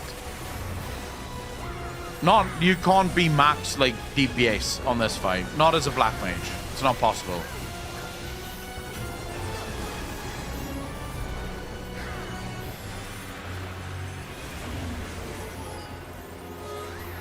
Okay, now I have things next to me that makes no sense other than... Alright, I'm thinking you guys shouldn't be anywhere close to me. Oh, I'm just fucking getting wrecked here.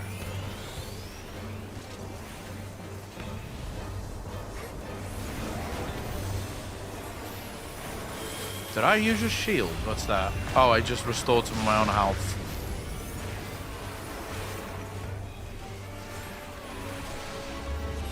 BLM fights in this game where when? Dude, being a BLM in this game is so fucking tedious. Like, so tedious. You have no idea.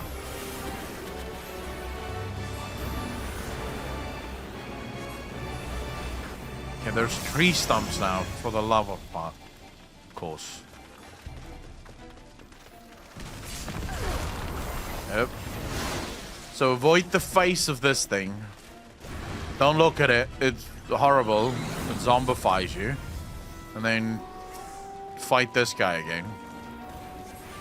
Just because we can. Dude, I hate you so much.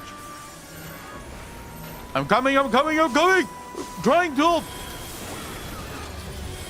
I got you, fam.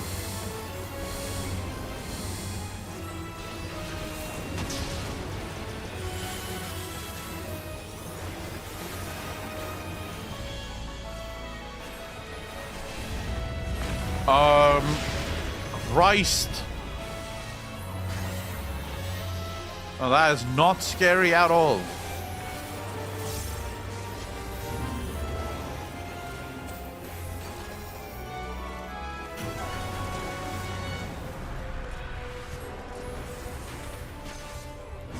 Alright, don't go into the blue balls. The blue balls might be dangerous.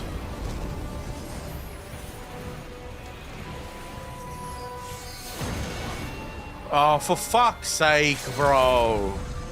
No, we were so close. Better than Sam on DSR. Oh, I'm alive again? Wait, how did I get alive again? Was that an LB? Dude, bless your fucking soul for that LB. I really love that. Thank you. It's very much appreciated. You are a king amongst men. Oh, here we go again with the iceborne orbs for a living. Is this a place that I can stand in? I'm not sure. Can I stand here? Nope, that hurts quite a bit. I'll just give myself a little bubble. Dude, what the fuck? I did not know it does a pushback. Wait, what? Wow. You guys got this. Just kill it. It's so close, though. So close, though. Did people die for the LV3 moment? I knew healers were evil in this game, but I don't know yet how exactly, but I know a healer is to blame for me dying there.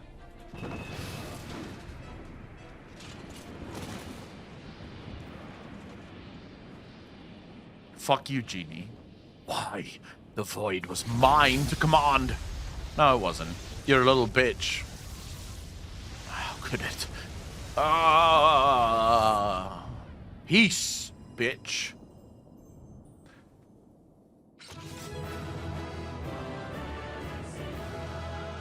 Good job to the people that literally fucking pulled this out of their ass. Good job.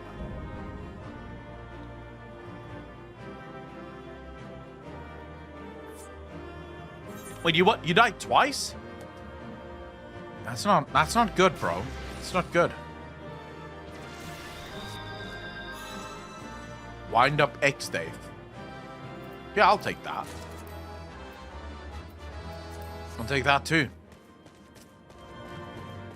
A Savage transition? Jesse, no, because we're gonna do the Savage one day. And I don't want that spoiled now. Like, if I see the Savage transition, what the fuck? Then I'm not gonna be surprised whenever I see it.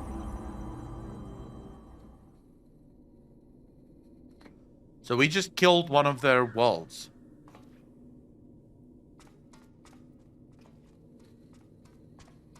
Minimized one was definitely more fun. Alright, bud. What is it you want? Ah, thank the gods you're safe. When the shell around this place began to crack, we feared the worst.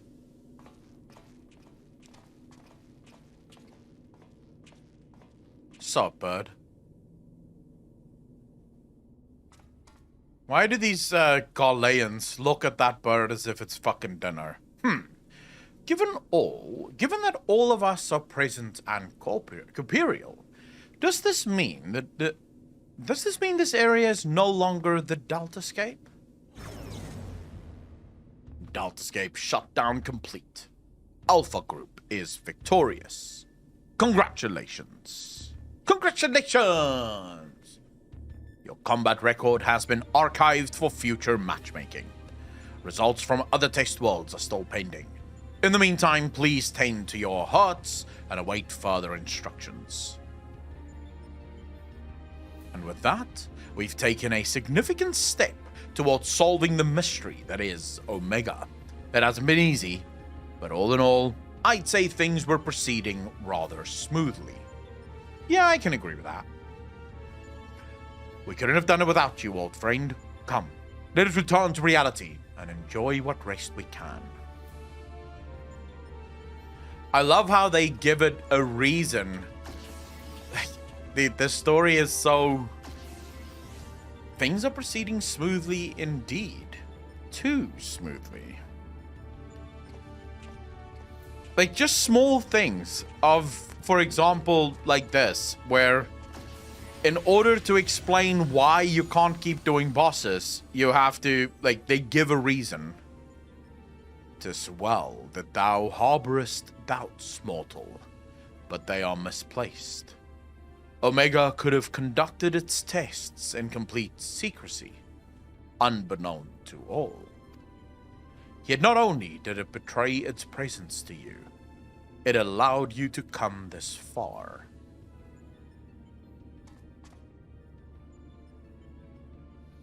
Alpha, what art thou, truly?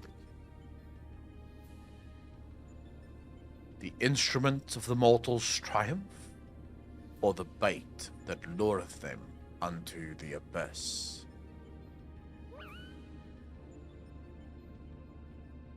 Shit. Midgard Somer coming in with the massive sus vibes. Thou knowest not thine own purpose. Then we can but watch and wait. Song is FF5's final dungeon theme. Yoshi P is he really fucking loves Final Fantasy, doesn't he? Outcome unexpected. Projections gave Delta subjects the upper hand. Outcome supports hypothesis. As previously observed, certain beings may unleash hidden potential when subjected to stress. Initiating new test. Subject Alpha Group members to severe stress. Searching database for suitable event. Event found. The death of a comrade. Huh. Okay. Not creepy at all. He's gonna use one of our... He's gonna use one of our friends, right?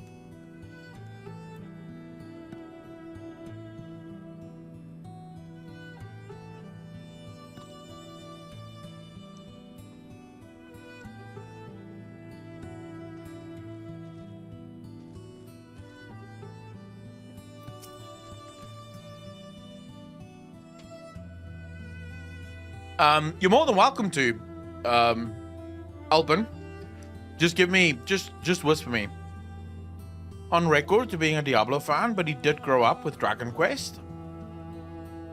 Lock you in a chamber for 10 hours where I play Horshavon's Death on a loop. Dude, if he, like, not the fuck. He is not showing me Horshavon's Death again. I don't want to deal with that crap. Ah, it feels good to be back on solid ground. Thank you again, old friend. You did well too, Alpha. Fearlessly going into battle whenever you were called upon. We're glad to have you with us. Speaking of which, are you comfortable joining us out here?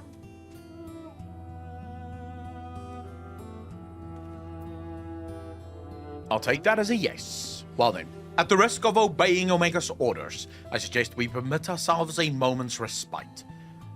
But mayhap I should take this opportunity to complete the results of our investigation thus far. No rest for the righteous. Oh, wait. I'll quickly give you an invite, Alvin. Alright. Sud. What's next? Open massive fan of old WoW 2? I mean, he's a true gamer. Whenever you listen to Yoshi P speak, it's clear that he plays a fuck ton of games. You know who he reminds me of quite a lot is Hideo Kojima. Like, they're very similar people. Because I don't think it's just games. I think Yoshi P probably watches a lot of movies, reads a fuck ton of books.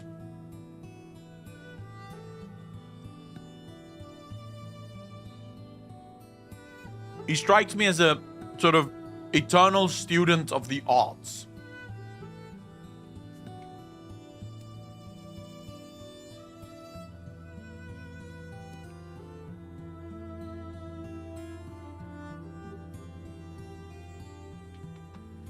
Miku, I will still say that Hideo Kojima is perhaps the greatest game director that ever lived. These games are some of the best games I've ever played. The Metal Gear Solids, Death Stranding, freaky as fuck and completely broken, but so good. Right then, let's head back to Ralgar's Reach. Jesse will want to know exactly what we've been up to. I've already died 20 times? No! I have only died, I think, 2 or 3 times. How many times have we died so far, chat? Not Metal Gear Survive. Just Metal Gear Solid 1, 2, and 3. I don't even think if I want to say 4. When he told us they had to delay in Blogger. Much respect.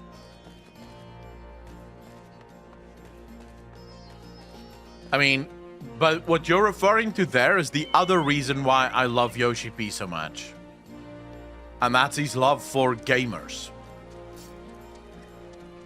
Like, his love for the players is just...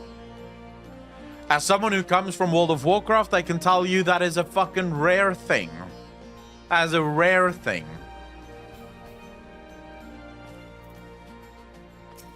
Alright, JC?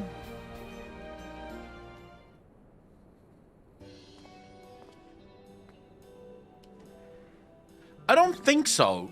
If I'm not mistaken, when did Hideo Kojima leave Konami? It is Konami that made Metal Gear, isn't it? Because I don't even think Hideo Kojima was behind Metal Gear 5. Someone told me he left before 5 came out. It wasn't Survive, it was after Kojima left? Survive is what happened when Kojima left? Yeah, Hideo Kojima left before either Survive or 5 came out. He left the company and now he's doing Death Stranding, and apparently there's a Death Stranding 2 coming out. Welcome back, Akalon. I'm told you've been blazing a trail for us. The way I hear it, our investigation would have long since ground to a halt without you. I realize you're mostly interested in saving the world, but I want you to know how much I appreciate you helping the company out like this. Frankly, we need all the help we can get. What with our esteemed president diving headlong into the jaws of danger without a word of warning to anyone. Irresponsible doesn't begin to describe it. Wow. You didn't tell her? I did, after a fashion, though I may have exercised some executive discretion. Dude, what the fuck? Oh, yeah. She reminds me of a wife. She's not actually in charge, but she is actually in charge, you know? Like, she makes Sid think that he's in charge.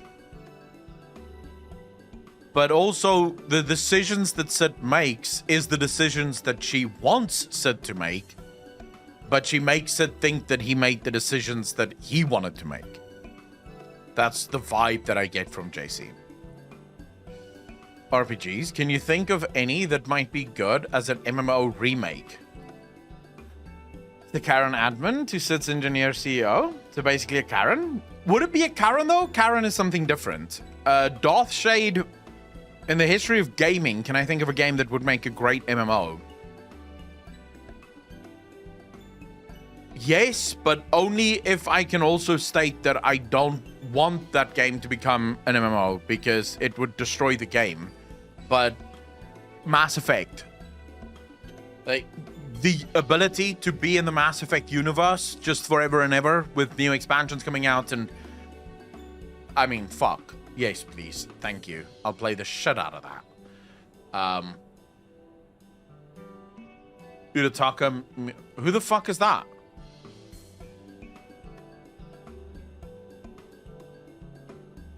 Forian? Okay. So if you don't have a wife, who's gonna suck your dick every night?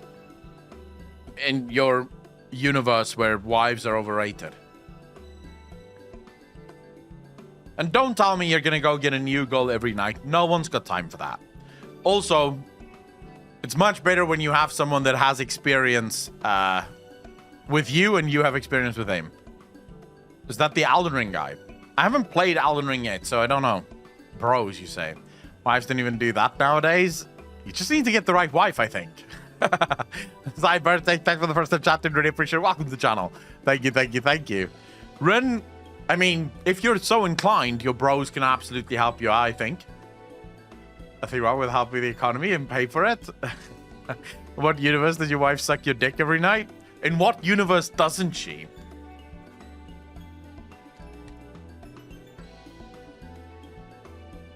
Taro, Blaze's Precious Soul.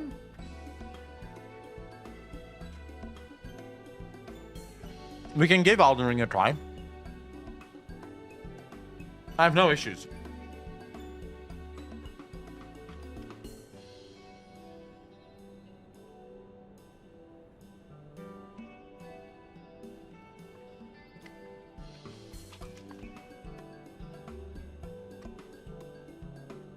Gentlemen, you want to get your dick sucked every night by your wife? Take her on dates, bro. Like 3 to 4 dates a week, that's it, right? Just take her on a nice date, give her an opportunity to dress up and go out, do some dancing, get some drinks, a nice meal. You get your dick sucked all the time. I'm no stranger to your lone endeavors or your habit of confusing personal and company interests. But just because you've always done things a certain way, it doesn't make it the right way.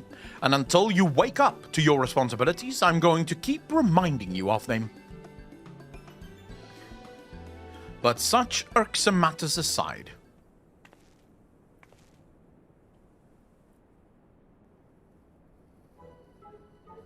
how are you paying for it? How are you paying for it though? Are you saying that it's too much effort to go out with your wife for a nice meal and a nice evening? Because, I mean, it's supposed to be fun for both of you, right? It's just extra fun afterwards. Aren't you just the most adorable little thing? Forian, yes, this comes from a single guy, but do your own research, bro. Go to any girl and tell her, how would you feel about dating a guy that just spontaneously takes you out 3-4 times a week? Yeah, what they say. If I'm wrong, I'm wrong. But I'm not wrong, because I've spoken to girls about this. I know this is what they like. Did you ever hear of Amsterdam? Well, just get high. Get high and go to the red light district. Next, they will be calling that guys who love their wives simps. I mean, you are pretty much a simp for your wife, though, right? That's like the only legitimate simping there is if you're a simp for your wife. But again, how is it only benefiting them? Sai, need I remind you that there is dick sucking at the end of the date? It's an investment into your future happiness, if anything. So there is a payoff for both people at the end of that road. The problem with having nice meals too often is that the woman starts taking it for granted, and that becomes the new standard for normal. Gaming Garrett, get yourself a good fucking wife, and she won't think that. Yeah, if she's pooping on the bed, maybe you made the wrong choice. Maybe you have the wrong wife now. Sometimes there's not, and in which case it's a red flag and you need to evaluate your options. Sometimes there's not what, Saya? He followed you here of his own free will, did he? Which means he's basically part of the family. And why wouldn't he grant us exclusive rights to use his likeness? Shall we start off with a simple clockwork version? They'll be queuing up in the streets. Oh, you can't be. What in the seven houses gotten into you?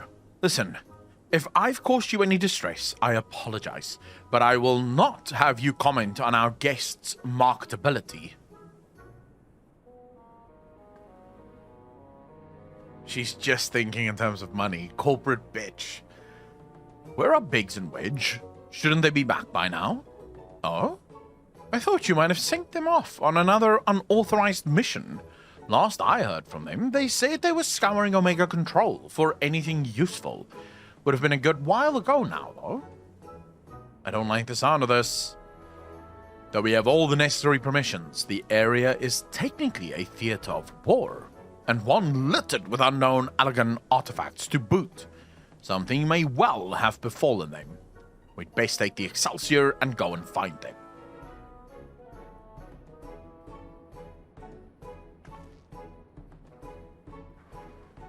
Agreed, Shadow. With marriage, partner, women say they enjoy sex as much as we do, and they expect men to reciprocate orally. Then on top of that, they expect a free meal. Lol, no. Dude, women do enjoy sex as much as men. The only difference is, so this is like the best comparison I've ever heard in my life of men versus women, right? And this comes from a woman. This is how safe it is. This is a woman who said this. Men are like microwaves. Women are like slow cookers. For a man, you need only put something in, press the button a couple of times, and bam, it's ready to fucking go. For a woman, it's sort of like a build-up, right? In order to get her in the mood, you have to sort of work on it. It can't just be a sort of wham bam, thank you ma'am kind of deal. That's not how that works. So they do like sex as much as you do. The only thing is you have to work a little to get her there. Make it Leaving again so soon? Well, where else would we need to go? To go find Big and Wedge. Nero, Acklon, I want you two to accompany the chief. Make sure he doesn't do anything rash or take any detours. We could just pay for it. It's not the same, though. Consider it done. I shall bring him back, even if I have to drag him by the goggle straps. Alpha seems to be in as well. Want to come along, eh? It's probably for the best. If we leave you here, Jesse is liable to take a mold of you. Uh-huh. Right, let's get moving. I'll bring the airship to Gridania. Wait for me at the landing.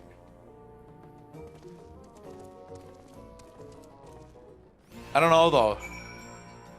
There are way too many diseases to pay for it.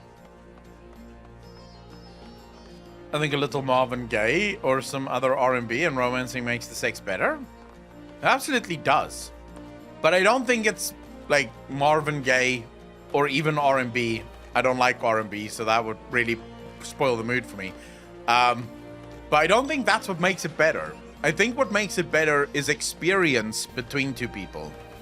So when you know each other well enough, it just becomes better.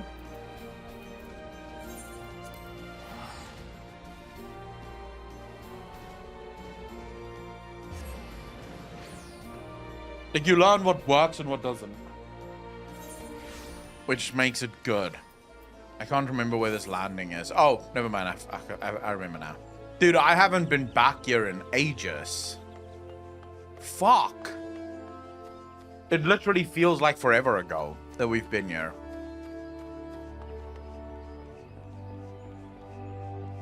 I would never pay for sex from a rando. I don't need a crazy flesh-eating disease in my willy. But you would pay for sex from someone you know, Slander. How's that conversation gonna go off? What if you approach the wrong friend and be like, hey, I'd pay you for sex? Wouldn't they be quite offended by that.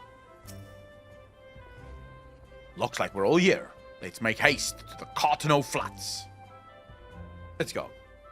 Dear homie is solid. Yeah, I feel like there's a lot of frames that you could not, like, go to with a problem such as that.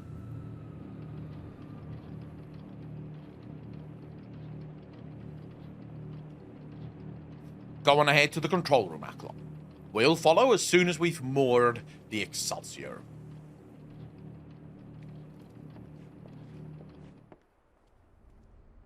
No, I haven't. Is he untrue?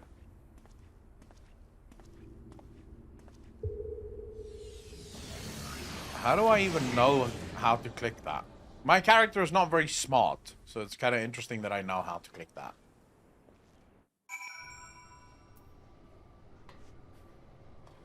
Oh, shit. What creature is this?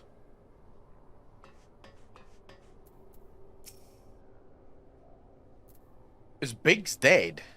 Can't be, right? No way they're dead.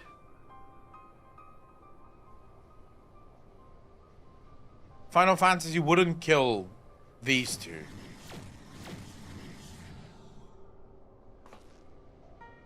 Seven hells.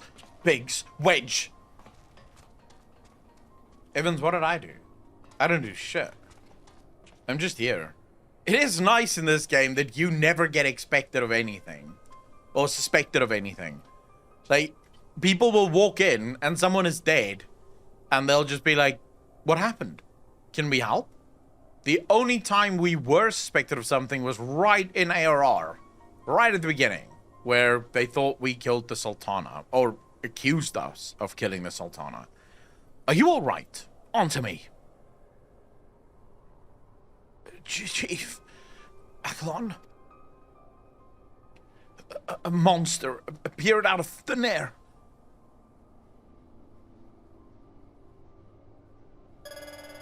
Oh, shit. Omega is alive. Targets exhibit vital signs. Mission failed. However, Alpha Group members exhibit heightened levels of stress. Objective fulfilled. So that's what it was trying... Omega? You set that thing upon them? Affirmative. I am able to create simple life forms instantaneously at any temporal or spatial coordinate.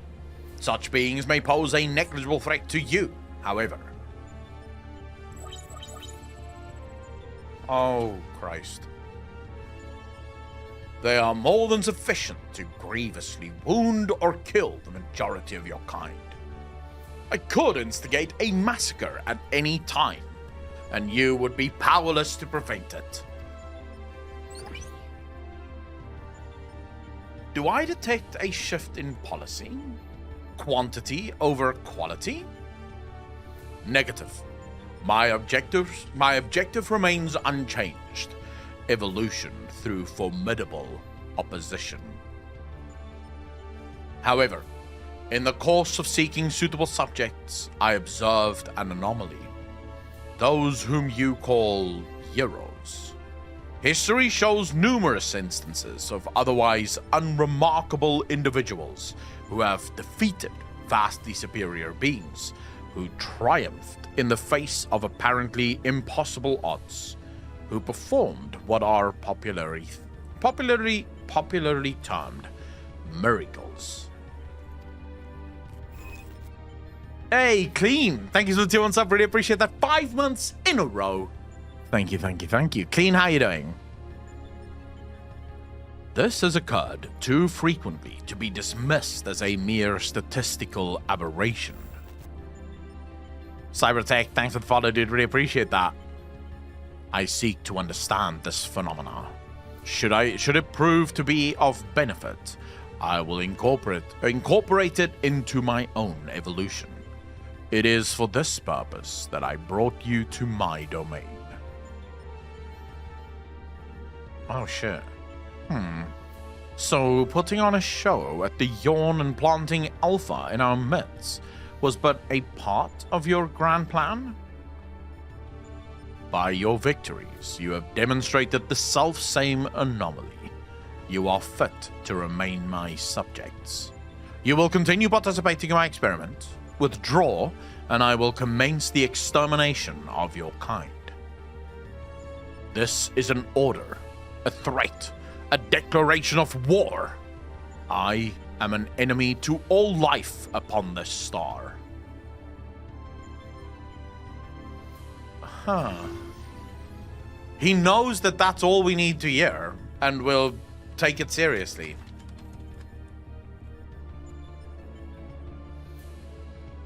We're doing minimum item level runs now.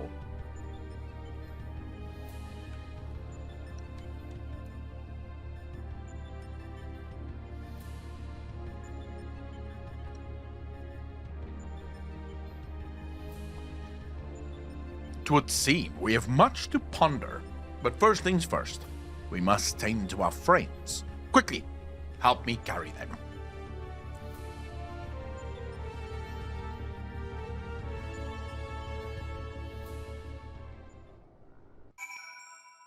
Is Omega actually the enemy? Garland and Alpha took our 2 wounded to the Conjurer's Guild.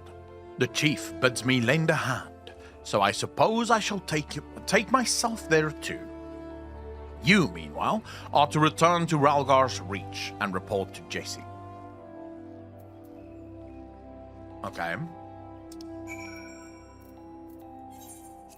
Something is very off about Omega.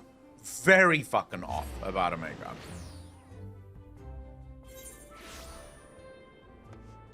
The thing I find most confusing is... How the fuck is a hype train starting? What just happened? Oh shit! Sami, thank you so much for the 1 sub, dude. Really appreciate that. Welcome officially now to the most degenerate chat on Twitch. Thank you, thank you, thank you. You guys are far too kind. Fucking hell, just throwing money at me. I feel like such a slut. I appreciate it. Omega is clearly one wanting to evolve and evolve to allow Zuval battle to big bad guy. No, but something. What's weird about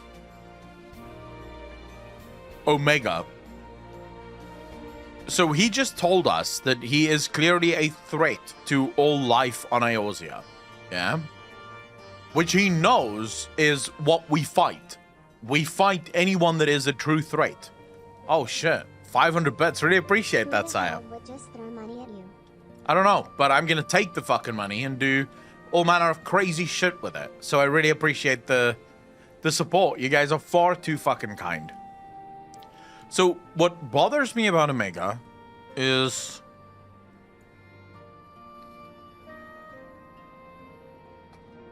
How do I explain it? MJ, just to be clear, if I want to take the money and run, I would need about, let's say, 100,000 more subs. Like if we had 100,000 subs, I could probably take the money and run. If I took the money and ran now, I'd have to be back next week. To make some more so that I can run again for about a week and then come back. So there's right now that would not be a very sound plan. But we can talk about that in the future if we wanted. If you run now, I pledge 10,000 subs. I don't want your pledges. You either give it to me or you fucking don't get me running. By the way, do we know yet what the verdict was for the Deep Herd trial? You pledged 1 million subs. Oh my god, I'm rich. I'm rich, bitch. Pledge is not the same thing. According to Amber Heard, it indeed is. No verdict yet? Fuck. I'm really interested to know what the verdict would be. Back on. I heard there was trouble. What in the seven hells happened? Bad news, Jesse. Bad news. A horrible time. Everyone's dead. Sid, Nero, it's all fucking gone to shit. I have to get out of here, Jesse. You and me. Against the world forever. Jesse's kind of hot, right? What? Omega loosed a fiend on Biggs and Wedge? toying with people's lives like it was all a game? This is madness.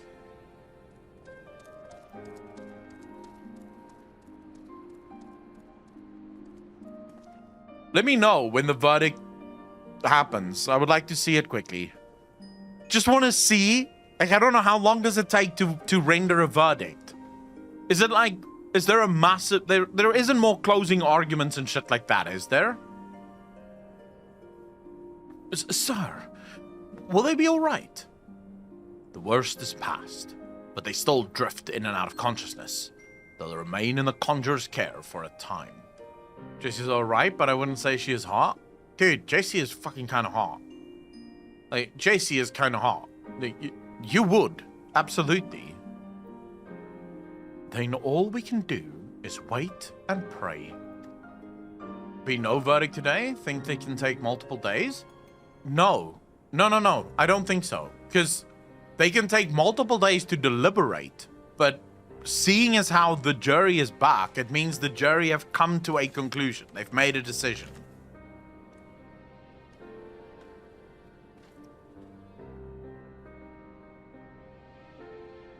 But to what end? Supersided.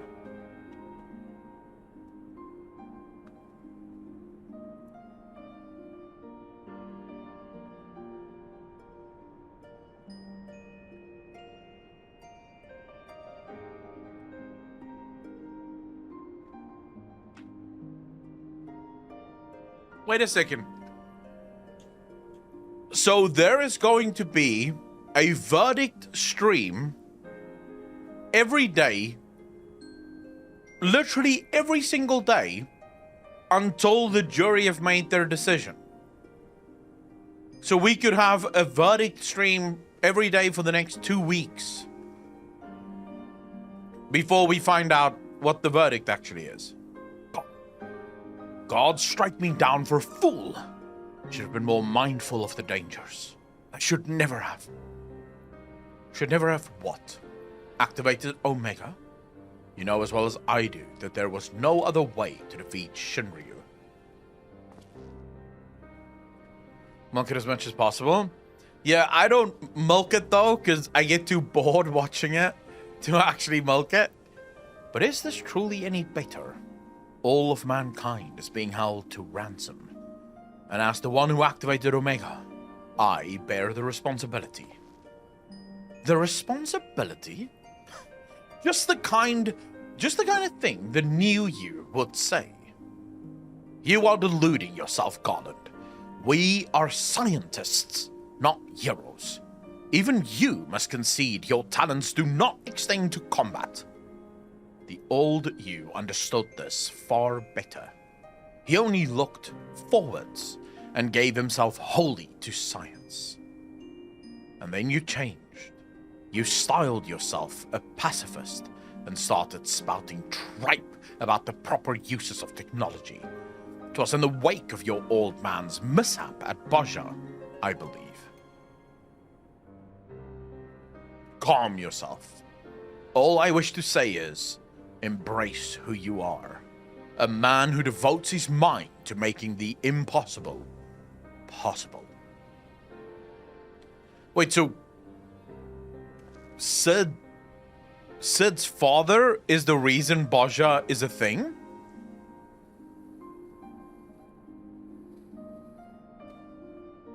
This is truly a clown show? Haven't there been many clown shows in the history of American courtrooms?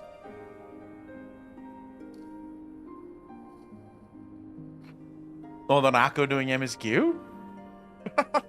Dude, if I was on that jury, we would be in that jury room for fucking ever. Just stalling away. Like, just chatting about shit. Like, everyone would be sitting there deliberating about the trial. And I'd be like, so, did you guys watch last night? Did you see the movie last night? Did you see Stranger Things? It was so good. Let's talk about all of the episodes of Stranger Things. Even though I haven't finished watching Stranger Things yet. But let's talk about it. Did you guys watch Stranger Things?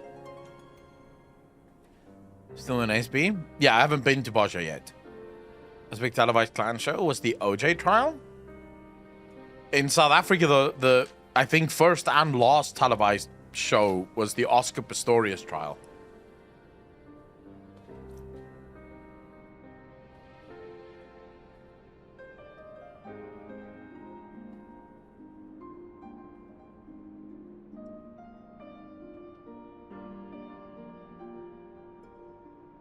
It's a weird fucking...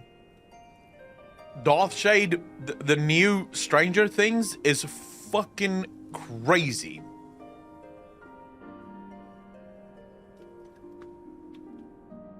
It's really good. It's like nuts. With little prospect of restoring the stasis system, I'm afraid we have no recourse but to continue participating in Omega's tests. Naomi, do yourself a favor, watch the new season. I love what I've seen so far and love the 80s horror theme of this season. Oh yeah. Assuming that God Somer has the right of it, we face a legion of foes from history, both real and imagined. I wonder if we're gonna face Hitler. Dude, do you think there will ever be a game that's bold enough to put Hitler in the game? Like, just for shits and giggles. That would be funny as fuck. In the next Final Fantasy raid, you just have Adolf Hitler just popping up and be like, "Stop!" And Hitler, you could shoot him in the nuts. You have to make SP24 man raid to unlock it. Though I may not be the one who charges into the fray, I shall fight beside you as best I know how. Hey, Domago, thanks for the 100 bits. I really appreciate it. They're like in Persona 2. I haven't played Persona 1 or 2 even, for that matter. Hitler in it for no reason. Sales, bro. Everyone knows Hitler pushes them sales.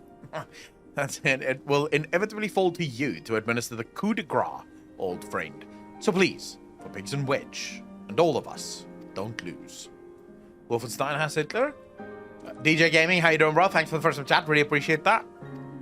So there are games that have Hitler in it. I don't even know. I don't play a lot of first-person games. No, I don't even know what the Persona games are about. I reckon the little scamp is trying to encourage us. We've fallen far indeed to earn its pity, said the former tribunus. Till such time as Omega next extends us an invitation, you will find me analyzing the data from our investigation. Good evening to you. Who's the mini Hitler of WoW? Drayan, how you doing, brother?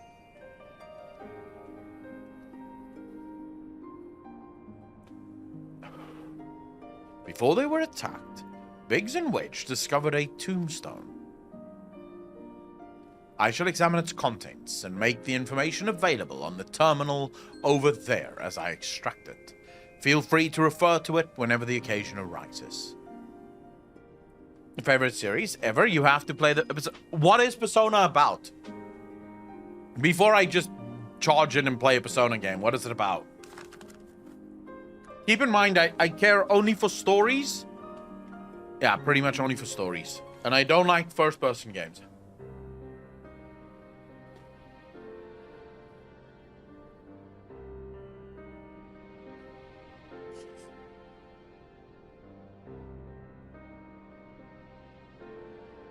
It's JRPG with high school or something. Okay, yeah, fuck that. I'm not playing that shit. What are you guys talking about? What the fuck are you saying? Hey, Akalon, here's a proper weeb game for you. Anime on steroids. Yeah, I'll get right on that. There's no telling when Omega will summon us, but we must all see that we are ready when it does. Fear not, old friend. We'll get through it together, somehow or other.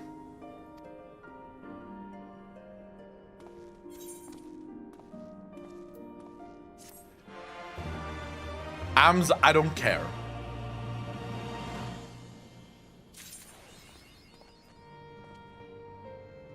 The hell is this? Initializing. Welcome. How may I assist you today? Access the Savage Initiative.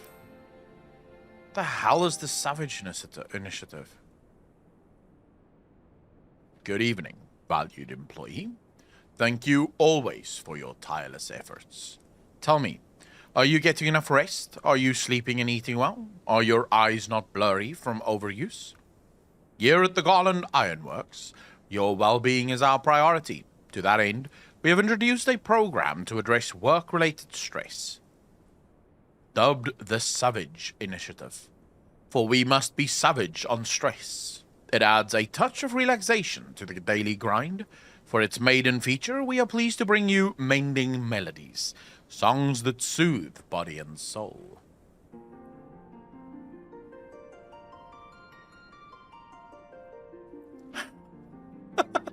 I like how my character is just like, eyes closed, just chilling. This particular piece was composed and recorded for our benefit by a minstrel of no small renown.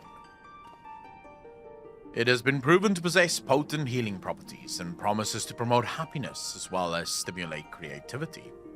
Please be forewarned, however, that prolonged exposure may overstimulate the imagination, leading to the augmentation of one's memory. It is recommended that you enjoy the song in moderation. With that, I bid you a fulfilling day of striving for freedom through technology. Daltascape Savage now accessible. Cool. I am being stimulated live on Twitch, right under this desk, bro. It's a good time. I can't believe you could probably sell him on Persona 1 and 2. There is no way he would play 3 to 5. Okay. Full Weeb and stream the new Digimon game coming out in a month or two. Dude, it's not even about being weeb or not. I'm not a massive fan of Japanese games. Actually, I'm not a massive fan of Asian games in general. Well, it's about a number of things, but essentially past to it's a game that explores the human punch. 5 in particular explores the minds of corrupt adults and taking down the down manifestation of their evil. Alright. So it's a psychological thriller game. Aklon, I'm glad you're here. In case you haven't heard, we've observed a huge surge in anomalous energy coming from the Yawn. No Asian titles? I'm not a huge fan of most Asian games, no. What's your favorite story game, out of curiosity? My favorite story game, Witcher 3. Witcher 3, then Baldur's Gate 1 and 2, Dragon Age 1 Origins, Mass Effect 1, 2, and 3, Cyberpunk 2077. There's plenty more, but they sort of... Diablo 1, Diablo 2, really good. Diablo 3 was shit. Kingdoms of Amalur was really cool as well. Fable. Fuck, Fable was so good. Outer World was really cool. I don't know, there's many. There's very, very many. Why was Diablo 3 shit? Because its story was shallow as fuck. I have a nasty feeling this means Omega's ready to go ahead with the next stage of its experiment. But Master Garland is on his way, so let's hear what he has to say. The story, if you compare Diablo 3 story to Diablo 1 and 2, Diablo 3 story is way too mainstream. Diablo 1 and 2 is just dark, depressing, demonic as fuck. It was so good. And then you play number 3 and it's like, what's the fucking point of this? I don't feel scared. There's literally no sense of urgency or sense of terror within this game. It may as well have been presented with cute fucking schoolgirl clothes and just bright lights, as far as I'm concerned. Oh my god, a game that's really good. If you fucking care about story games, absolutely give yourself some time to play this. Wastelanders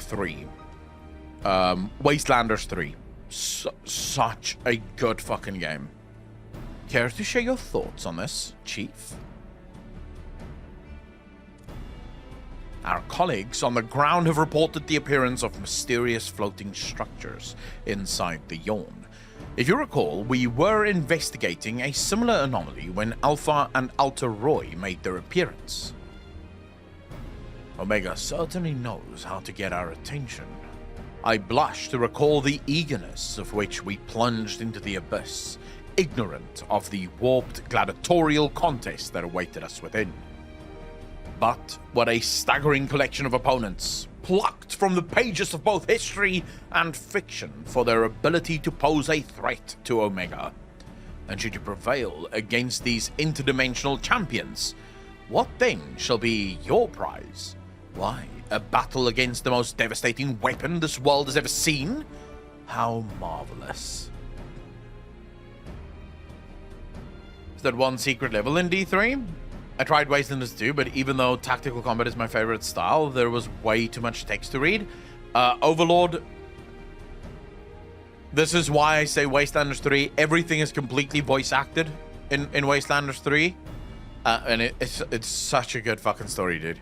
He says with eyes of flame, "For once, I wish you were being sarcastic." I played XCOM 1. Really enjoyed it. The only thing I hate about the XCOM games is I love the combat. So I'm really a big fan of the 4X sort of combat style, the turn-based combat style. What I hate about it is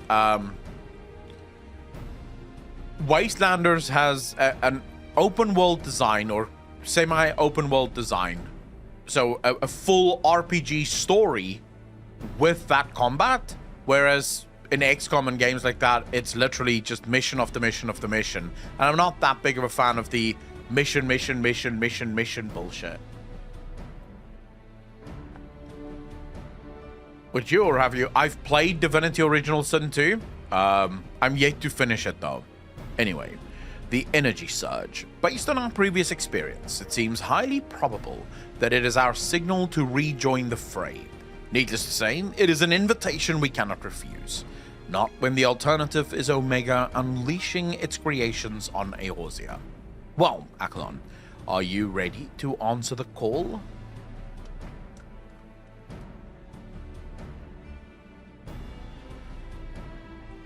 Well, I'm afraid Biggs and Wedge won't be answering any calls just yet. They're still mending from the ambush in the control center. Yes, of course. We'll just have to struggle on without them for the time being. Don't worry, Nero and I will see to it that you receive all the support you need. Defeat is not an option. Quay. Alright. I do believe Alphair agrees.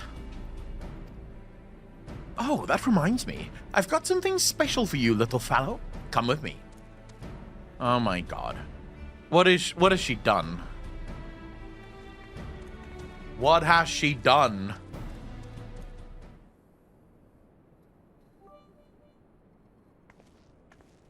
Persona 5 has a marvelous story, and plenty of things for a degenerate like yourself to enjoy. Much material for dirty jokes, I think. Yeah, I would probably play it. She's traced him. Why? A custom-made Ironworks uniform? Oh, you do look smart, I must say. Clothes I made, maybe goggles. Yep. Feather Patty, how you doing, bro? Super Sides, I'm not gonna hold my breath that I will. Well, you guys shouldn't hold your breath that I will play Persona 5. He is part of the expedition team, after all, and considering the dangers lurking in that rift, it's only right that we give him some protective equipment. How very thoughtful of you, Jesse. And there I was, thinking you were just sizing him up for a new range of merchandise. Unlike you, I can do two things at once. Yep. I wish I had that uniform. What about my protective equipment? Am I flirting with her right now?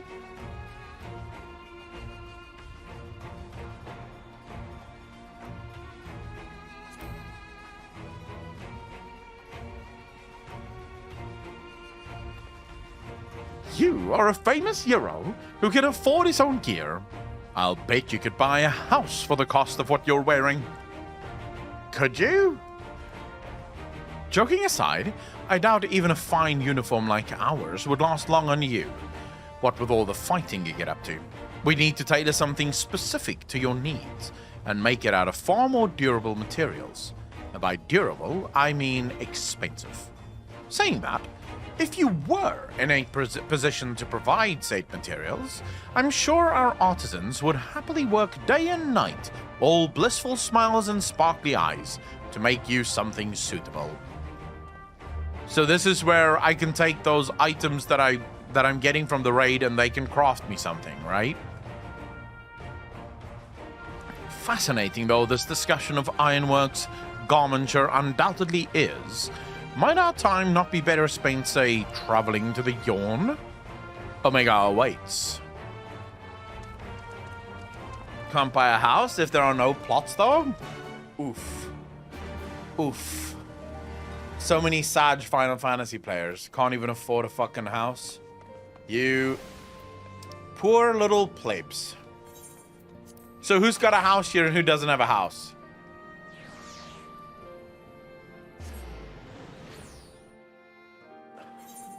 Which of you fucks are homeless in this game?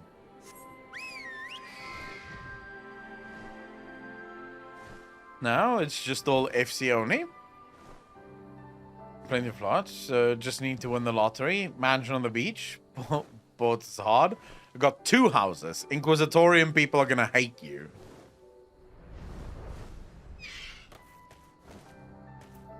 You have an apartment. Can anyone get an apartment? How inviting. I'm ready when you are, Akalon. Say the word and we'll take the plunge. Unable to execute while there's been in a cross-world party or alliance. Oh. Fuck me.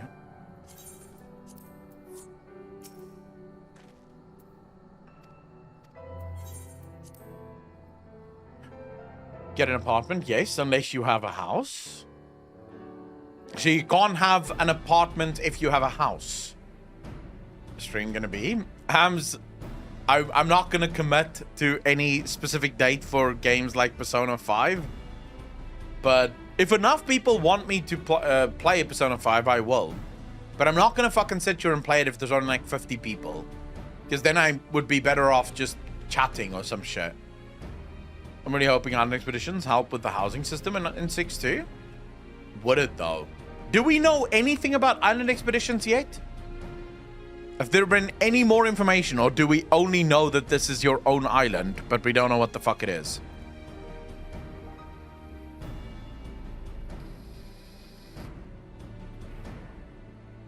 Two apartments in one house? No info at all? We know nothing. What Island Expeditions? Diadem? No, no, no. We're getting new private islands.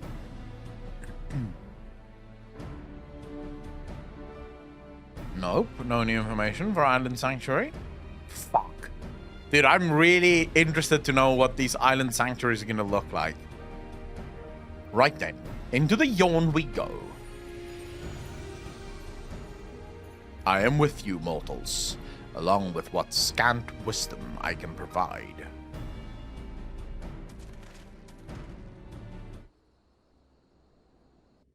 If you have an FC of like just you, because it fell apart, you can have 2 houses. I suspect they delayed it to 0.2 because people went wild with speculation around islands. Would that be the only reason for them to delay something? I don't think they would delay it just because of that. All right, we seem to be on a different place now. Hype for 615 dropping in a week. What's coming? What's new with 615 though? Strawberry. When's data center travel coming? Only Akalon stream gets desynced audio video for me over time. After work gaming, I have no idea. I can tell you right now the bitrate is completely fucked. At least from what I can tell.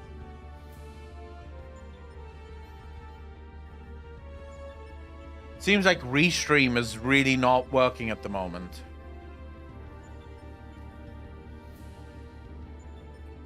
What's the quality of the stream like right now for you guys? Can anyone tell me, well, what's the quality of the stream like right now?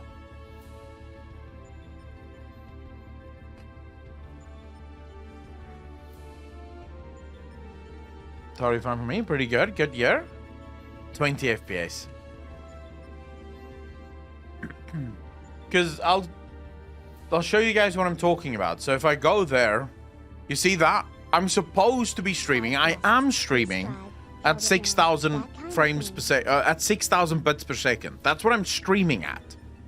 It says that Twitch is only receiving 4,000 bits per second.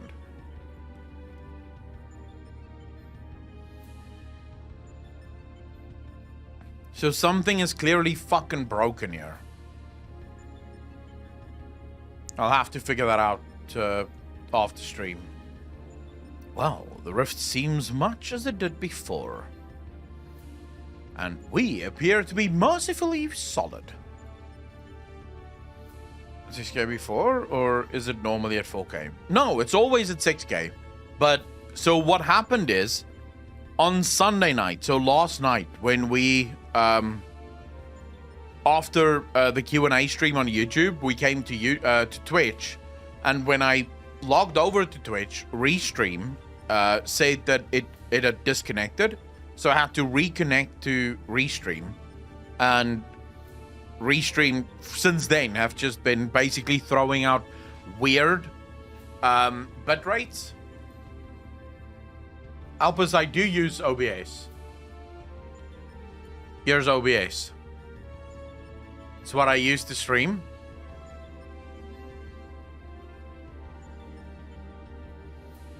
I don't know why. Wish I could help. Believe me, because here you can see it, right? Right here at the bottom, you can see. Currently streaming at 6,200. And for some reason, yeah. It's not working. But do I detect some changes? If I'm not mistaken, there are fewer eggs floating in the ether.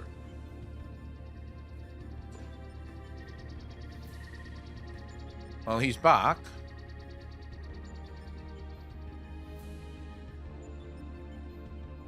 Welcome, Alpha Group. Your prompt arrival is appreciated. Null Moon Lady, how you doing? Can't watch your stream in 1080 60 FPS for some reason. Max 720. I wonder if that's a restream thing. Let's quickly see it. Let's see here. Hold up. I want to check something. I wonder if that's a new restream thing, where restream is now basically limiting.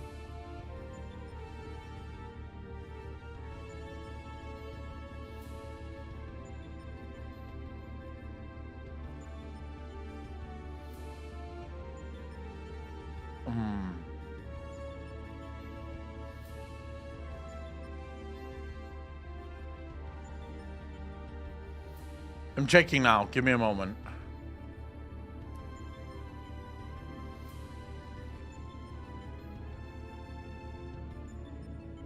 It's showing that it's supposed to be fine. Dude, this is so fucked. Like, just look at this, right? So according to Restream, it's all good. It's streaming in 1080p. The bitrate is 6,200. The frame rate is 60. Keyframe interval is 2. Showing everything is good. And yet, if we look over on Twitch, it's 3,800 now.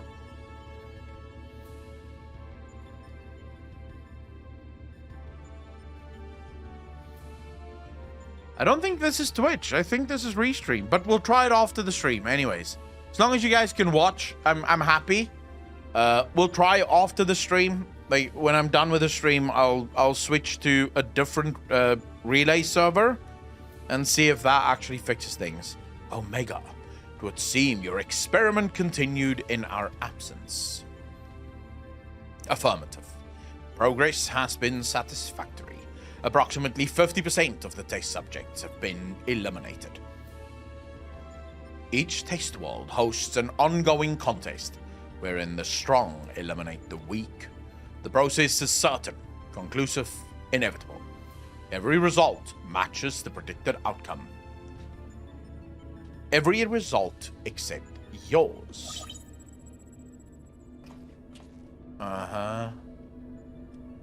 Do these images cause you distress? Please examine them closely. Without suitable stimulation, you may not exceed your calculated probability of success. Your survival is crucial to my study. Through you, I must continue to explore the contradiction I have discovered in your otherwise impotent kind.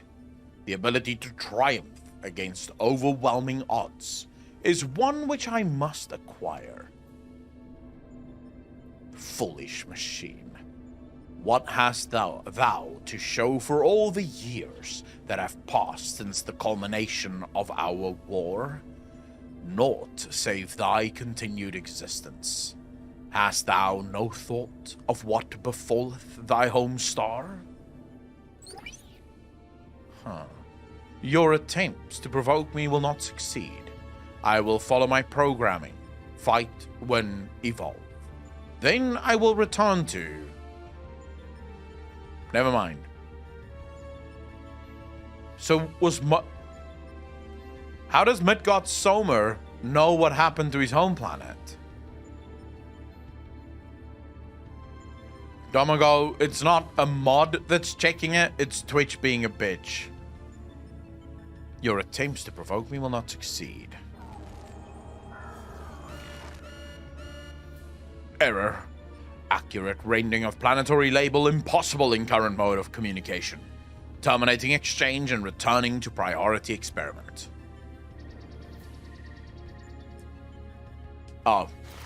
The smiley faces are back.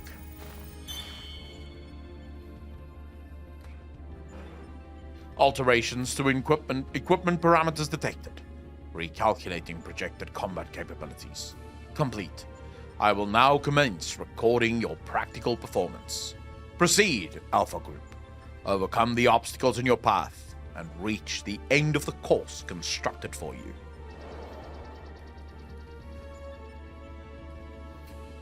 Oh, don't worry about it.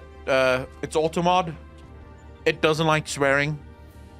It seems we have our orders. Shall we cut a path through the chaff then?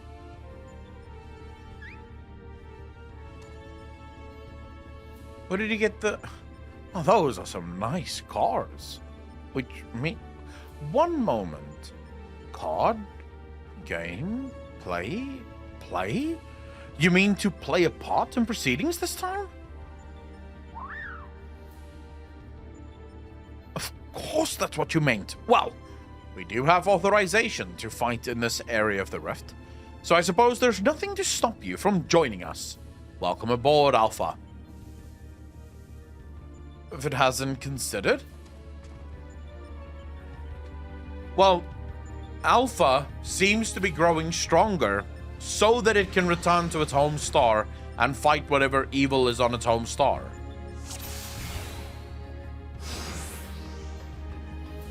Okay, so now we have to go to the Sigma-scape.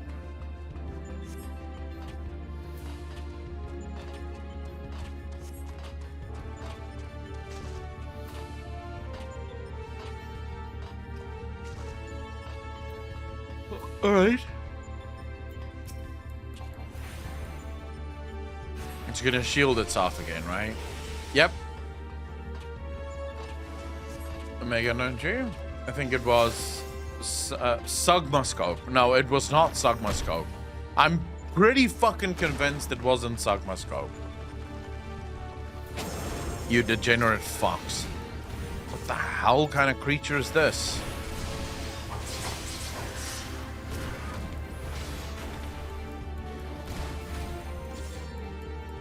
Dude, this is like half car, half mortal. But it looks familiar. Where have I seen creatures like that before? I'm pretty sure I have.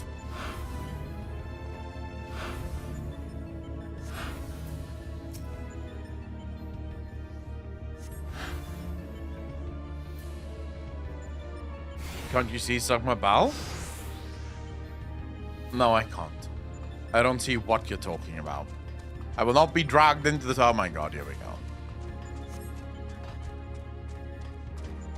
Fuck. Alpha, we have some trouble on the horizon. Things are about to get really bad here.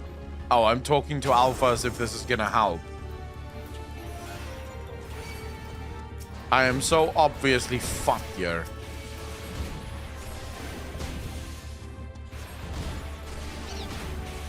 I'm so obviously screwed.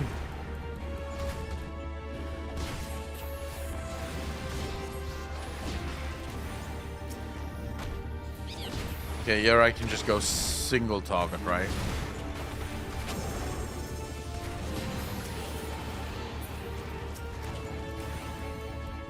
Dude, what the fuck? I should have just stayed single target. There's no real point in these. They die pretty easy.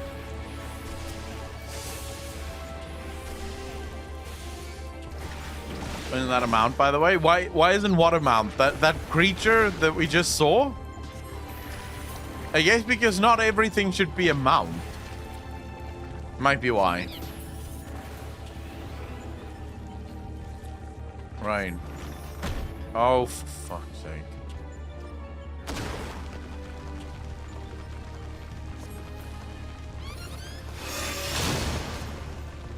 Jesus. Okay, wow, little Alpha is not that weak.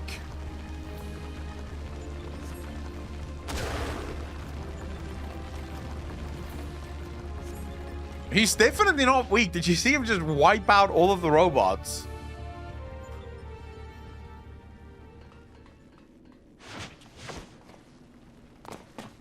Valuables amount? Xenos and Yatsu amount? When? Shit. Right. Are we ready to... apparently not.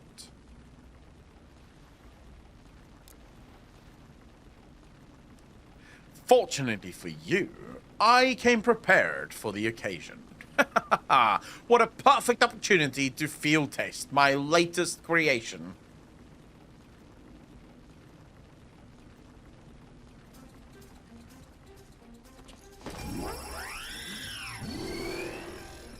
What the fuck are you doing now? Wow. Oh shit, Nero is back in full combat colors. Behold, the Mark XL8 Iron Nero, complete with the new and improved mighty Molzner gunhammer. Step aside, Garland, and bear witness to the devastation.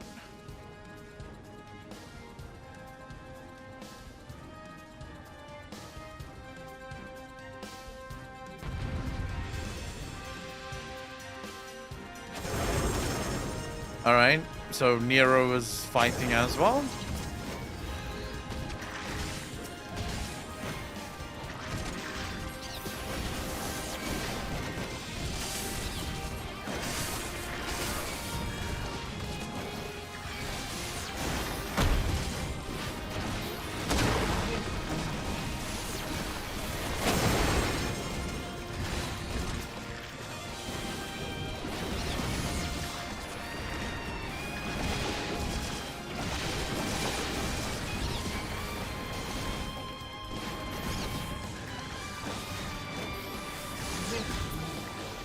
Alright, good job, Nero.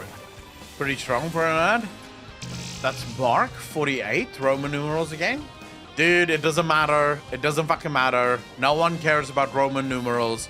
The Roman Empire is done and dusted. No one cares. They've lost already. Why do I have to continuously go through this shit?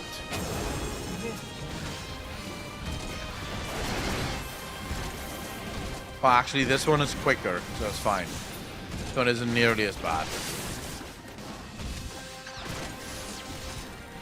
Just now attack. When did you become a VTuber? This is VTubing. This is not my real self. This is just the image I choose to use. This is all just a program.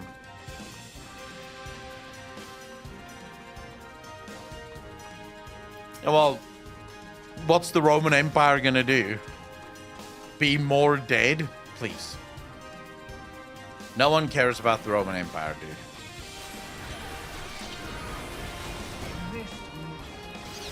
Before you end stream, I recommend taking a look at Q4 Savage Unsynced. No, but why? I don't want to spoil Savage for myself. Dude, this thing is fucking wrecking me. Would you guys mind, I don't know, like, fucking killing it?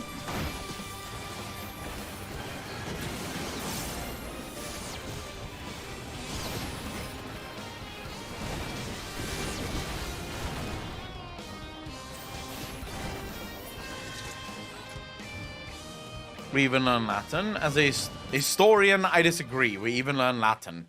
Yeah, but it's like a dead empire, dude. No one cares about it. Wait, is that... Dude, why do they have an anonymous mask? That seems to be the end of them. And of the path as well.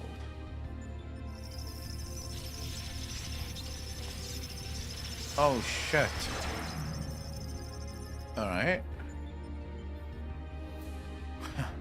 As far as operational duration goes, that was pushing the limit. Still, it should suffice.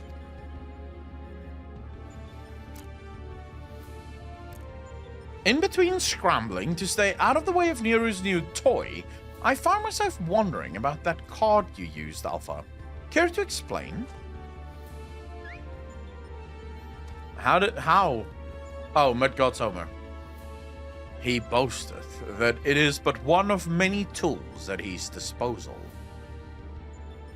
Be not deceived by his appearance. Like all of Omega's creations, Alpha was chosen for his prowess in battle. Really? You just realized who is the same person, Ren. Analysis complete. Okay.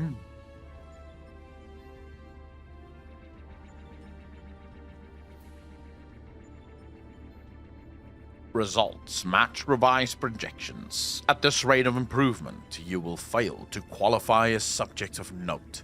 Midgard Somer, your parameters are notably inferior. Dost thou yet believe me, the whitey worm I was in life? That incarnation perished long ago. My fate was sealed the moment I delivered my spawn unto this far-flung star. That they might be suffered to remain, I did offer up my life unto Heidelin, abiding thenceforth in spectral form, a servant to be summoned in her hour of need. Alright, so Midgard Somer brought his spawn to Heidelin, the planet. He also makes mention that his and Omega's tale is one that goes really far back. Him and Omega ran into each other long before they were on Eorzea. Your account correlates with my records. It explains why I arrived on this planet, only to find that my journey's purpose was lost.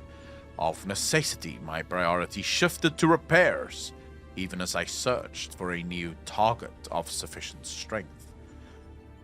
He was sent to kill Midgard Somer. Yet I still not understand why you aid these creatures.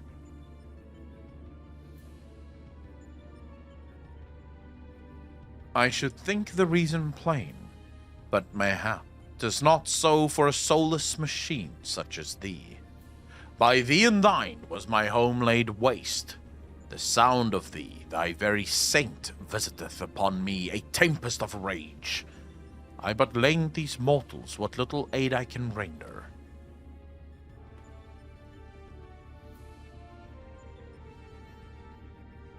Illogical. If your purpose is to facilitate my destruction, it would require an entity more powerful than you were at your prime. Without the means to muster such might, Your presence here is meaningless. The experiment continues. Alpha Group, your next opponent awaits you within the Sigmascape.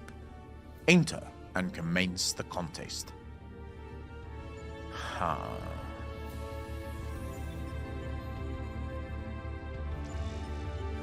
Interesting. Interesting indeed. Apocalypse, how you doing, bro?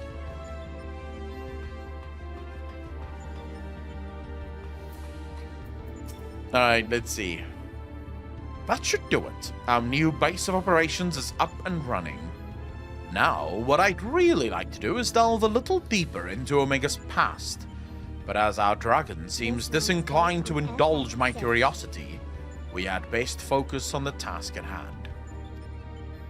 Let's get on with conquering the occupants of this Sigmascape, shall we? Sure. Sid is ready to discuss your next foray. Alright, I'm ready. I'm here. Before you cross the threshold, we should take a moment to discuss where we stand. That is the test world you need to conquer, the Sigmascape. Is that a mask or a face? The castle was certainly a surprise, but this is verging on disturbing. And we currently have no idea what it might signify. My first instinct is to dive straight into our analysis. The problem being that without a reference point from within the Sigmascape to start from, we'll have no way of knowing if we're even analyzing the correct data, which means you'll just have to go in blind. Hardly the best way to enter into a fight, but needs must and all that. Are you up for the challenge? Church of Aid, how you doing, brother? Sid, I would say that your analysis thus far have not really served as very helpful. So, you know, can I ask you to join him, Alpha? We seem to be fine out here, but Akalon will need your authorization if he's to do battle inside the test world.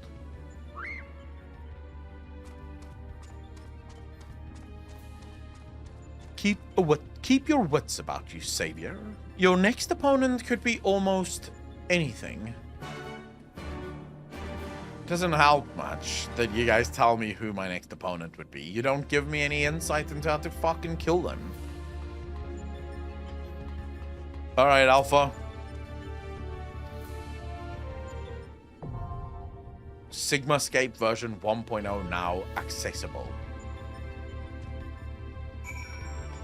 Right, so we'll do another party finder, recruit members. We're going into the Sigmascape version 1.0. Maybe we'll just do a reset here.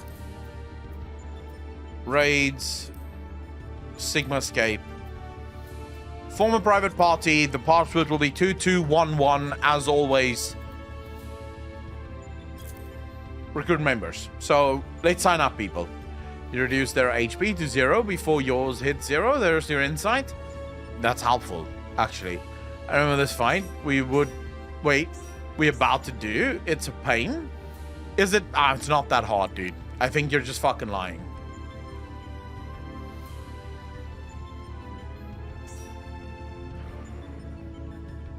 I don't think it's as hard as you guys fucking claim it to be. We still have 2 spots, though. I need to fucking pee, so I'll be right back. Let me just go pee, and then sign up so long, if you can, if you want to. It would be nice if we could get a full group going from the stream. If not, I have to go look for people that's willing to do this. Hit it until it dies? Yeah, that's how I die every single fucking time. I'll have to join for the last, but I've got some tasty food coming. That's perfectly fine, dude. You will die at least once in this fight, Akko. Well, we'll see. I didn't die the other time that you guys guaranteed that I'd have a minimum of fucking 10 deaths. So, I think you're lying. Who's conducting the raid? No one, as far as I know. We're just going in blind and just doing it. Minimum item level. That's it. That's all we fucking do. I'll be right back.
Ah, here we go. I think we need one more person. One more person. Saj, I'm not in the DC, otherwise I join. Dude, DC travel needs to fucking happen so soon. Like, so soon. Wait, spot open, I can't enter. Fuck. Wait, can't you DPS? Mighty Ryan, I'm pretty sure you can DPS, right? Or do you not have DPS? It is this one. It should be in August, September, I believe. Dude, it needs to be now. Like, why is it taking them so fucking long to get DC travel?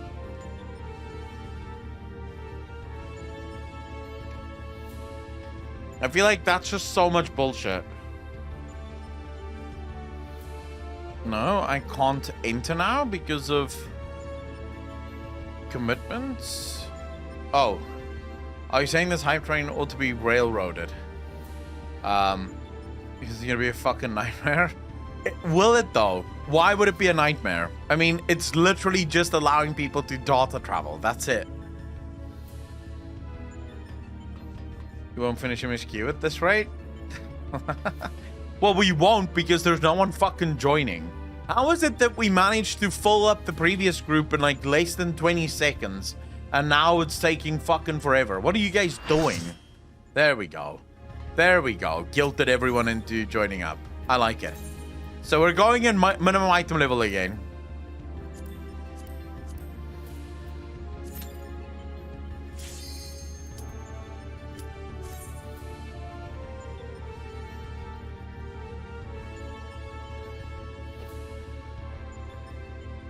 Dude, data travel is gonna be so fucking cool. Data travel is really gonna be so cool because the future of data center travel is ultimately probably to be able to travel between different regions as well, and that is what everyone should be at. What the this is a fight on a train? Dude, as a black mage, this is gonna be a nightmare.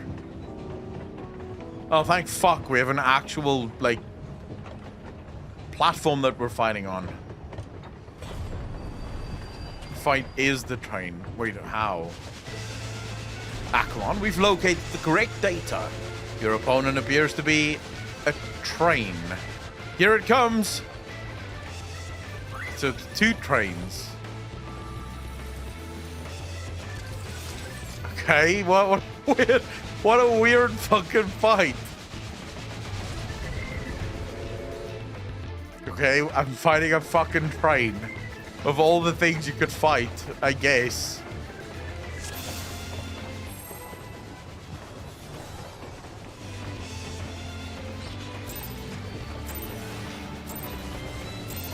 No! Fuck me, man.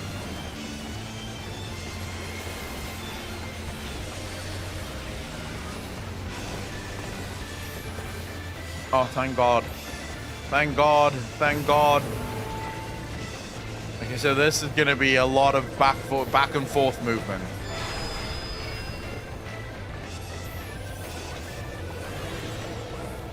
How far do you have to run away from that? Almost all the way. Fuck me, man.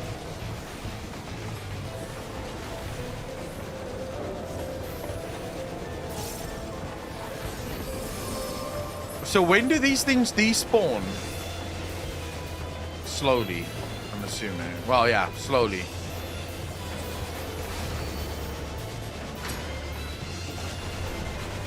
Are you supposed to run on top of me with that blight?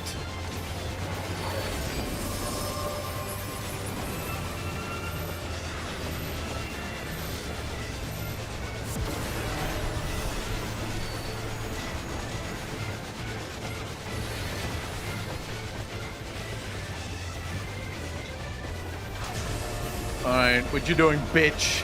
What you doing, bitch? There's a ghost coming for you, by the way. I don't want to alarm you, but there is a ghost coming for you. Run, bitch! Run!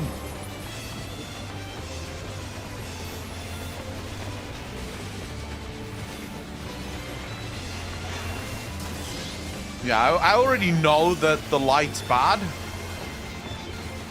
Hence why I'm not getting hit by it, or at least trying not to get hit by it. Oh, that green shit also doesn't look too friendly. Good luck with that.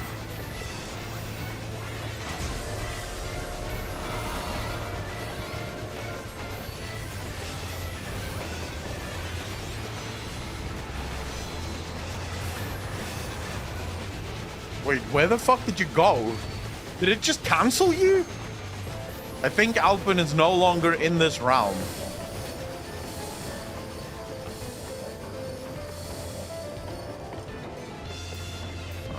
That might be very harmful for everyone. Oh, Jesus. Yep. Oh, wait. That does, like, no damage. Easy. Fuck, I thought I was going to take a hell of a lot more damage than that.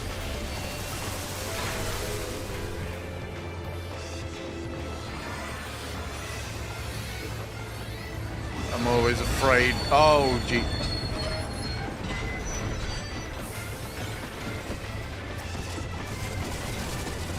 There's no way I'm going to be able to kill... I won't be able to cast a flare. Fuck me, man.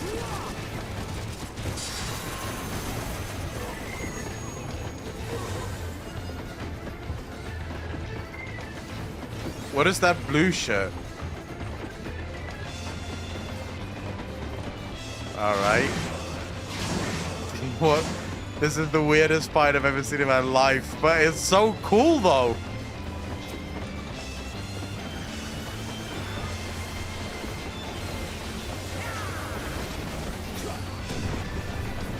Doom chimney. Right, where you at, bitch? Ghosts. Ghosts.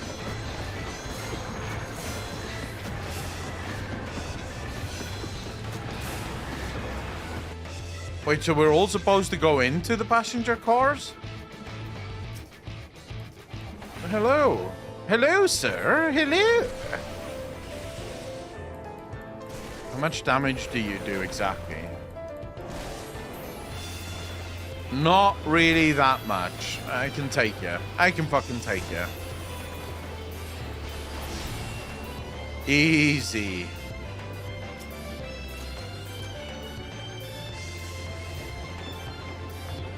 Are you supposed to get hit by that? Or...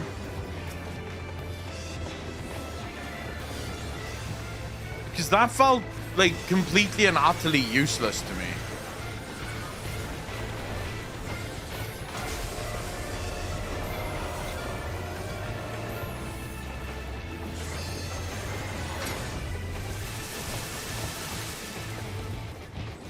Oh, fuck.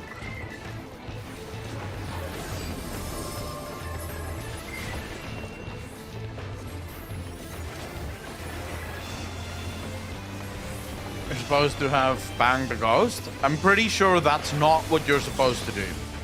I think you're just lying.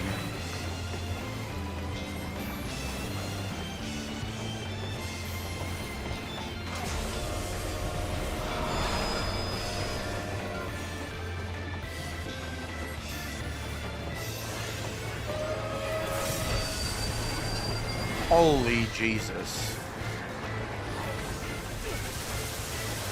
Again with the movement bullshit on a black mage. Fuck.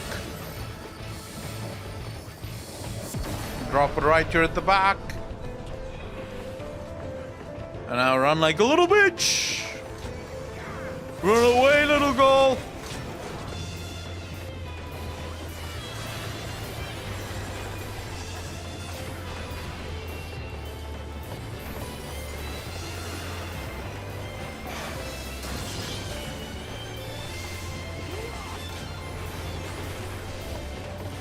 If only they gave you leyline teleport.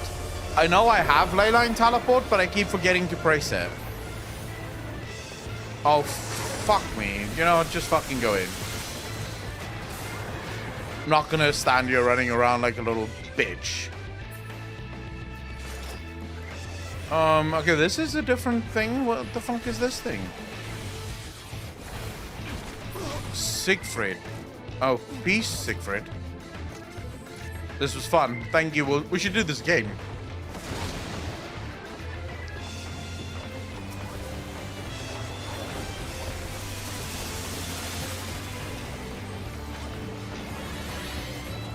So, what's a rare evade? Oh, that is so lucky.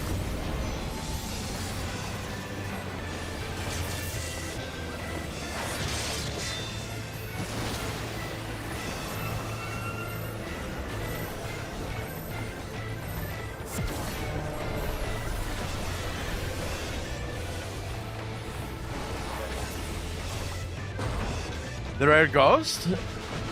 When I first try luck? Why is this ghost important? Is there a reason? Oh, he's an Easter egg. So I don't even get a mount or something for finding the rare ghost? Fuck. Tzatziki, my favorite WoW character, Sylvanas. So it's top 3 actually, because I don't really have, they sort of change places all the time, but Sylvanas, Sargeras, and Gul'dan are my favorite characters. I don't care about that shit. Alright, let's see. Let's see, what's next? Get to kill him?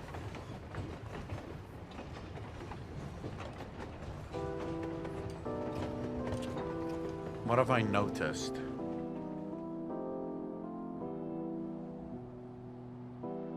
Thank you for Doma.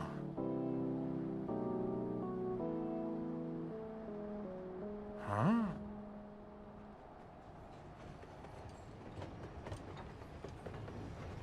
Dude, he's using all of the tricks that, like, he's really trying to recreate what we do.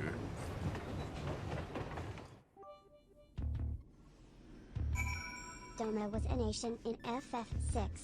No, Doma is a nation in FF14. Lul, I literally just freed Doma. I am literally the king of Doma right now. And you're fucking spewing bullshit about FF6. I think not.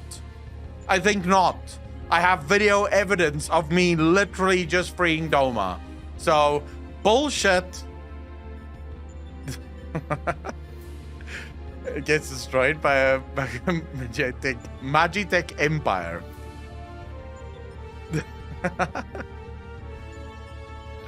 Doma 14 is a reference to 6. No, Doma in 6 is a reference to 14. That's how big brain they are, bro. Thank the gods you're fast on your feet. When I saw you'd be facing a train of all things, I assumed I was hallucinating. But with that hotness behind us, we can be fully certain we have the right set of data for the Sigma Scope. From what we've been able to determine, this is a recreation of a devastated world. Fortunately, we have not found any clues as to its origin. We came across several familiar terms, Doma included, but the arc of history is inconsistent with our own. Given that Omega draws from realms which could be fictional or even other dimensional, we can only guess at the source upon which the Sigmascape is based. But if it was fictional, it seems safe to assume that the author had a bad experience with a train.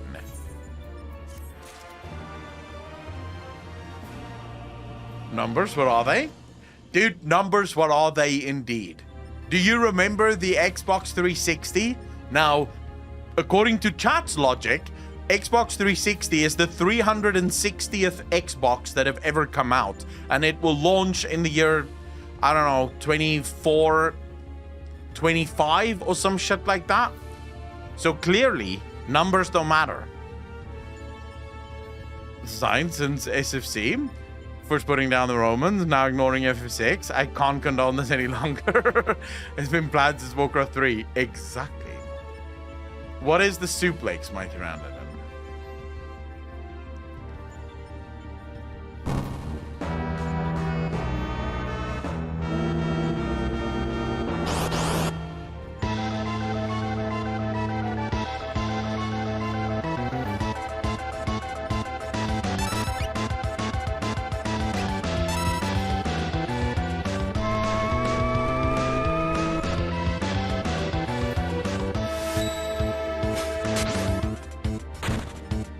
Dude, what the fuck?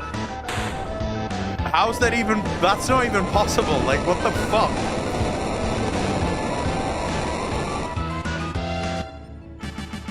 He one-shot the fucking train?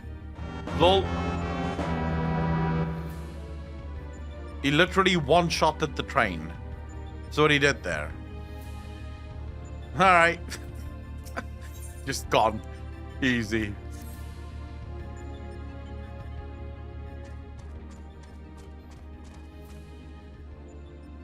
Quiet. I expect you're still recovering from your last fight, but we should probably go over the details for your next opponent all the same. According to our research, you'll be pitted against a foe known as Chaddernook. Not a train this time, but some manner of animated painting. To be perfectly clear, the name refers more to the evil spirit that's taken up residence within the picture, but the picture part will be key to our strategy. To that end, Nero has thrown together a little something I thought might be useful. What? And everything. We did not suplex the fucking train. There's no way. What did he throw together? Thrown together, he says? Do you know how difficult it was to translate your abstract fancy into an actual tool with practical applications? What you demanded was nothing less than a miracle, and a miracle I have delivered.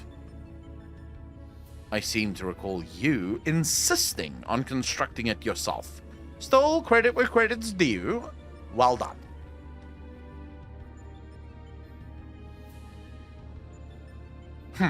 History will appreciate my genius. Will it, though? I can't work out if Nero and Sid were ever really friends. To you, I present the fruits of my labor, the chocobo brush. I won't confuse you by trying to explain how it works, but suffice it to say that I have adapted the tool to combat the peculiar nature of your rival.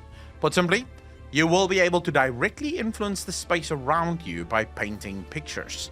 Naturally, this process will require paint. As for the color, subject, and efficacy of your masterpieces, well, that shall depend entirely upon your own artistic sense. Now, back to you, Garland. Do you notice the absence of a steaming cup in my hand? If you truly valued the efforts of your colleagues, you might consider filling the bloody kettle from time to time.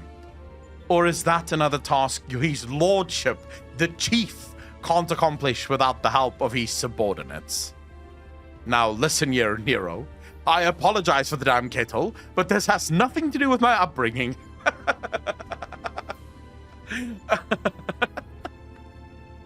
What in the actual fuck am I watching, dude? Oh, they can never stop arguing with each other. Oh. I think he's ready. Let's just go. I wouldn't say friends. I think they had mutual respect because of professional rivalry. Prior to working together, acquaintances would be a pretty accurate description of their relationship.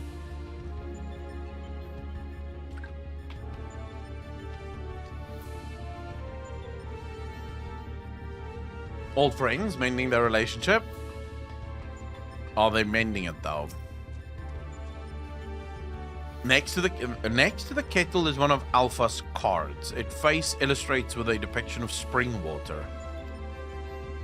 Alpha appears keen. Okay.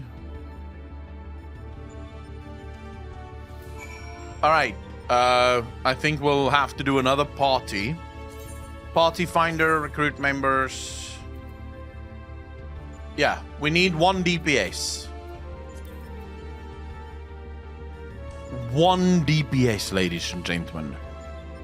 Sorry, I had to drop because I got a work call. Ivy, thank you so much for joining. I really appreciate it. Don't worry about it. Nero looked up to Daddy Garland, but was extremely jealous of Sid. Perfection is a statement based off your own eyes. Depends though. Kate Beckinsale is perfect in everyone's eyes. Satan, I would say coffee is better than tea. Like, if we're gonna rank the importance of things, I would much rather have coffee than I would tea. That's more important? Yeah, unless, of course, not working means you lose your fucking life or livelihood. Then work is probably a tad more important.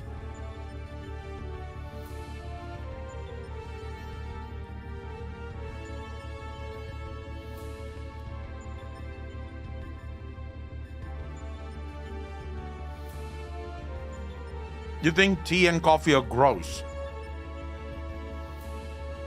Do we have anyone else?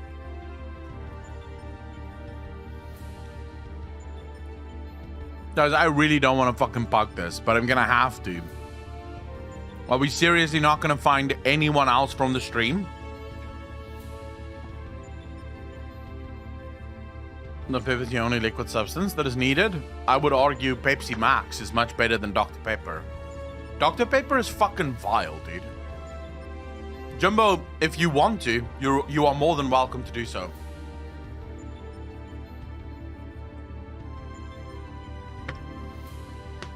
Like, I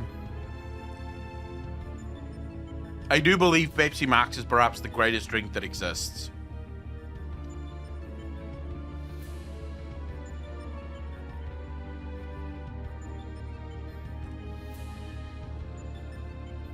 Big Many Slipper, that is possible. You would argue why? Why would you argue my taste buds are defective? Dude, I hate Dr. Pepper. Like, Dr. Pepper tastes vile as fuck, dude. I can't stand the taste of Dr. Pepper. Now, you give me a good Pepsi Max, and I'm all for it.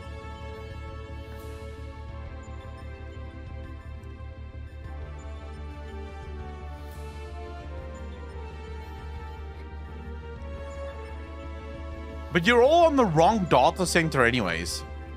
And the only one echo? Exactly. So many people play video games at work. It's funny how many people do that. Hence my words. I don't know why people drink Dr. Pepper. Why does Asmongold love Dr. Pepper then, if it's so vile? Because Asmongold doesn't have any flavor, taste buds. His taste buds got lost somewhere in his fucking room. What do you mean, what flavor I got, sire? Flavor of what? Cost, right? So, it doesn't matter to me, Jumbo. You can do whatever the fuck you want. I just want to play games, guys. I don't care if you're good, bad, or whatever. I'm not gonna judge you. I don't give a fuck. I just like playing games. And if there's enough people to form a group with the stream, like with you fucks, I'm more than happy. Guys are being stuck away from the ability to use 14 right now? Why? Why can't you use 14? So my flavor right now is this. If it's all caster, you can use your LB3. It's passion fruit, pineapple, lychee. It tastes alright though. It's not like the best. Dr. Pepper and Pepsi, I'd say Coca-Cola is better than both. Coca-Cola is vile as fuck, dude. I won't drink Coca-Cola either. Coca-Cola is definitely better than Dr. Pepper, but not better than Pepsi Max. Just to be clear, I don't drink normal Pepsi. I despise normal Pepsi. I also hate normal Coke. It's way too sweet. I don't like the taste of it. But Pepsi Max, so sugarless Pepsi, really good. Sugarless Coke, I'll take if I can take it. Like, if there's no Pepsi Max, I'll drink like Coke Zero, or there's a Coke Zero that's caffeine and sugar free. I like the taste of that. That's sort of okay. Sort of okay, I'd say. I'd say Sprite is better than Dr. Pepper, Pepsi, or Coke. We don't. Sugar Sprite or Sprite or Sprite Zero?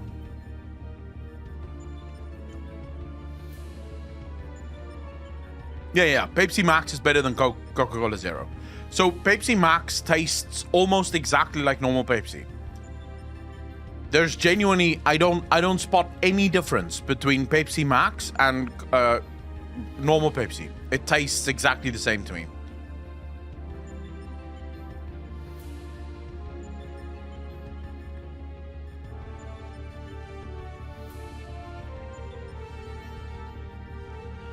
I mean, I think soft drinks in South Africa in general taste very different.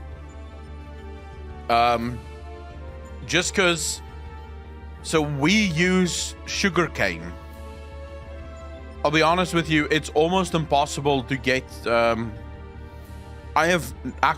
will say that I've never seen... what's it called? Your corn syrup shit? You know, the corn syrup that you guys use so much? Snubby, how you doing, you bastard? The password is 2211. I've never seen corn syrup here. I don't even know where you would get corn syrup in South Africa. It's just sugar cane. That's usually what you'd use, is sugar cane.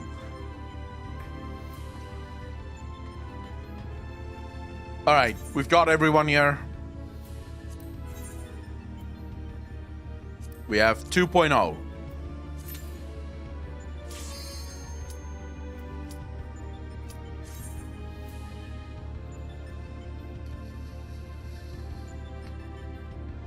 I don't like flavored cold drink at all. So Pepsi, for example, here we have Pepsi Vanilla, and then they also have Pepsi Lime. I hate those. Like, just give me normal fucking Pepsi. Don't destroy shit for me. Ah, what a splendid atelier. Look around you, hero. Plenty of things to do. I don't know what you're talking about. Ooh, sexy boss. So now I'm supposed to use some kind of brush thing to kill the sexy girl. I don't know what I'm supposed to do with this brush. This is going to be very confusing for me. So, black paint drips from the tip of the brush.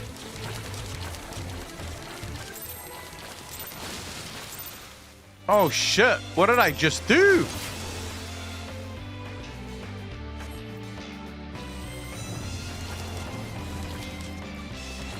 So I can, if I paint on this picture, it does something. Like, something happens if I paint on this picture.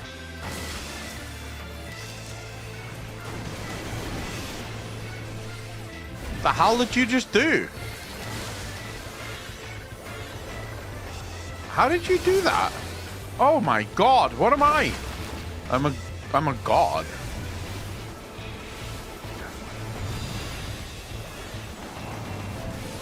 What is this supposed to be? What am I supposed to do? What does this do? This is snort.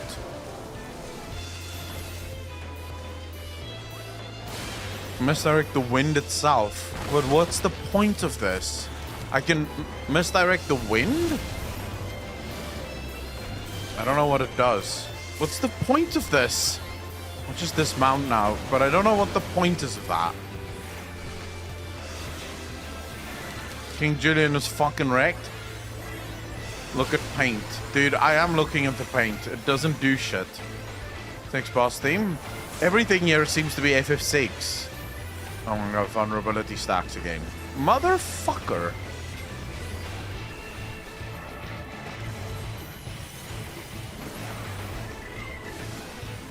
Oh, shit, please. I don't know what that is. What is this? Am I supposed to fly around fast? I'm guessing yes. Maybe I can dismount now. Oh, for the love of fuck.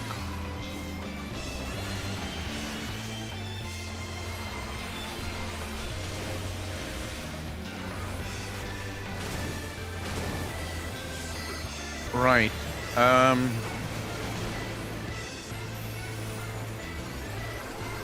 You guys say look at paint. I'm not sure what that means. What does it mean? Still painting the ground?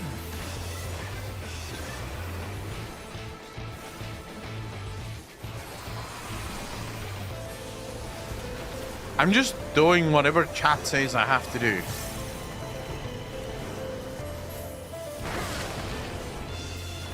Apparently, this is what we're doing now. By the way, Is the rock helpful? I feel like the rock is not gonna help. Actually, the rock did help. Good call. Fucking hell. Good call. The rock was really helpful.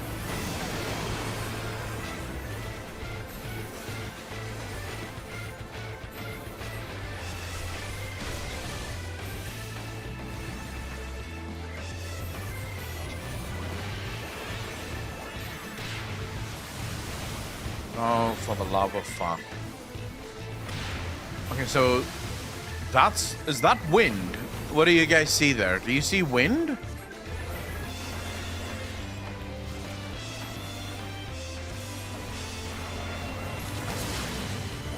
Is that wind? No. Something else. Has to be something else. Could it be this thing? Of wind, yeah.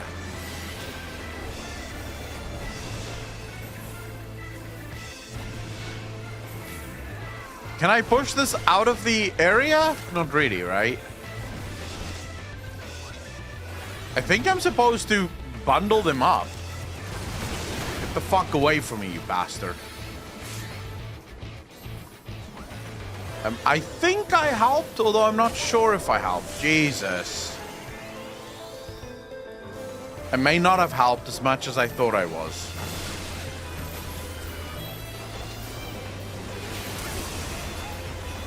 Dude, I just got fucking wrecked there.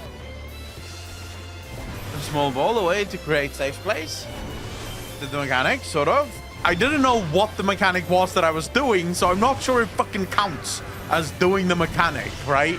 But I was trying. In my own way, I was trying. Thank you for the race. I really appreciate it. I think I'm about to die again.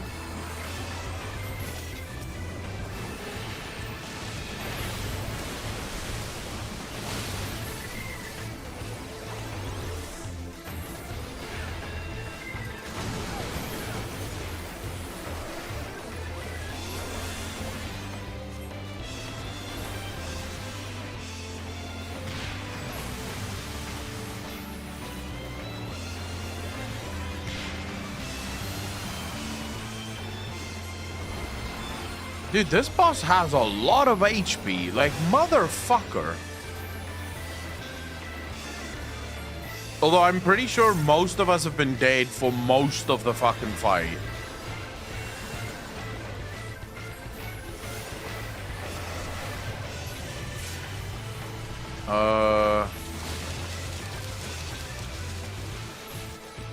What the hell was that?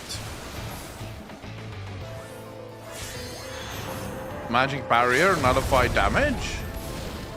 Wait, what? I got the magic barrier that nullifies damage.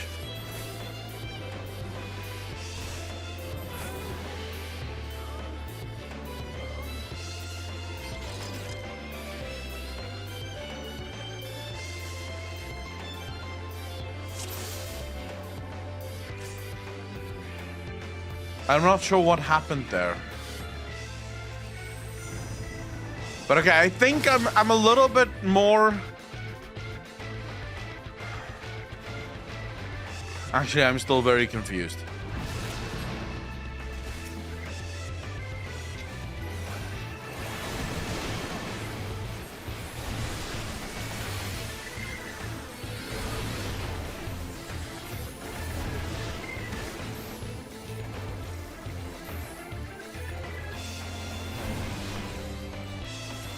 Alright, so I'm assuming we all just do a lot of DPS now and sort of wait. Alright, there's fire. So for fire, I have to pick up this one. I hope that fucking worked. I do have the buff, so it seems fine. Screw you, motherfucker. I think I have the buff. Yep, that did no damage to me. How does that feel, cunt?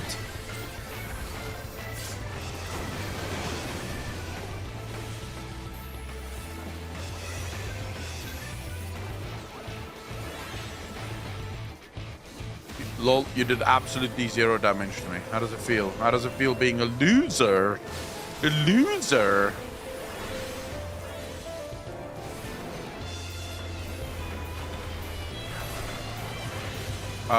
What's the rock thing? What do I need for the rock thing? Oh. Fly like a little baby. Whee! What are you gonna do? What are you gonna do? Nothing, you bitch. I have figured you out. What an easy fight. Easy, bro. Easy. I figured him out. I know what I need to do now.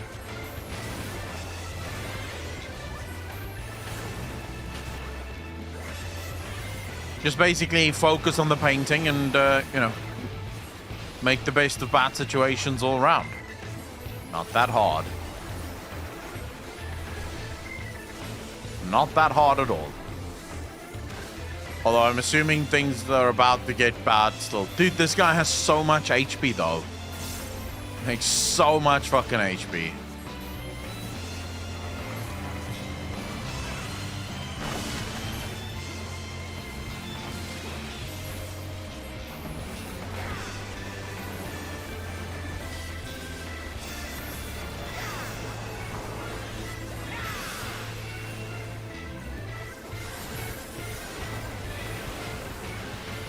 It's nice to see that only one person needs to be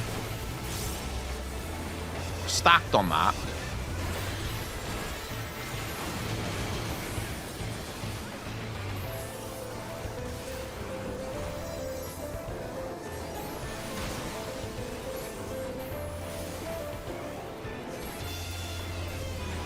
How the fuck did you interrupt me?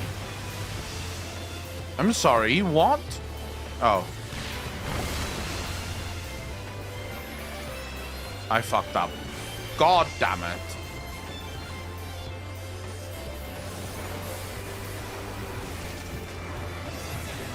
Alright, now we have wind. I guess I'll be the wind monster, because it's not like my DPS is that insane.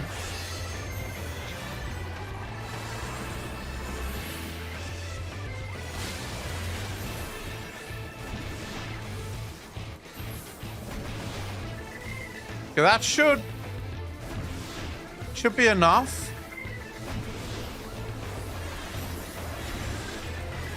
That should give everyone space to live. If you died there, what the fuck? Like, you should have had more than enough time to live. What the fuck? Dude, come on. I opened it up for everyone. Did I not? I'm pretty sure I cleaned the nice space there for everyone to fucking live on, right? Perfect house. Perfect house.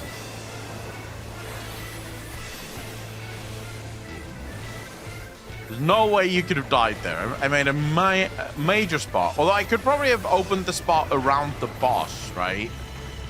Okay, there's 2 now, which could be really fucked up. Wait, do I have the protection?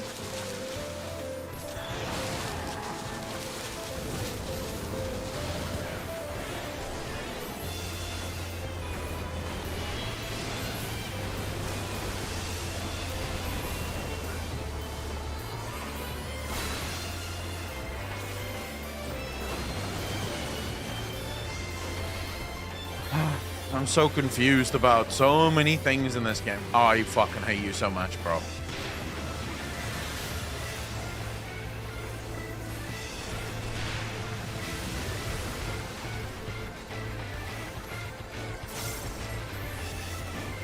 Alright, we're at least seemingly pushing this thing now. Like, we're starting to push it.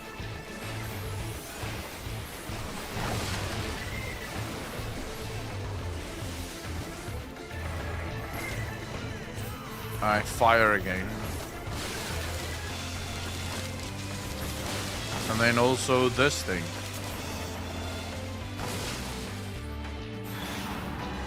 Is this gonna help? Oh my god, I survived it. No way, bro. I fucking survived it. Did you guys see that? Like a fucking pro, man. God, I'm so proud of myself, man. Are you guys aware that there's 2?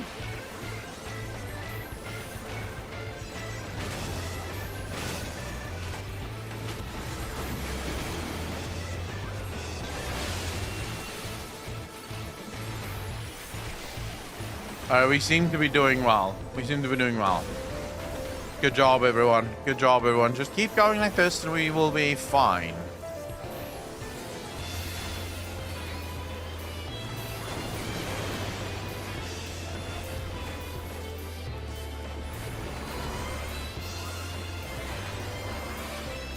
Here we go again. Fucking...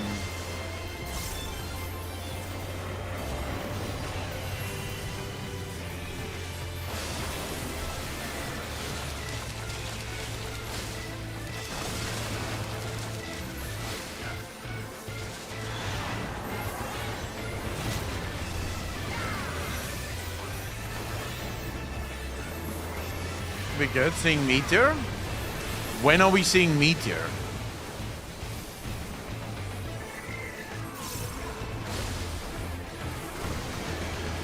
Holy fuck.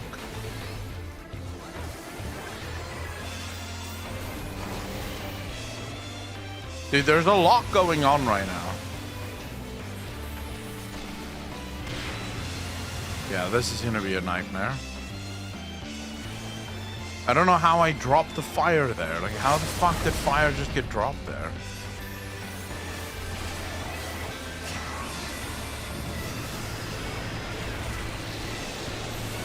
The hell is that?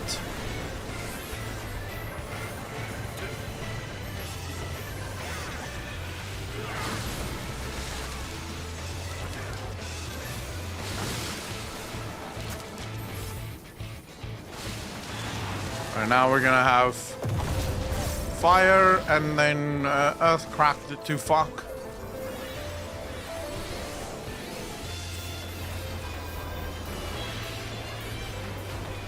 First Albie.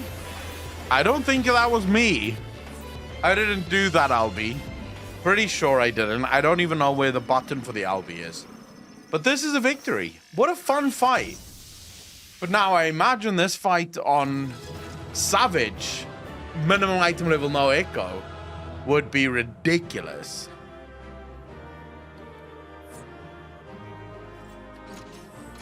It looked cool as shit though. So kudos on that. Like, this fight seems really fun. If you did this on really hard difficulty, I think this could be a really fun fight. I don't know if there's another BM. Welcome back, Athlon. I was on the edge of my stool watching you attempt to paint whilst fighting, but you soon seemed to get the hang of it. I'm glad our makeshift solution worked as intended. Our makeshift solution worked as intended because I made it work. Painting is easy, as is intending. All right. I feel I should remind you, however, that the brush was very specifically designed with that arena and that foe in mind. Against aught else, it will avail you precisely as well as any other brush.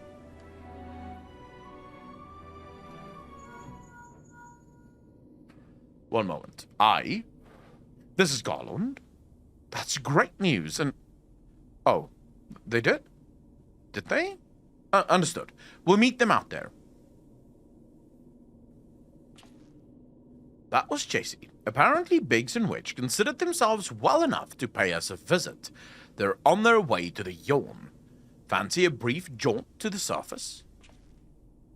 No, thank you. I have data to analyze. Fine, just the three of us then. Should we leave? I feel like we should just finish the fucking raid. Anyways, who am I to fucking speak up?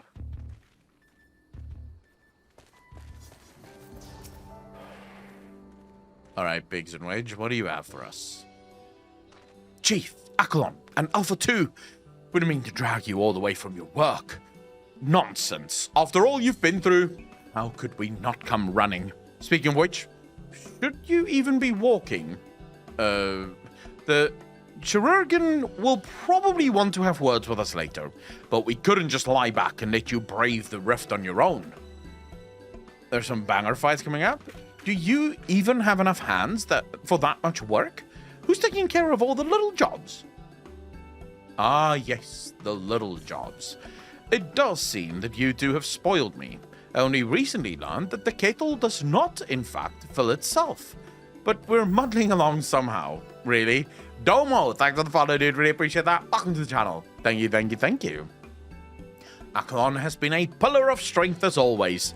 Alpha has proven to be a stalwart companion, and Nero has been invaluable and insufferable in equal measure. As for the taste subjects themselves, they're certainly formidable, but Omega's experiment hasn't broken us yet. So go home, heal, and don't come back until you've fully recovered. I think this is the raid mage that came to help in your time of need, Acklon, although I'm not 100% sure. Oh, well, I still appreciate it. It's good to hear that everything's going well, but you call us the moment anything goes wrong. We'll be out here in a wink, even if we have to crawl. Listen to me, Alpha. That uniform you're wearing makes you an official employee of Garland Ironworks. That means you can call on us whenever you're in trouble, and that we can call on you. It means you're not alone. Biggs and I have to go away for a while, so I want you to look out for Acklon and the Chief for us, all right?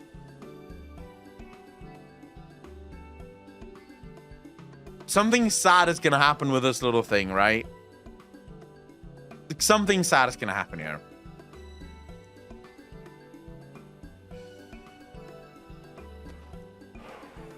Oh, before I forget, we brought you something to put a spring in your step. You can't find Omega's creations on field without rations. Or with rations alone. Normally I'm bad, don't get used to it. Nomi, what do you mean? Bad with what? Fine. I'm never going to use that, but thank you. That, well, to think something bad will always follow a feels-good moment? Yes, Darthshade. I trust nothing that Yoshi P puts in front of me in this fucking game. Not a single thing. Whenever I meet a new character in this game, I'm already thinking of the ways in which they will most likely die. Now, what have we... This next one seems strong, but exhibits no other notable traits. How dull. The true challenge is this fourth opponent, but if I can find the patterns hidden in the chaos, then knowledge and reason will prevail. For even the most random actions are products of an underlying logic. One has but to isolate the behavioral triggers. Okay.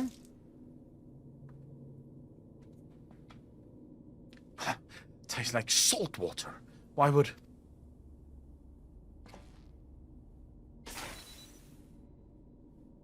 I need to take a closer look at that card.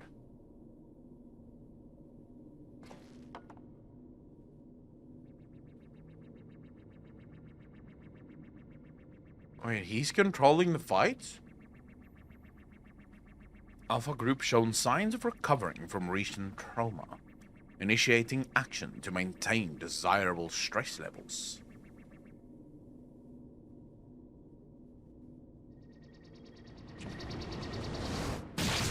Fucking hell. Hero's dead.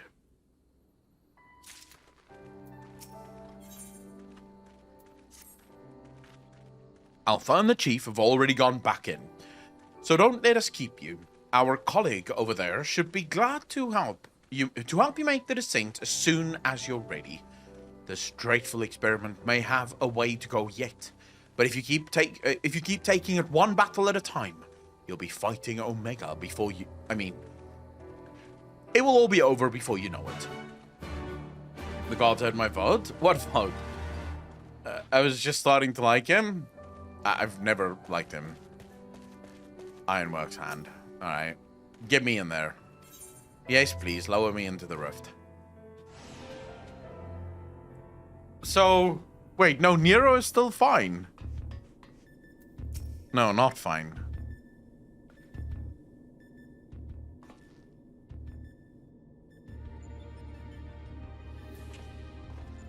Ah, back are you.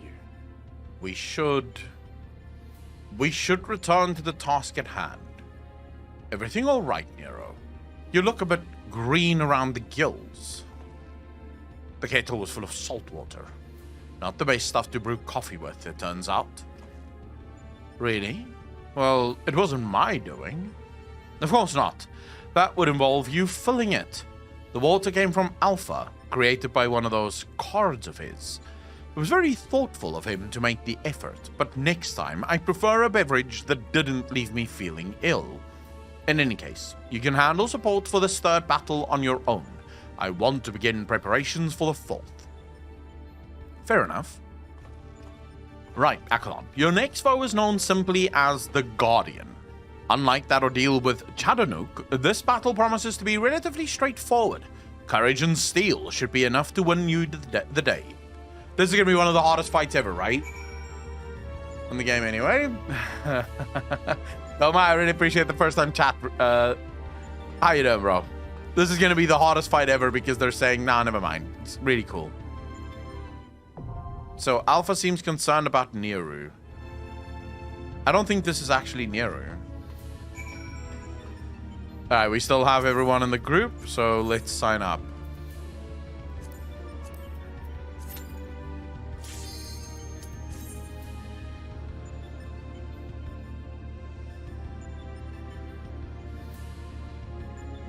Who's having problems?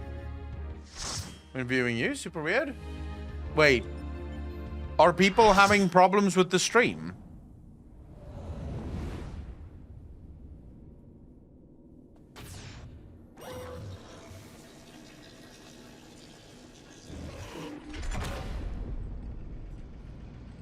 Oh, fuck. That's weird. No more. The Guardian will transition. I didn't see what the fuck they said there.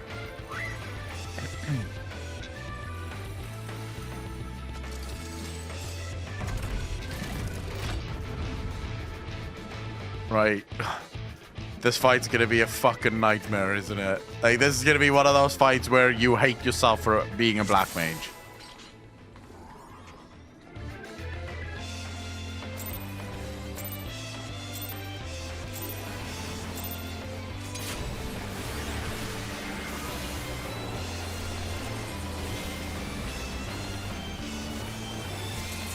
Yep, I can already feel it. I can already fucking feel myself hating this fight, and I'm not even...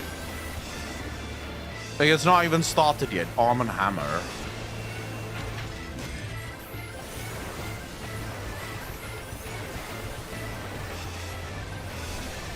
I think you have something in your head, bro.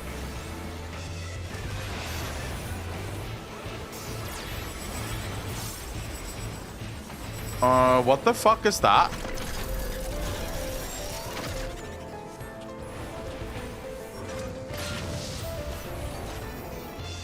No, thank you for at least allowing me to finish that cost. Very thoughtful of you. Now, shit. Alright. I'm just doing what everyone else is doing. I have no idea of what I'm doing that... Dude, what the fuck? What are you supposed to do there?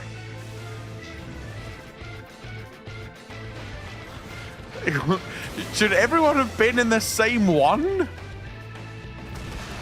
I'm pretty sure this could be because someone missed it. Maybe. So if even one is missed, you die.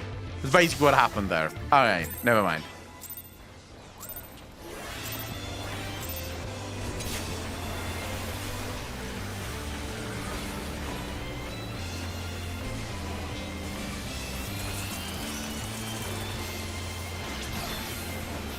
Well, that hurts a little.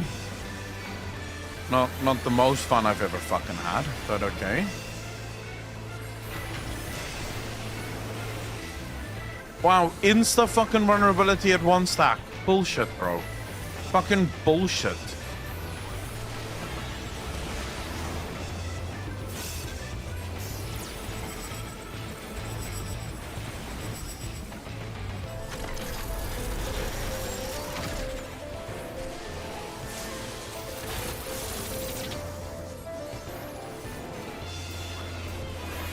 All right, everyone, don't fucking die now. Everyone needs to be alive here. Apparently we have missiles? I really hope that the idea behind these missiles is just to dodge them, because if it isn't, well, fuck it. Seems like it was just to dodge them.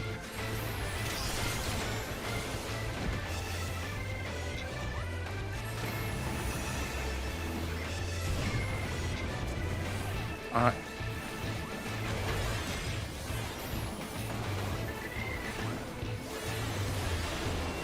How do I have 2 stacks of what the fuck, bro?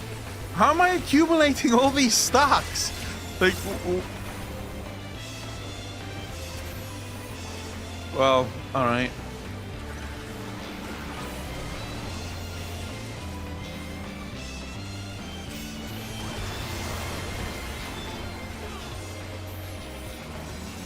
I'm gonna die. I'm gonna fucking die.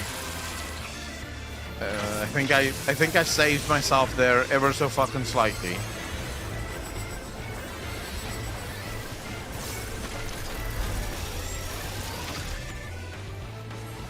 How am I? Okay, now I'm at 3 stacks, dude. Things are about to go terribly wrong for me. If I get hit by anything else now, that's GG. Thanks for fucking playing. Okay, now everyone has to be in 1. Be in 1. This is wrong. Helping, this is wrong.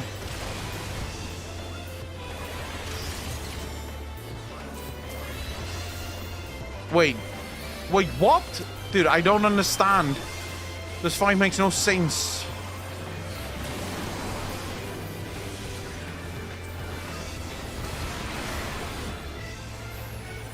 So not every single one of the holes needs to be filled, but everyone has to be inside at least one of these things.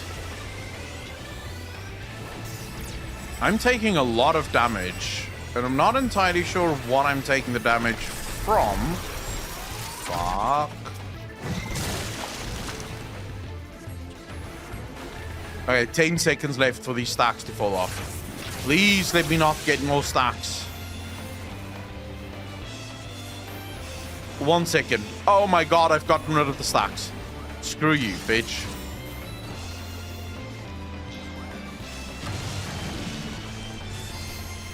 Now we have tentacles.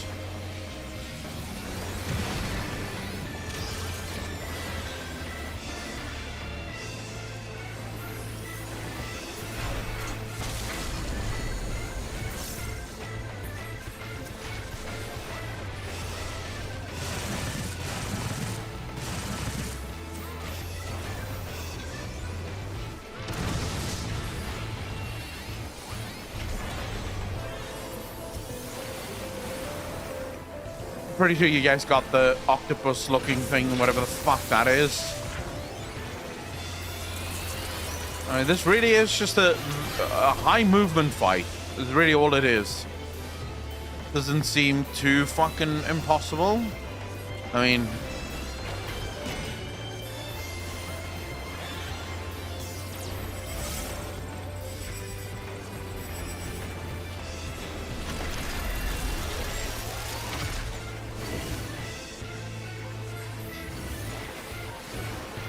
what the hell are we supposed to do?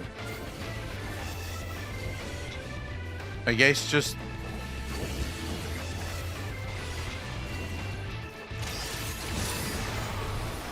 Alright.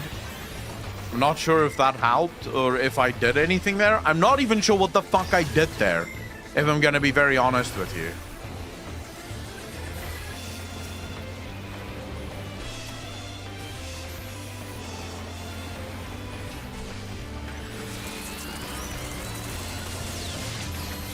Oh my lord.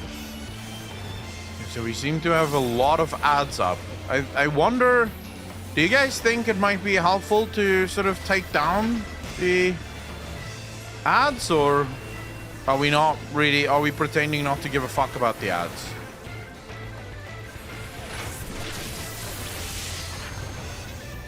Knowing this game, if we don't take down the ad, things might get seriously fucked.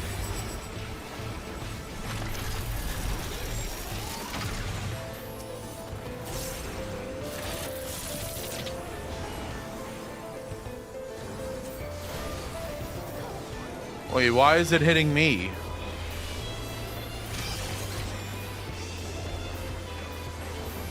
Wait, is the tank dead? Dude, this is not cool! This is not cool! I am not a tank. I would like to make that clear. I'm not a tank. Okay, this is gonna fucking hurt. Yep.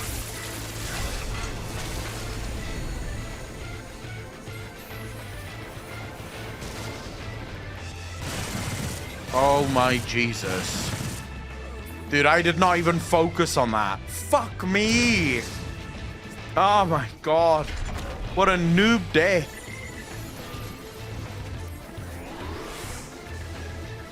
What a noob fucking death, man. Jesus. Apparently there's some things here. I'm not sure if that was helpful. But okay, thanks for giving me 2 stacks of vulnerability insta. Like, immediately 2 stacks of vulnerability. It must feel, it was very good. I think I'm supposed to focus on things that are at the back, even though I'm not entirely sure what the things at the back mean. You bitch. Oh my Jesus. Am I getting...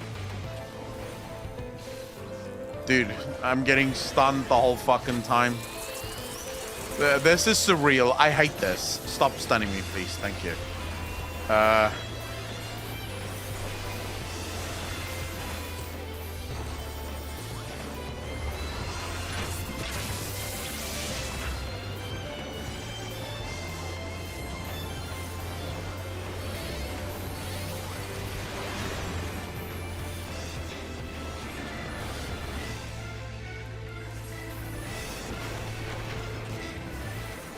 I can't believe there was a time where I thought my Fire 3 was like my big boom boom ability.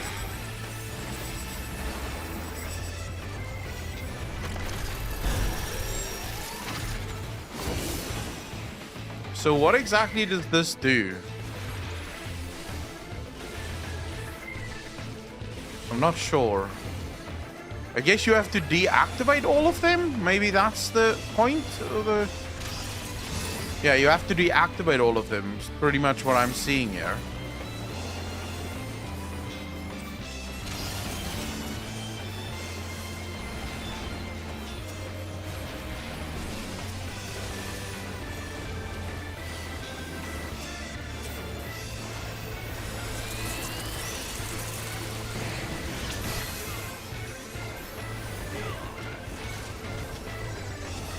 Right, I'm pretty sure if we don't start, like, maybe kill the ads right now? There's only one ad. Okay, we got this, fam. You guys got this. You guys got this. Don't worry about it. Good job. Good job, everyone. Really proud of you all. Just keep going. Just keep going. All right, we have a squid monster coming again.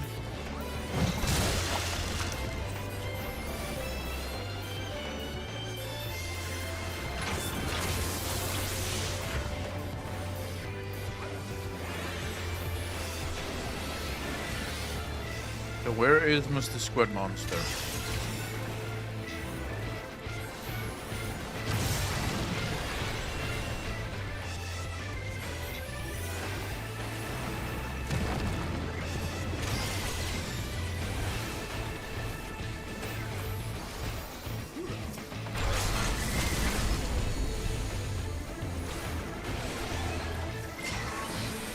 I could probably go...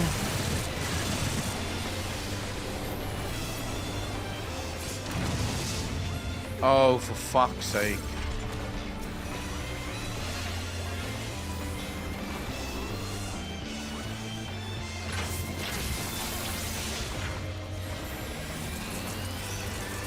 I wonder if that's worth it.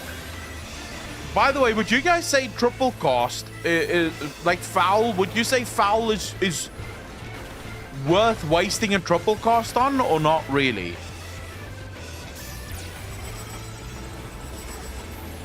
Because foul can sometimes have some pretty great crits. Sometimes, right?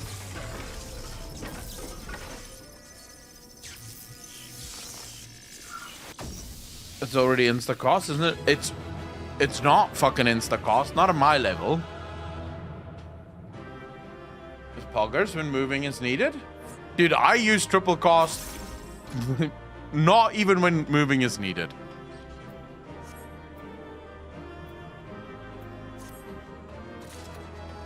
For fuck's sake, screw you guys for leaving. Now I just got a bunch of shit I'm never gonna use. Alright, let's see. What's this final boss? Congratulations, old friend. Judging by the lack of smoking holes, I'd say you have a natural talent for avoiding laser beams. And this is what passes for a straightforward battle in here. Phantom trains possess pictures, and now this Magitech-like machine. Assuming it was real, the realm of Sigmascape is based on must have been highly advanced in both the arcane and mechanical arts. Tis truly a pity we cannot identify the test world's origin. Imagine how much we might have learned from such a civilization had we encountered it under different circumstances. But now is not the time for such idle thoughts. The next battle will be the last for this world. And Nero should have a strategy to share with us by now. Alright, let's hear it. Oh shit. Ram Gotra, thank you for the Prime sub. Did really appreciate that. 3 minutes ago. Thank you. I really appreciate it, brother. And there's Sir Sonic. Thank you for the follow, dude. Really appreciate it. Welcome to the channel. Thank you. I really appreciate all of you for all the support. So this is the final boss we're about to do, right? Of this stage.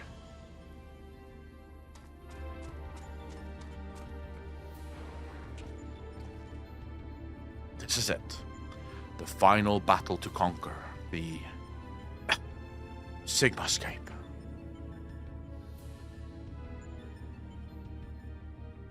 What's wrong with him?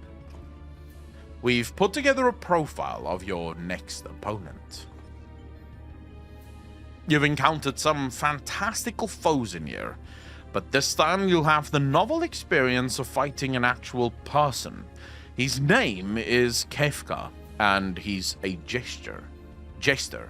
According to the data, his preferred mode of fooling didn't just bring the house down, but the whole world. This is Nero. Am I about to fight Nero? Apparently, he found comedy in the tragedies of others and condemned countless thousands to death for his own amusement.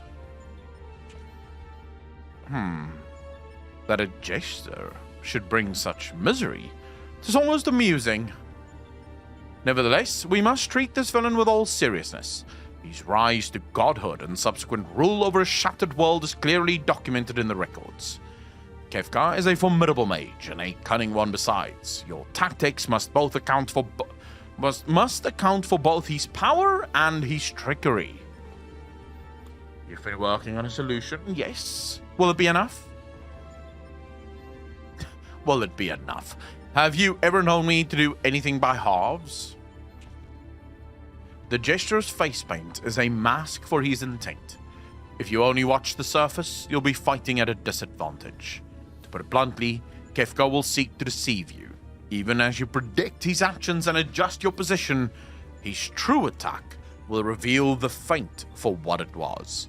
This is where things become interesting.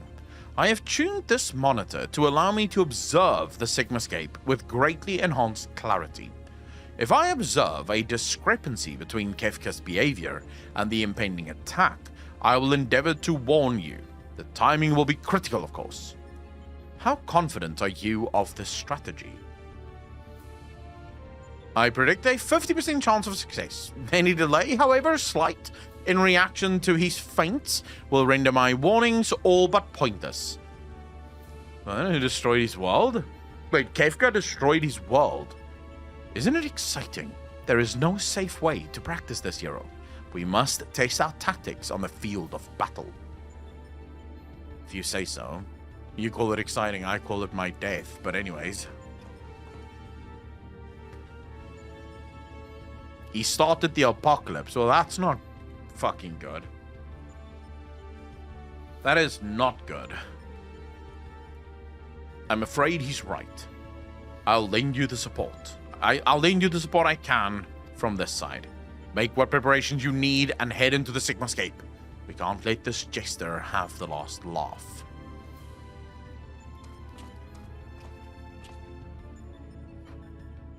What, to destroy his own world? Embrace your destruction.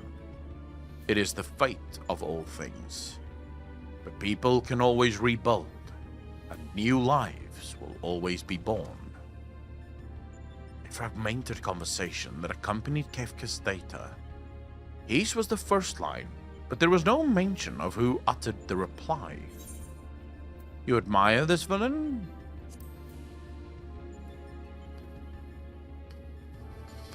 Perhaps. I admire the idea of upsetting the status quo. Go on, champion. I tire of waiting for the fun to begin.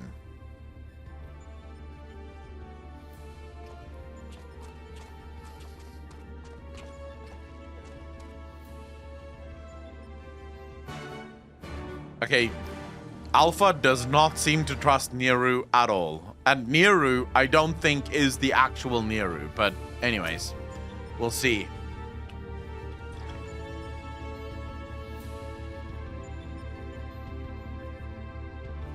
I saw what you said, King Julian. Alpha is clearly poised against Nero.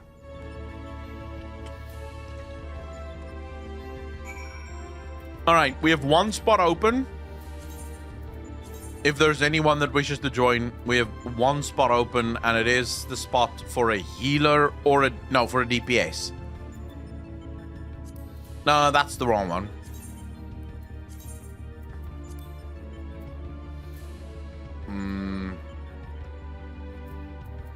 Dude, what the fuck? End. Recruitment criteria. Dude, recruit members. This is Sigmascape 4.0. Due to completion. Fucking hell. Let's just do a reset on this. Raids. Sigmascape 4.0 due to completion. Form private party 2211 and recruit members. There we go. I believe we have one spot open. With the Machinist restriction? What Machinist restriction? There we go. Hazel next. Thanks for joining. Alright, here we go, people. Are you ready, ladies and gentlemen? Are you fucking ready?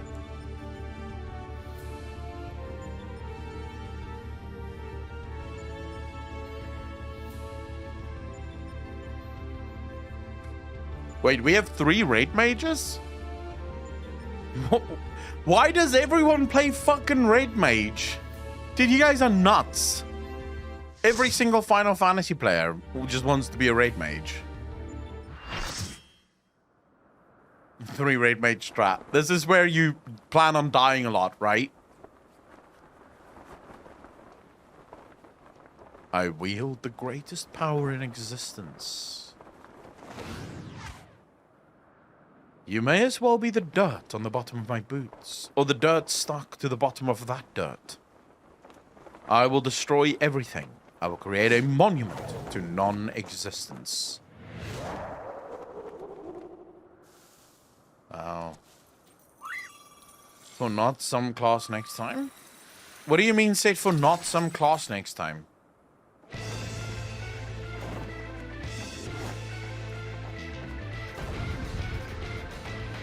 Okay, now I have to focus on whatever the hell this means.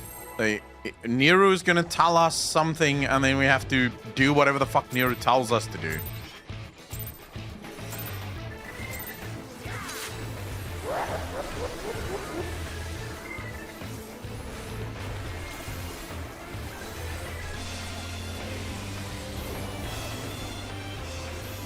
How is Nero gonna tell us this exactly? Does anyone know, or do we not have a plan for this yet?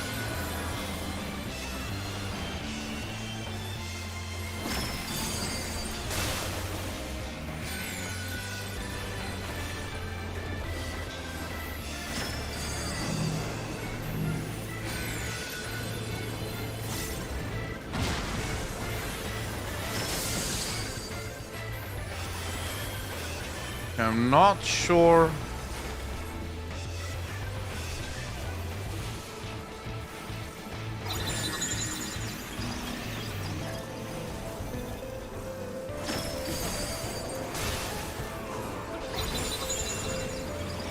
Dude, I don't know what the fuck am I doing. Like, am I just doing the tactics? No, I'm not doing the... Dude, what am I doing? Can someone explain what the fuck the plan of this fight is? Like, how do I know when I'm supposed to not do something? Oh my lord. That is a big fucking thing.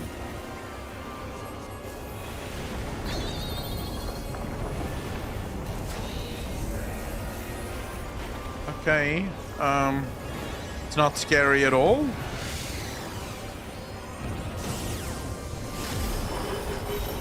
Oh, never mind. That's why I should have been on that side. Okay. Fuck. Jesus. Yeah, but Nero apparently tells you. Like, Nero tells you that you... Like, what to do. I've not seen how, though.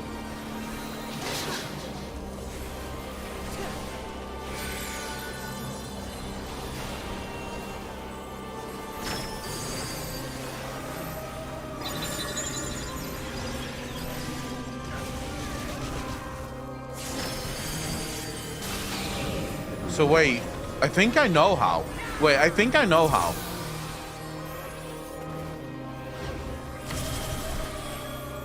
I think I know how.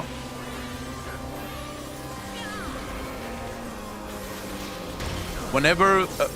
oh, for fuck's sake. Dude, that little pushback, just a nudge. Off the platform you go. How am I supposed to know when a fucking pushback is about to happen? Like, how do you know these things? Like, what is there a way to see it? So when you see this, so the markings like that, does that mean you have to be standing in there? Oh my god, I again did not know that I was gonna get pushed back here. Dude, there's a lot of things that gets cast. I don't know if casting alone is the answer.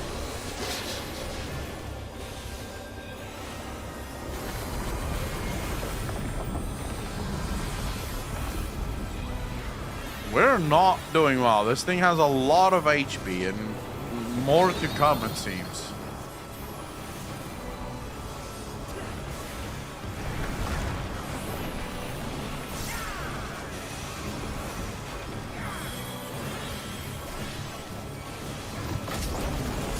Yeah, this thing really has a lot of HP.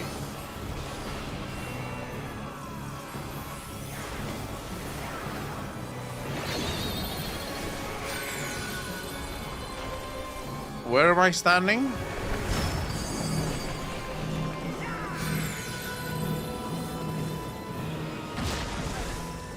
Oh my Jesus, that was very painful actually.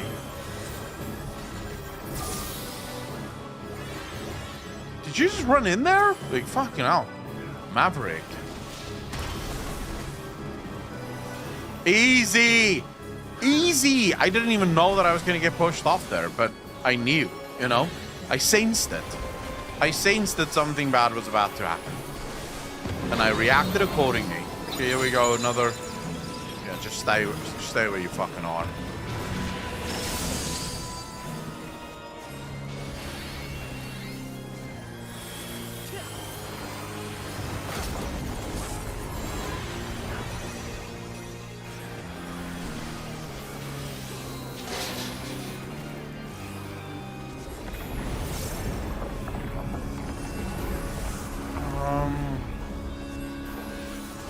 Do we know where the fuck we are right now?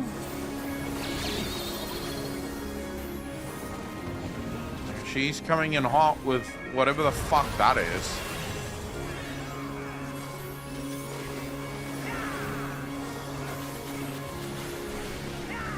This feels more like just a burn phase, although I've just been hit by something that gave me another stack of vulnerability. How though? Like, how did that what gave me another stack of vulnerability, and how do I stop that?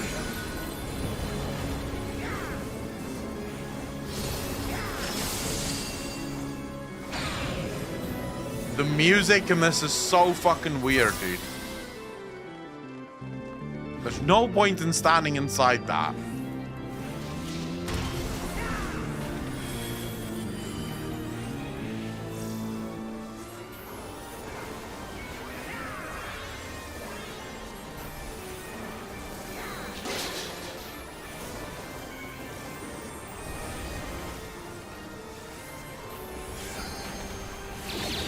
Okay, there's an eye. I don't know if I'm supposed to not look at that eye.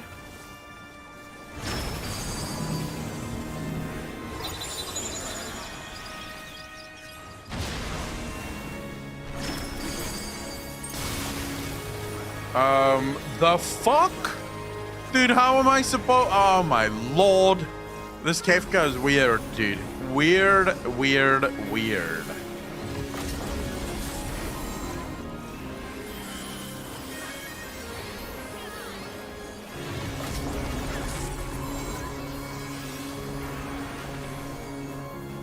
Question marks means the opposite. Yeah, but I had to move out in order to... So I had to move out in order to take that, whatever the fuck it's called, you know, that big boom boom thing that's on my head. So I had to move out for that. And then... Well...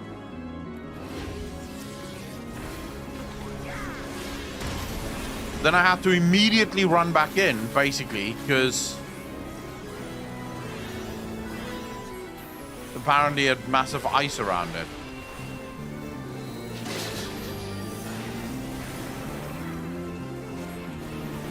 Dude, the organ music is really fucking ominous. Here we go with the... I don't have to care about the eye because there's a...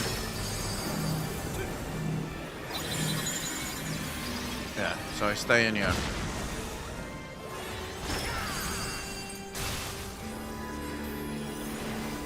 Manipulation to a party member. Yeah, you're using words now, Astwald. I don't use ethereal manipulation. Too many buttons to pay attention to. I just want to get through the fucking raid unscathed or relatively unscathed. Unscathed might be a bit of an oversell there. Let's say relatively unscathed. Probably a better way of putting it.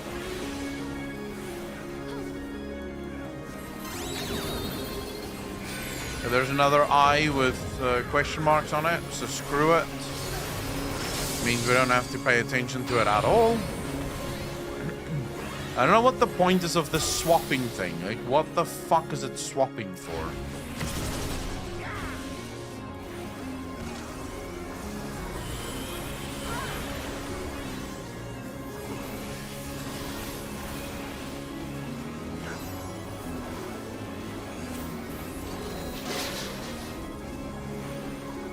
For Black Mage, I know, but to be fair though, I'm probably going to change a lot of my keybinds eventually. Actually, I'm definitely going to change a lot of my keybinds eventually.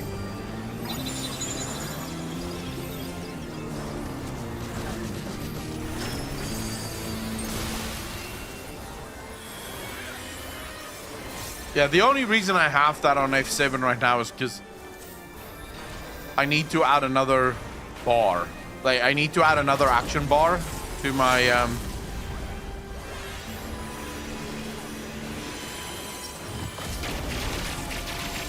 keybinds.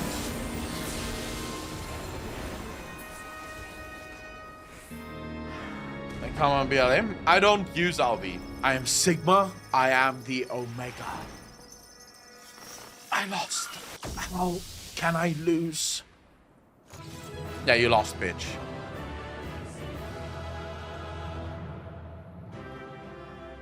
You only died twice. And after the edit, it will look like I haven't died once. As soon as you guys see this on YouTube, it will be like, oh my god, Akalon one-shot this thing. Like, perfect playstyle. You know, we'll edit out all of the mistakes that I made with my rotation. We'll make it look like I used teleports and stuff through the magic of foam. I'm gonna look like a fucking, yeah, fix it in post, bro. I'm gonna have world first guilds coming to me going, dude, you are a god. You're like, thank you.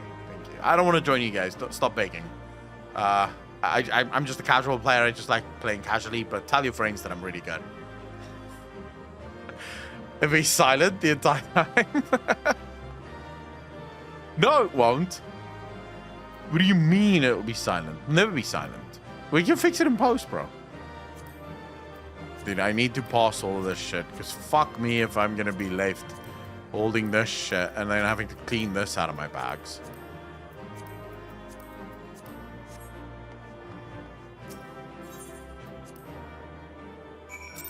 But us in chat will know the truth, that you actually died. Prove it, bitch.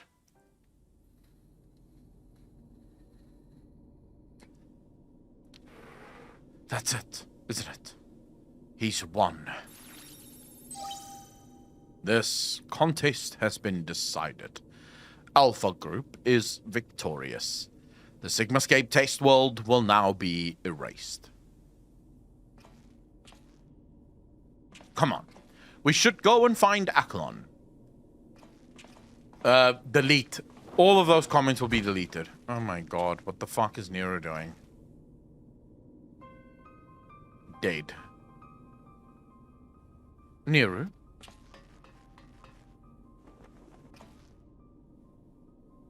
Talk to me, man. Are you hurt?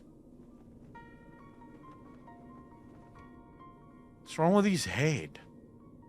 You could say that. I had a visitor while you were attending your little Ironworks reunion. Omega? Damn it. We should never have left you alone. Not after what happened to Biggs and Wedge. As if I would trail along behind you, like some sniveling lapdog. No, I chose to remain. And behold the results. This was my victory. It was my ingenuity that defeated these foes. Even your precious warrior of light was just another variable in my grand experiments. All right, Nero. Save your strength. I'll fetch Akalon and Alpha, and then we can get out of here. Garland. The next round is yours. But you can't keep holding back. It's time to unfetter that brilliant mind of yours. To do what must be done. Why is he blue? And I'm not just talking about what becomes of Omega. You cannot preach freedom through technology and keep yourself locked up in chains.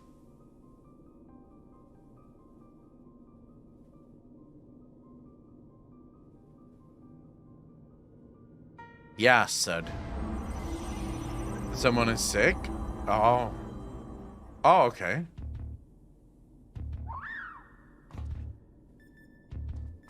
Maybe. Oh my god, this thing is so happy. You're doing, little Alpha? Really happy.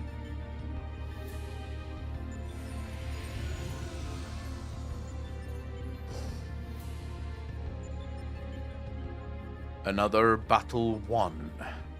Thy might knoweth no bounds, child of man. The Sigmascape has been terminated. Congratulations, Alpha Group. Congratulations, Akalon Lacronium.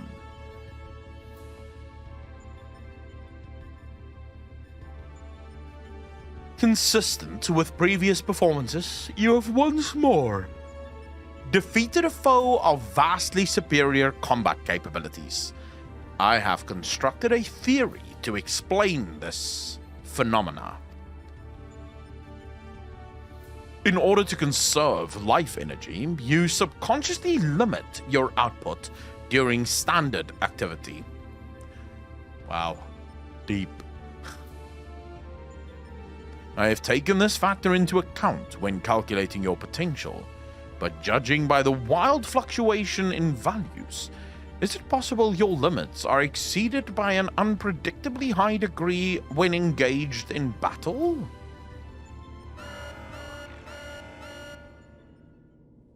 Current data unreliable. Accuracy of further experiments may be compromised. Recalculations necessary. You will exhibit your full potential, unrestricted by self-imposed limits. Prediction. Placing subject in mortal peril will facilitate the collection of desired data.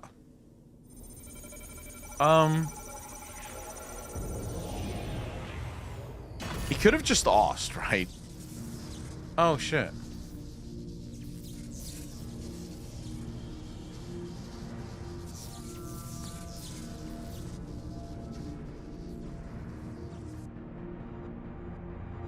Now it's a giant eye.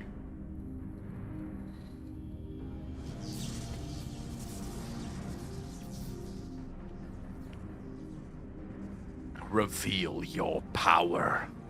Let me measure the extent of your existence.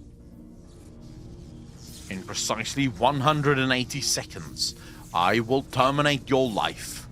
You are to attempt escape with every last reserve of strength you possess.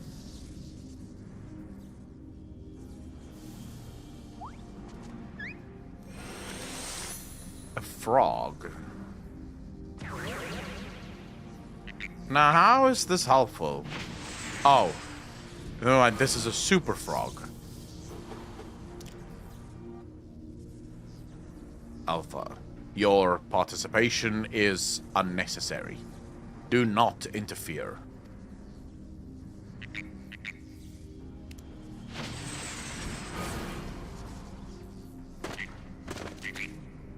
Alpha, maybe calm the fuck down.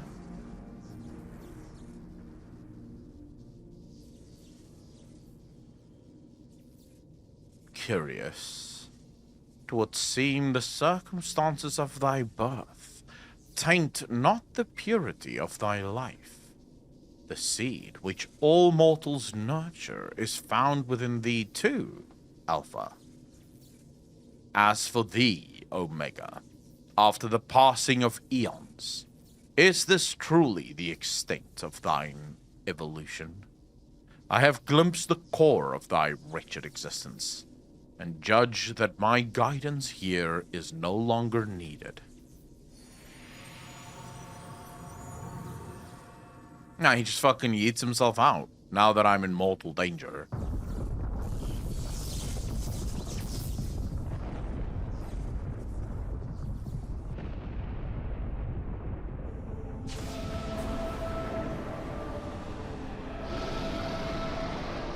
Whoa.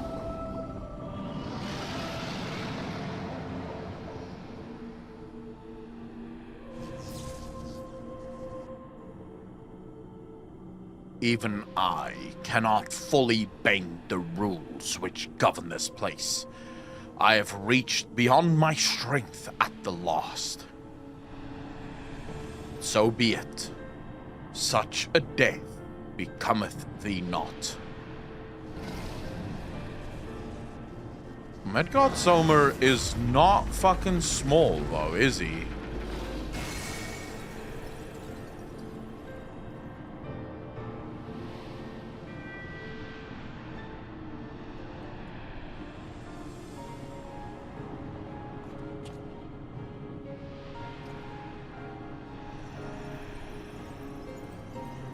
To slumber shall I betake me for a time. The incarnation I leave with thee will be mine in form, but not in spirit.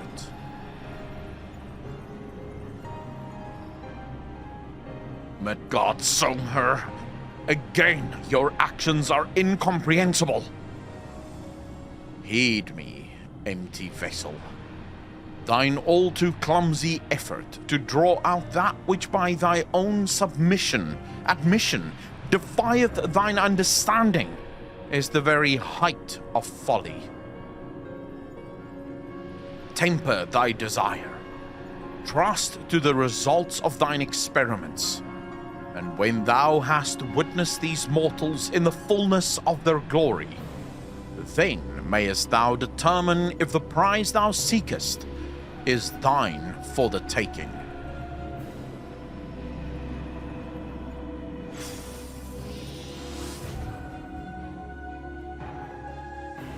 To the most native English speakers? I don't think that's true, Aaron.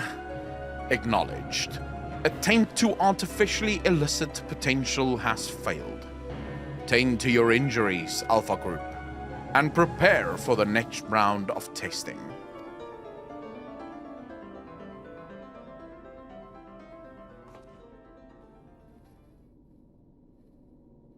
Which fight? Why does almost literally every anime game show copy Mythology's Norse in particular? Kamikins, I don't know. I have no idea. Acklon, Alpha, I need your help. It's Nero. He's...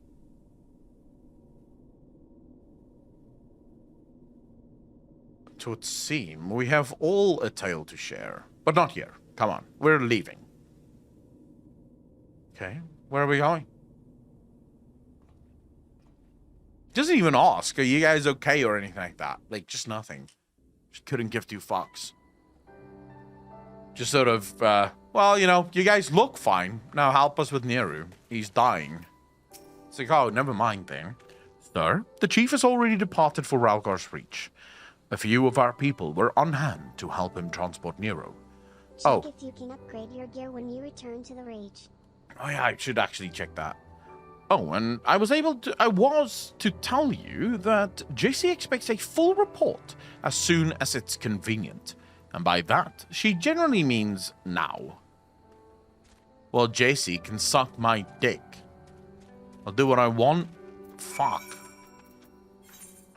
Where do I check again? Oh, the upgrade is literally in the same room, right?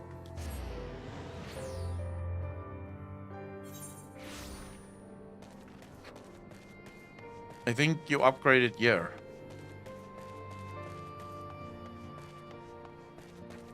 Which one do I speak to again?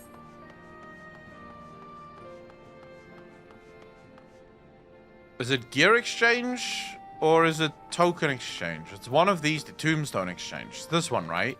Because I think we already bought the weapon, and the weapon you get somewhere else. Of magic. Okay, let's see. So which one do I have? Which have I not upgraded yet? I think it's only accessories that I've not upgraded yet. Yeah, that's 400, that's 400, that's 400. 370 for hands, legs, and boots. So hands, legs, and boots. But I don't think we're going to have enough for that.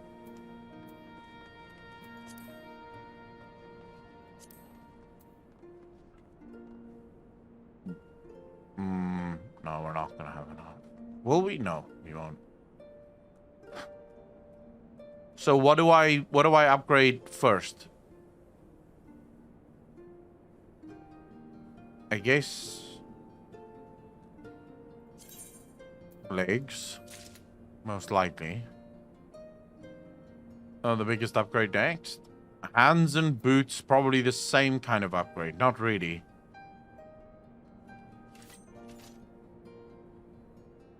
So this really depends. Do I want spell speed or do I want crit? I guess crit, because that little spell speed isn't going to make much of a difference. Should be able to upgrade after the next... upgrade most of everything. No, we're not going to be able to do most of everything. Dude, I still need to upgrade this ring. 279 ring. Like, how old is that ring? I still have one ring that's just completely fucking old as shit.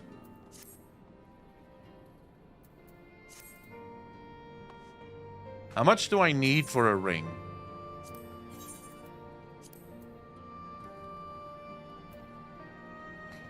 Oh, so close, actually.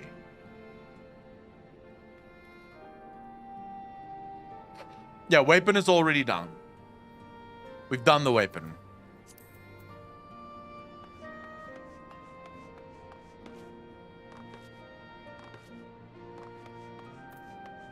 Alright, JC.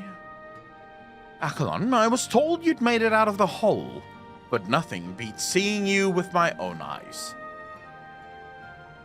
In case you're wondering, Nero was taken straight to the infirmary. The chief should be back soon with news if you don't mind waiting. They patched the rings to not be unique. Doubt I can buy 2 rings. Chief, how is he? Not good. It seems one of Omega's nastier minions paid him a visit in our absence. He's putting on a brave face, but having seen his injuries, I'm surprised he kept going for as long as he did. The Chirurgans confined him to bed. Even should Omega extend its next invitation, Nero won't be coming with us.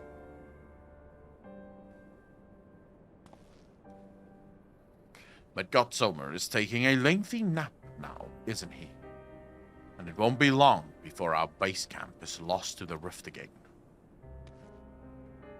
When the time comes, I'll join the next expedition myself. The challenges will only get harder, and you'll need someone reliable at your back. I appreciate the offer, JC, and I may yet take you up on it, when the time comes. But let's not make any decisions just yet. I have a lot of thinking to do about what's happened and about what lies ahead. Alpha is so, like, fucking hell, the cutest little thing this. The poor thing. He seems worried.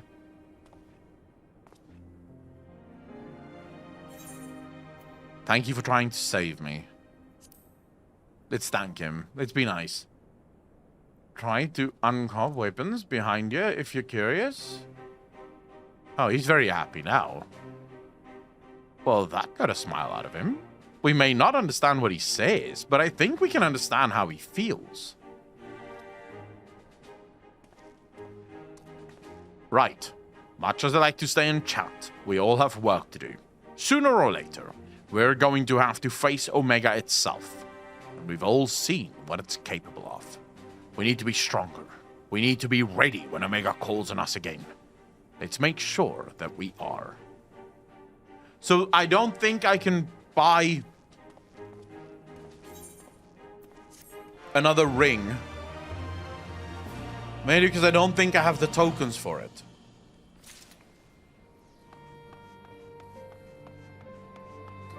So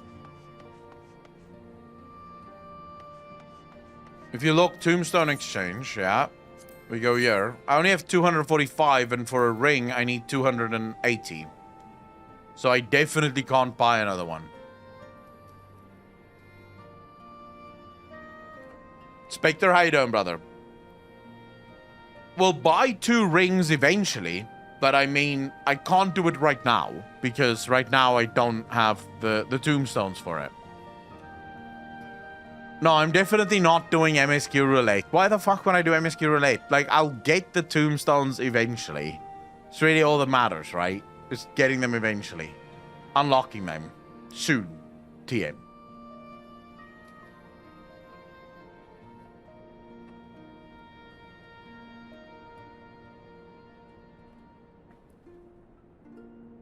Alright.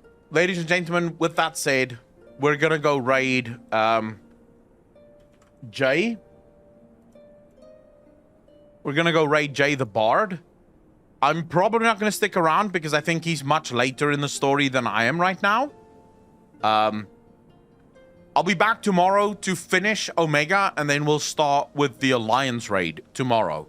So we can finish the Alliance raid, and then we can do the one after that.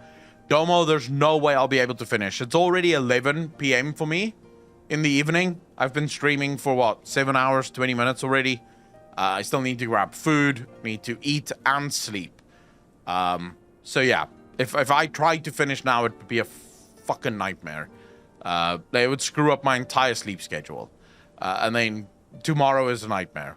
So I will be back tomorrow, same time, same place as always, right here on Twitch for those of you that want to come hang out. Thank you so much for spending your evening with me, or your morning or afternoon, whatever time it was for you. It's been an absolute pleasure to be your entertainer.